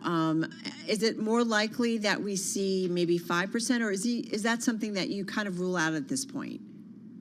Well, I mean, it's going to depend on what happens. I mean, my biggest question has been, what does it mean for cutting rates if inflation is still higher? Good point. That's sort of a strange scenario. So if we get into that scenario and inflation is ticking up and, you know, you've been cutting rates on the short end, at some point you might need a little bit of a, you know, some sort of premium on longer term debt. And so I think that's where people will expect higher yields on the longer end if that's the case. But right now, it looks like things are very much range bound. At least that's what we've seen in the fixed income markets. I mean, is it a little odd or is it Goldilocks? You know, in that the FOMC median 2024 core PCE inflation estimate moved up to 2.6% versus 2.4%. So a little bit higher, right? Higher for longer. Like, we get the message. And certainly the FOMC feels that way. Bumping up the 2024 GDP forecast to 2.1% from 1.4%. Estimate for long-run growth path remained at 1.8%, but it just feels like, okay, these are numbers that show the economy is doing okay. But maybe that's what speaks to then the possibility of some of those FOMC members saying maybe it's only 2 rate cuts this year. But can we also say maybe no rate cuts this year? Could the Fed get to that point at some point down the road if things stay strong? Well, I'd say the equity market agrees with you today. Right. But in addition to that, I mean, I think we've been, as you know, looking for higher rates more often in the past than some. And what I would say is that's still very much a possibility. And why I'm interested in the commodity markets is if we continue to see increases in prices and we start to see other areas where inflation just isn't going away, then they're leaving room to make at some point in time, much later time. And that's been happening all this year. We keep delaying. It looked a little more likely now, but really there's still always room. They're leaving room to do that. To do what? Wait. To wait. Okay. To wait to cut. It's definitely leaving room, although, they're indicating they'd like to. But, I want to see it before I believe it. So, I guess Bank of Japan might be a good example of that. It, can take longer than you think. Katie, we know that the Fed is independent, and it's been asked about its independence in the past, independent from political concerns, but we are in an election year. And we had some folks on our air yesterday talking about political concerns as we do get closer to the election and cutting closer to the election. So we have May, June, July, September, and November left in meetings before the election. What happens to the Federal Reserve in those next few meetings? Like, is there a chance that there's going to have to be a rate cut at 3 meetings in a row, or we get too close to an election and they don't want to cut rates too close to an election? Well, I would guess they probably would be reticent to cut, to signal anything that's not independent to the market. But, it does put some pressure on. There's only so many meetings left. And that's why I said, 9 of the votes were 2 or less. And people focused on the three cuts instead of the 2 or less. And I think you might end up with 2 or maybe 1 or 2. And, that would still probably be a step in that direction. But I think around an election, there's just so much uncertainty. And there's also, concern about independence. And then just a quick correction, the Fed meeting in November is on November 7th, which is actually the day after the general election in the United States, which is set for Tuesday, November 5th. Party on, right? They can do whatever they want. That's going to be busy. Yeah. No, I mean, I guess they could theoretically, but it would be definitely a very interesting time with, the election ongoing. Katie, is it safe to say that, Jay Powell is not going to come out and say it's appropriate to begin easing at some point this year? I'm going to obsess over this. We're all going to obsess with it. That he wouldn't put that out there if he didn't really believe that it's going to happen? Or can he come back at some point? I mean, he is the Fed chair. He is data dependent. But would he lay that out if he really thought, you know what, we just might not do anything this year? Well, I think they want to cut. It's just they're trying to get enough evidence in the data to do so. So I think there's definitely a desire to cut rates for concern of potential impact on financial conditions. But if they're not seeing enough evidence, like I was saying before, what kind of central bank is going to cut rates when inflation is high? Right. It seems like it could be a policy mistake. So I think they're going to have to tread lightly and continue to look at the data, but they're leaving it open so that they can adjust as they get more information. Hey, really quickly, 25 seconds, what's your best bet right now when you want to play the Treasury curve? Oh, I think right now, it's been a little bit against me, but we've been short fixed income and especially the 2-year. It's not working today, but definitely seeing short signals have been working well. This higher for longer theme has been working well. But outside of treasuries, I think the better place to look is in commodities as well. So gold, commodities, copper. Yeah. Okay. I've been moving a lot. All right. Listen, Katie, so glad to have you on this Fed Wednesday. Katie Kaminsky, be well. Katie is Chief Research Strategist, Portfolio Manager at Alpha Simplex, joining us from Boston. All right. We've just got about 2.5 minutes left in the trading session. We've got a rally underway, record on the S&P 500. We've seen yields just back off a little bit. Over to our TV colleagues we go. That's because Beyond the Bell starts right now.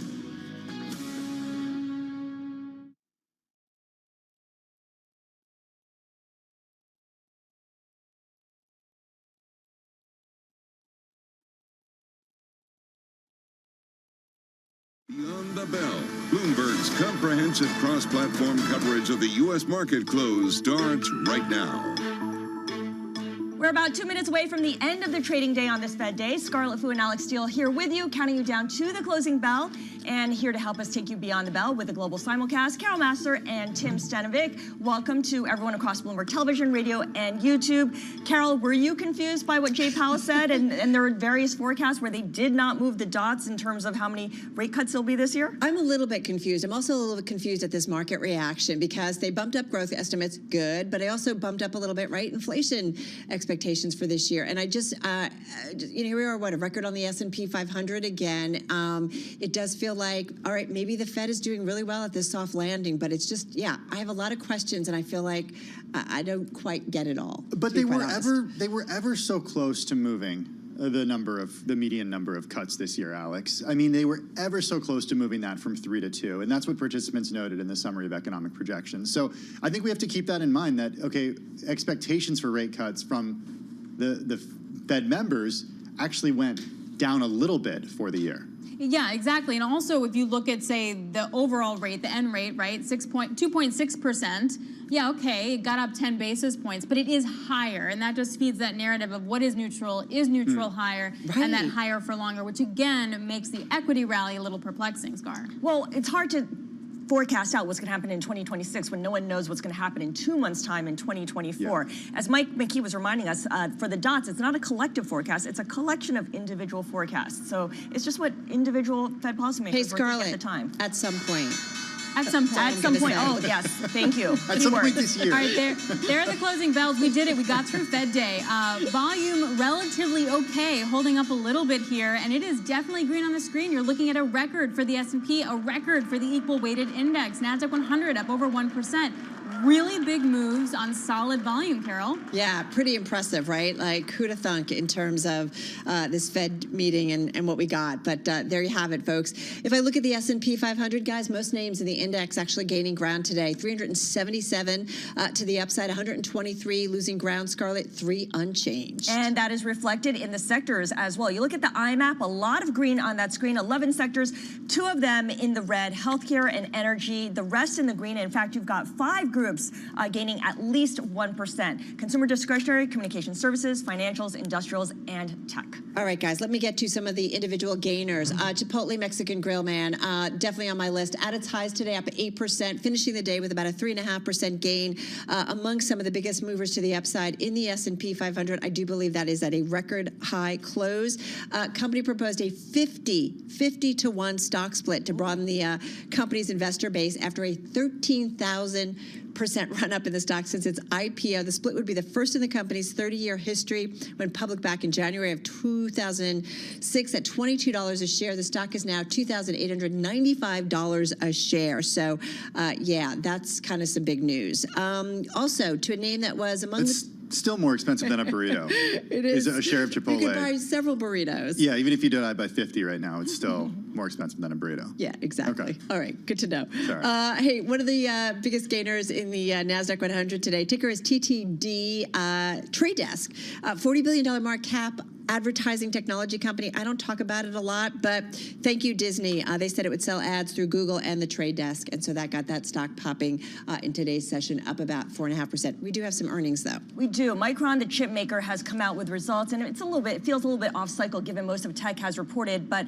we can tell you that second quarter adjusted EPS was 42 cents a share. The consensus estimate seems to have been a loss of 24 cents. So I don't know if we're comparing like with like. Yeah. So we'll get back to you on that one. But adjusted revenue for the quarter, $5.82 billion. That looks like it's higher than expected. Analysts were looking for somewhere in the neighborhood of $5.35 billion. Cash flow, of course, critical to investors this earnings season. Second quarter cash flow from operations, $1.22 billion. Ooh, analysts were looking for $2.14 billion. Adjusted operating income, $204 million. Analysts were looking for a loss of $238.4 million. So if those numbers are comparable, certainly a beat on the adjusted operating income and EPS line. Maybe that's why the stock is up, at least on first blush. Yeah. But, you know, I think also the idea is that some analysts like Morgan Stanley were saying maybe the stock has just run a little bit too far. The stock's a little bit ahead of themselves with the overall price momentum maybe slowing in the back half. A forecast as well for this quarter. Third quarter adjusted revenue of $6.4 billion to $6.8 billion. That's a good one. Analysts were looking for just under $6 billion. So that explains that big move in after-hours trading. Yeah, okay, so adjusted revenue, $5.8 billion, up 58% year over year, coming above estimates of $5.35 billion. Shares right now up 9.8%. Third quarter adjusted revenue, $6.4 to $6.8 billion. And there's the estimate beat right there at $5.99 billion. So like you said, Scar, investors happy about this. Shares up 10%. Yeah, also one more thing.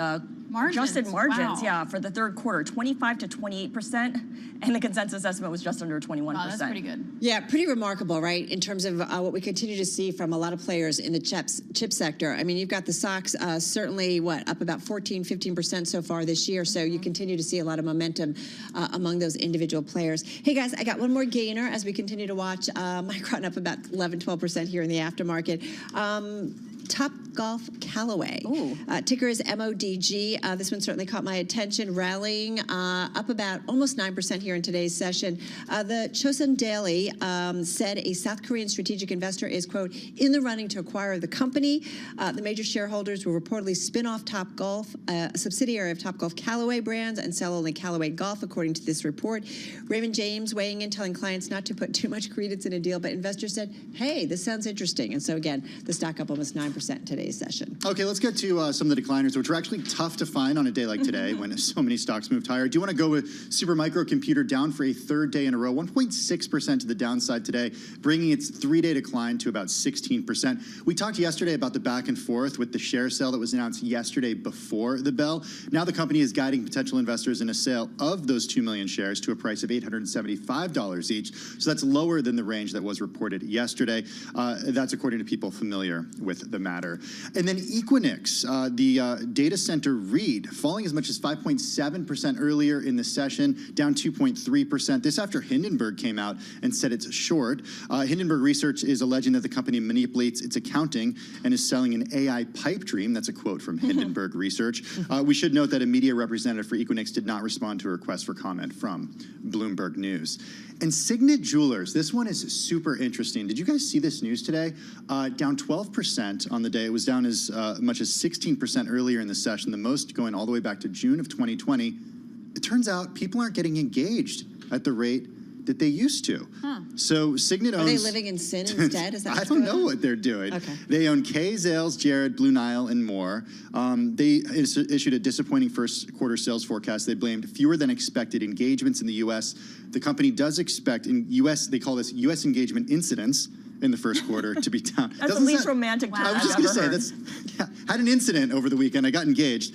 Down low to mid-single digits compared to the year-ago quarter. Or people just don't want to spend a boatload of money on a ring. That's Maybe the thing. That's it Agreed. too. You can do something else. You can get a ring from a cereal box. Yeah, get a ring, but you don't have to get a bazillion-dollar Go ring. on a fun vacation instead. Although I keep seeing people, I just had a niece who got married, and her engagement ring was really nice. Okay, well, there's that. Okay, let's go to yields for a second, guys, because it's interesting Anecdotal, stuff happening on anecdotal. the front end. You got a lot of buying coming in, yields down by about 7 basis points on the 2-year. But as you go farther out, you're starting to see a little bit of selling. The idea that, okay, sure, you want to take the dovish point of view in the short end, but longer term, higher for longer means maybe you're going to get that steepener that we've kind of all been waiting for. Yeah, I think it's kind of fascinating to see the moves, and just how much kind of expectations about where we see kind of yields here in the U.S. What's the higher range, if you will? Katie Kaminsky, who we just talked with at Alpha Simplex, you go back to last summer, and she was talking about a 6% on the 10-year, not necessarily saying that, but didn't necessarily rule out 5%. So it's interesting to see where ultimately things kind of settle in. What is truly the upper range when it comes to the Treasury range? I was just talking with Alex earlier about how Capital One and Amex are still offering high-yield savings accounts with 4.35% APY. Once the Fed does begin cutting rates at some point, how quickly do those rates change as well? We know that they were slow to raise rates even as the Federal Reserve was hiking, but as soon as there's a mention of a rate cut, does that just get slashed right away? Hey guys, I just want to go back to Micron for a second because it's up as much as 13% at this point. So as Scarlett pointed out before, that third quarter revenue outlook and earnings outlook and margin outlook all beating estimates, and even their gross margin for this quarter that they just reported was 20%. I mean, they're definitely working it, and some of the analysts were a little worried that their stock was already overextended and pricing would be an issue, and it appears that that might not be the case. Get ready for that to be one of my gainers tomorrow, I can already tell you. All right, guys, that's a wrap. Our cross-platform coverage, radio, TV, YouTube, Bloomberg Originals. We call it Beyond the Bell. We will see you again, same time, same place, tomorrow. This is Bloomberg Business Week. Insight from the reporters and editors who bring you America's most trusted business magazine. Plus, global business, finance, and tech news as it happens. Bloomberg Business Week with Carol Masser and Tim Stenivek on Bloomberg Radio. It is Bloomberg Business Week. That's Carol Masser. I'm Tim Stenivek. And you all know our next guest from the podcast On with Kara Swisher and Pivot. You see her on CNN, where she's a contributor. She's also a former contributing opinion writer for the New York Times. She co-founded the tech news site Recode. And then earlier in her career, she was also a reporter for the Wall Street Journal, where she founded the tech news site All Things D. And she was a reporter at the Washington Post. All right, everybody. Her new book is Burn Book, A Tech Love Story. It details her more than 30 years covering the tech industry. We are delighted to have with us journalist and author Kara Swisher, joining us now from Chicago. Hello, hello. To say that we love the book is an understatement. I think Tim and I both listened to it as audiobooks, so it was fun to hear you narrate it. We want to get into the book, but you're welcome. We'd be remiss not to kind of ask you about kind of the broader, tech outlook, if you will, and some of the stories, whether it's the Reddit IPO, whether it's TikTok banning in the US, whether it's Apple and Google getting together on AI. What is it that you kind of find really, really interesting right now and that you think investors and like a Bloomberg audience or the audience at large should really be paying attention to? Sure. Interestingly, I have to tell you something about that book. The audio version is selling to double the amount of the print version. Wow. It's on the bestseller list. So it's really interesting. So that to me, since my last book, which was 25 years ago, is a really interesting trend. Obviously, I do podcasts, so people like listening to me. So did you narrate your other books, though, Kara? I did, but nobody was listening. So I wonder if that's I wonder if it is the podcast. There was no effect. iPhone. Just remember, there was what's no funny? iPhone. So I listened to it on Spotify, which you can now listen to. So you can listen to it for free on Spotify if you're a subscriber. Carol bought it on a different service. Audible. Does it matter to you how someone listens to it? I get paid no matter what. I get paid. That's all we care about. Okay. So, yeah, that's all I care about when I make content, which is why I'm kind of a media entrepreneur. But the bigger picture, I mean, all the above that you were talking about, whether it's AI. I interviewed Steve Huffman this morning for a rather long interview, which we're not going to publish till after the company goes public for obvious reasons. I've been following Reddit for 19 years. I just realized I've known him for 19 years when he was a kid, actually. And so, or Sam Altman, who I recently had on stage in San Francisco, also someone I met when he was 19 years old. But everything old is new again in a weird way. But I'm paying a lot of attention to climate change tech, to AI, obviously, and where it's going. And there's a lot of machinations around that and lots of different permutations. I'm spending a lot of time thinking about healthcare tech and the impact of AI on that. And obviously the big companies and what's going to happen to them in media. Everybody, the end of media, as we know, kind of the story that's been going on for 3 decades now. Okay, so let's get to some of those things. I do want to start with Reddit and your conversation with Steve today, notwithstanding. Does Reddit have what it takes to compete with the Meta platforms, the Alphabets, the Amazons? No, when it comes to advertising. I mean, this is how it makes its money. Yeah. No, yeah, it does. It does okay. I mean, I think they're adjusted EBITDA. I get so confused when they try these things. They're not profitable in a traditional sense, but I think they have cash flow, which I think is what you need. They remind me more of Snapchat, but a different service, a very different kind of service. I mean, their business is small. They have 500 million users, 76 million daily users. I think that's the one they want to push people towards. I think it was $800 million in advertising. It's a drop in the bucket to what the other companies are doing. So it's a small social media site.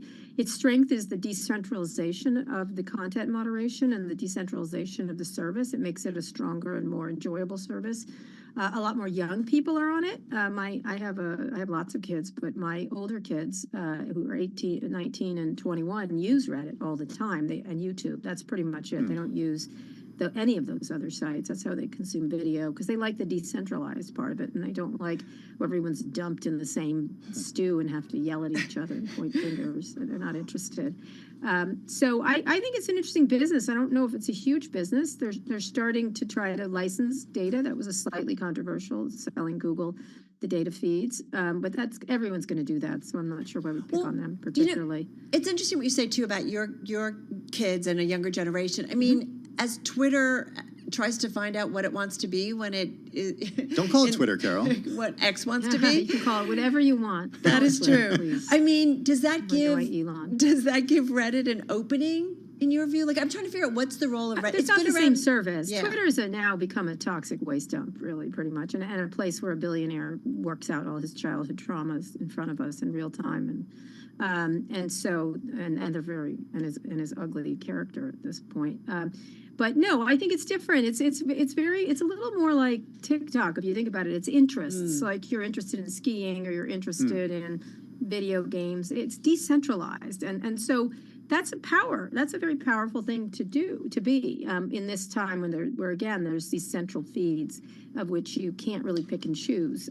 So in that way, it's more akin to TikTok in that regard. And also the advertising is context. It's that contextual advertising, not the kind that's creepy and gross. So they're going to make less money because they're not as creepy and gross as other services. So I like the service. I think it's quite good. I just don't think it's a huge business. They might try commerce. He was talking. I mean, they've been talking in their filings about commerce, but that's a nascent business. Yeah. But it makes sense to try. You mentioned TikTok. We've all been, talking about TikTok, as you would guess. Everybody has over the last week or so. Should it be banned in the U.S.? What's the future? And I don't know. I have talked about this for years, so I'm like, yeah, you're talking about this now. I wrote a column in the New York Times a couple of years ago saying I thought it was one of the best new products I had seen in a while. And this is before it got really popular, but that I used it on a burner phone because of the Chinese Communist Party and the potential for spying, and not just spying, because more propaganda and abuse by a foreign adversary. And so I was trying to call attention to the fact that now, look, I really do believe the TikTok executives, when they say they're not up in our grill, although there's been instances of them being up in the grill of certain things. But I don't care at this point because they could be. And every Chinese tech company I've covered has the Chinese Communist Party up in their grill. It just has happened. And honestly, why wouldn't they be? I mean, that makes sense for, even to use the platform to their purposes.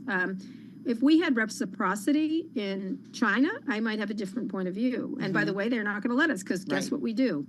We propagandize and we'd surveil. I mean, obviously.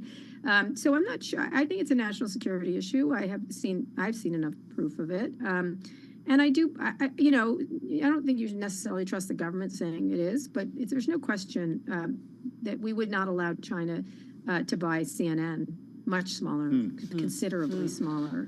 It's a broadcast network, and it should be regulated like a broadcast network. Yeah, and even Rupert I feel Murdoch like before he... Tech is media. Yeah, even before Rupert Murdoch had to before he become, bought. You know, and then he did citizen. his endless damage on the American democracy, but he had to be an American to do it. Okay, we'll get to media, more media in just a bit. I do want to stick with TikTok and go bigger picture here. You make an interesting point in your book at the end of the book, the whole book about technology and your role covering technology over the last 30 years, about looking away from our phones, looking up from our phones.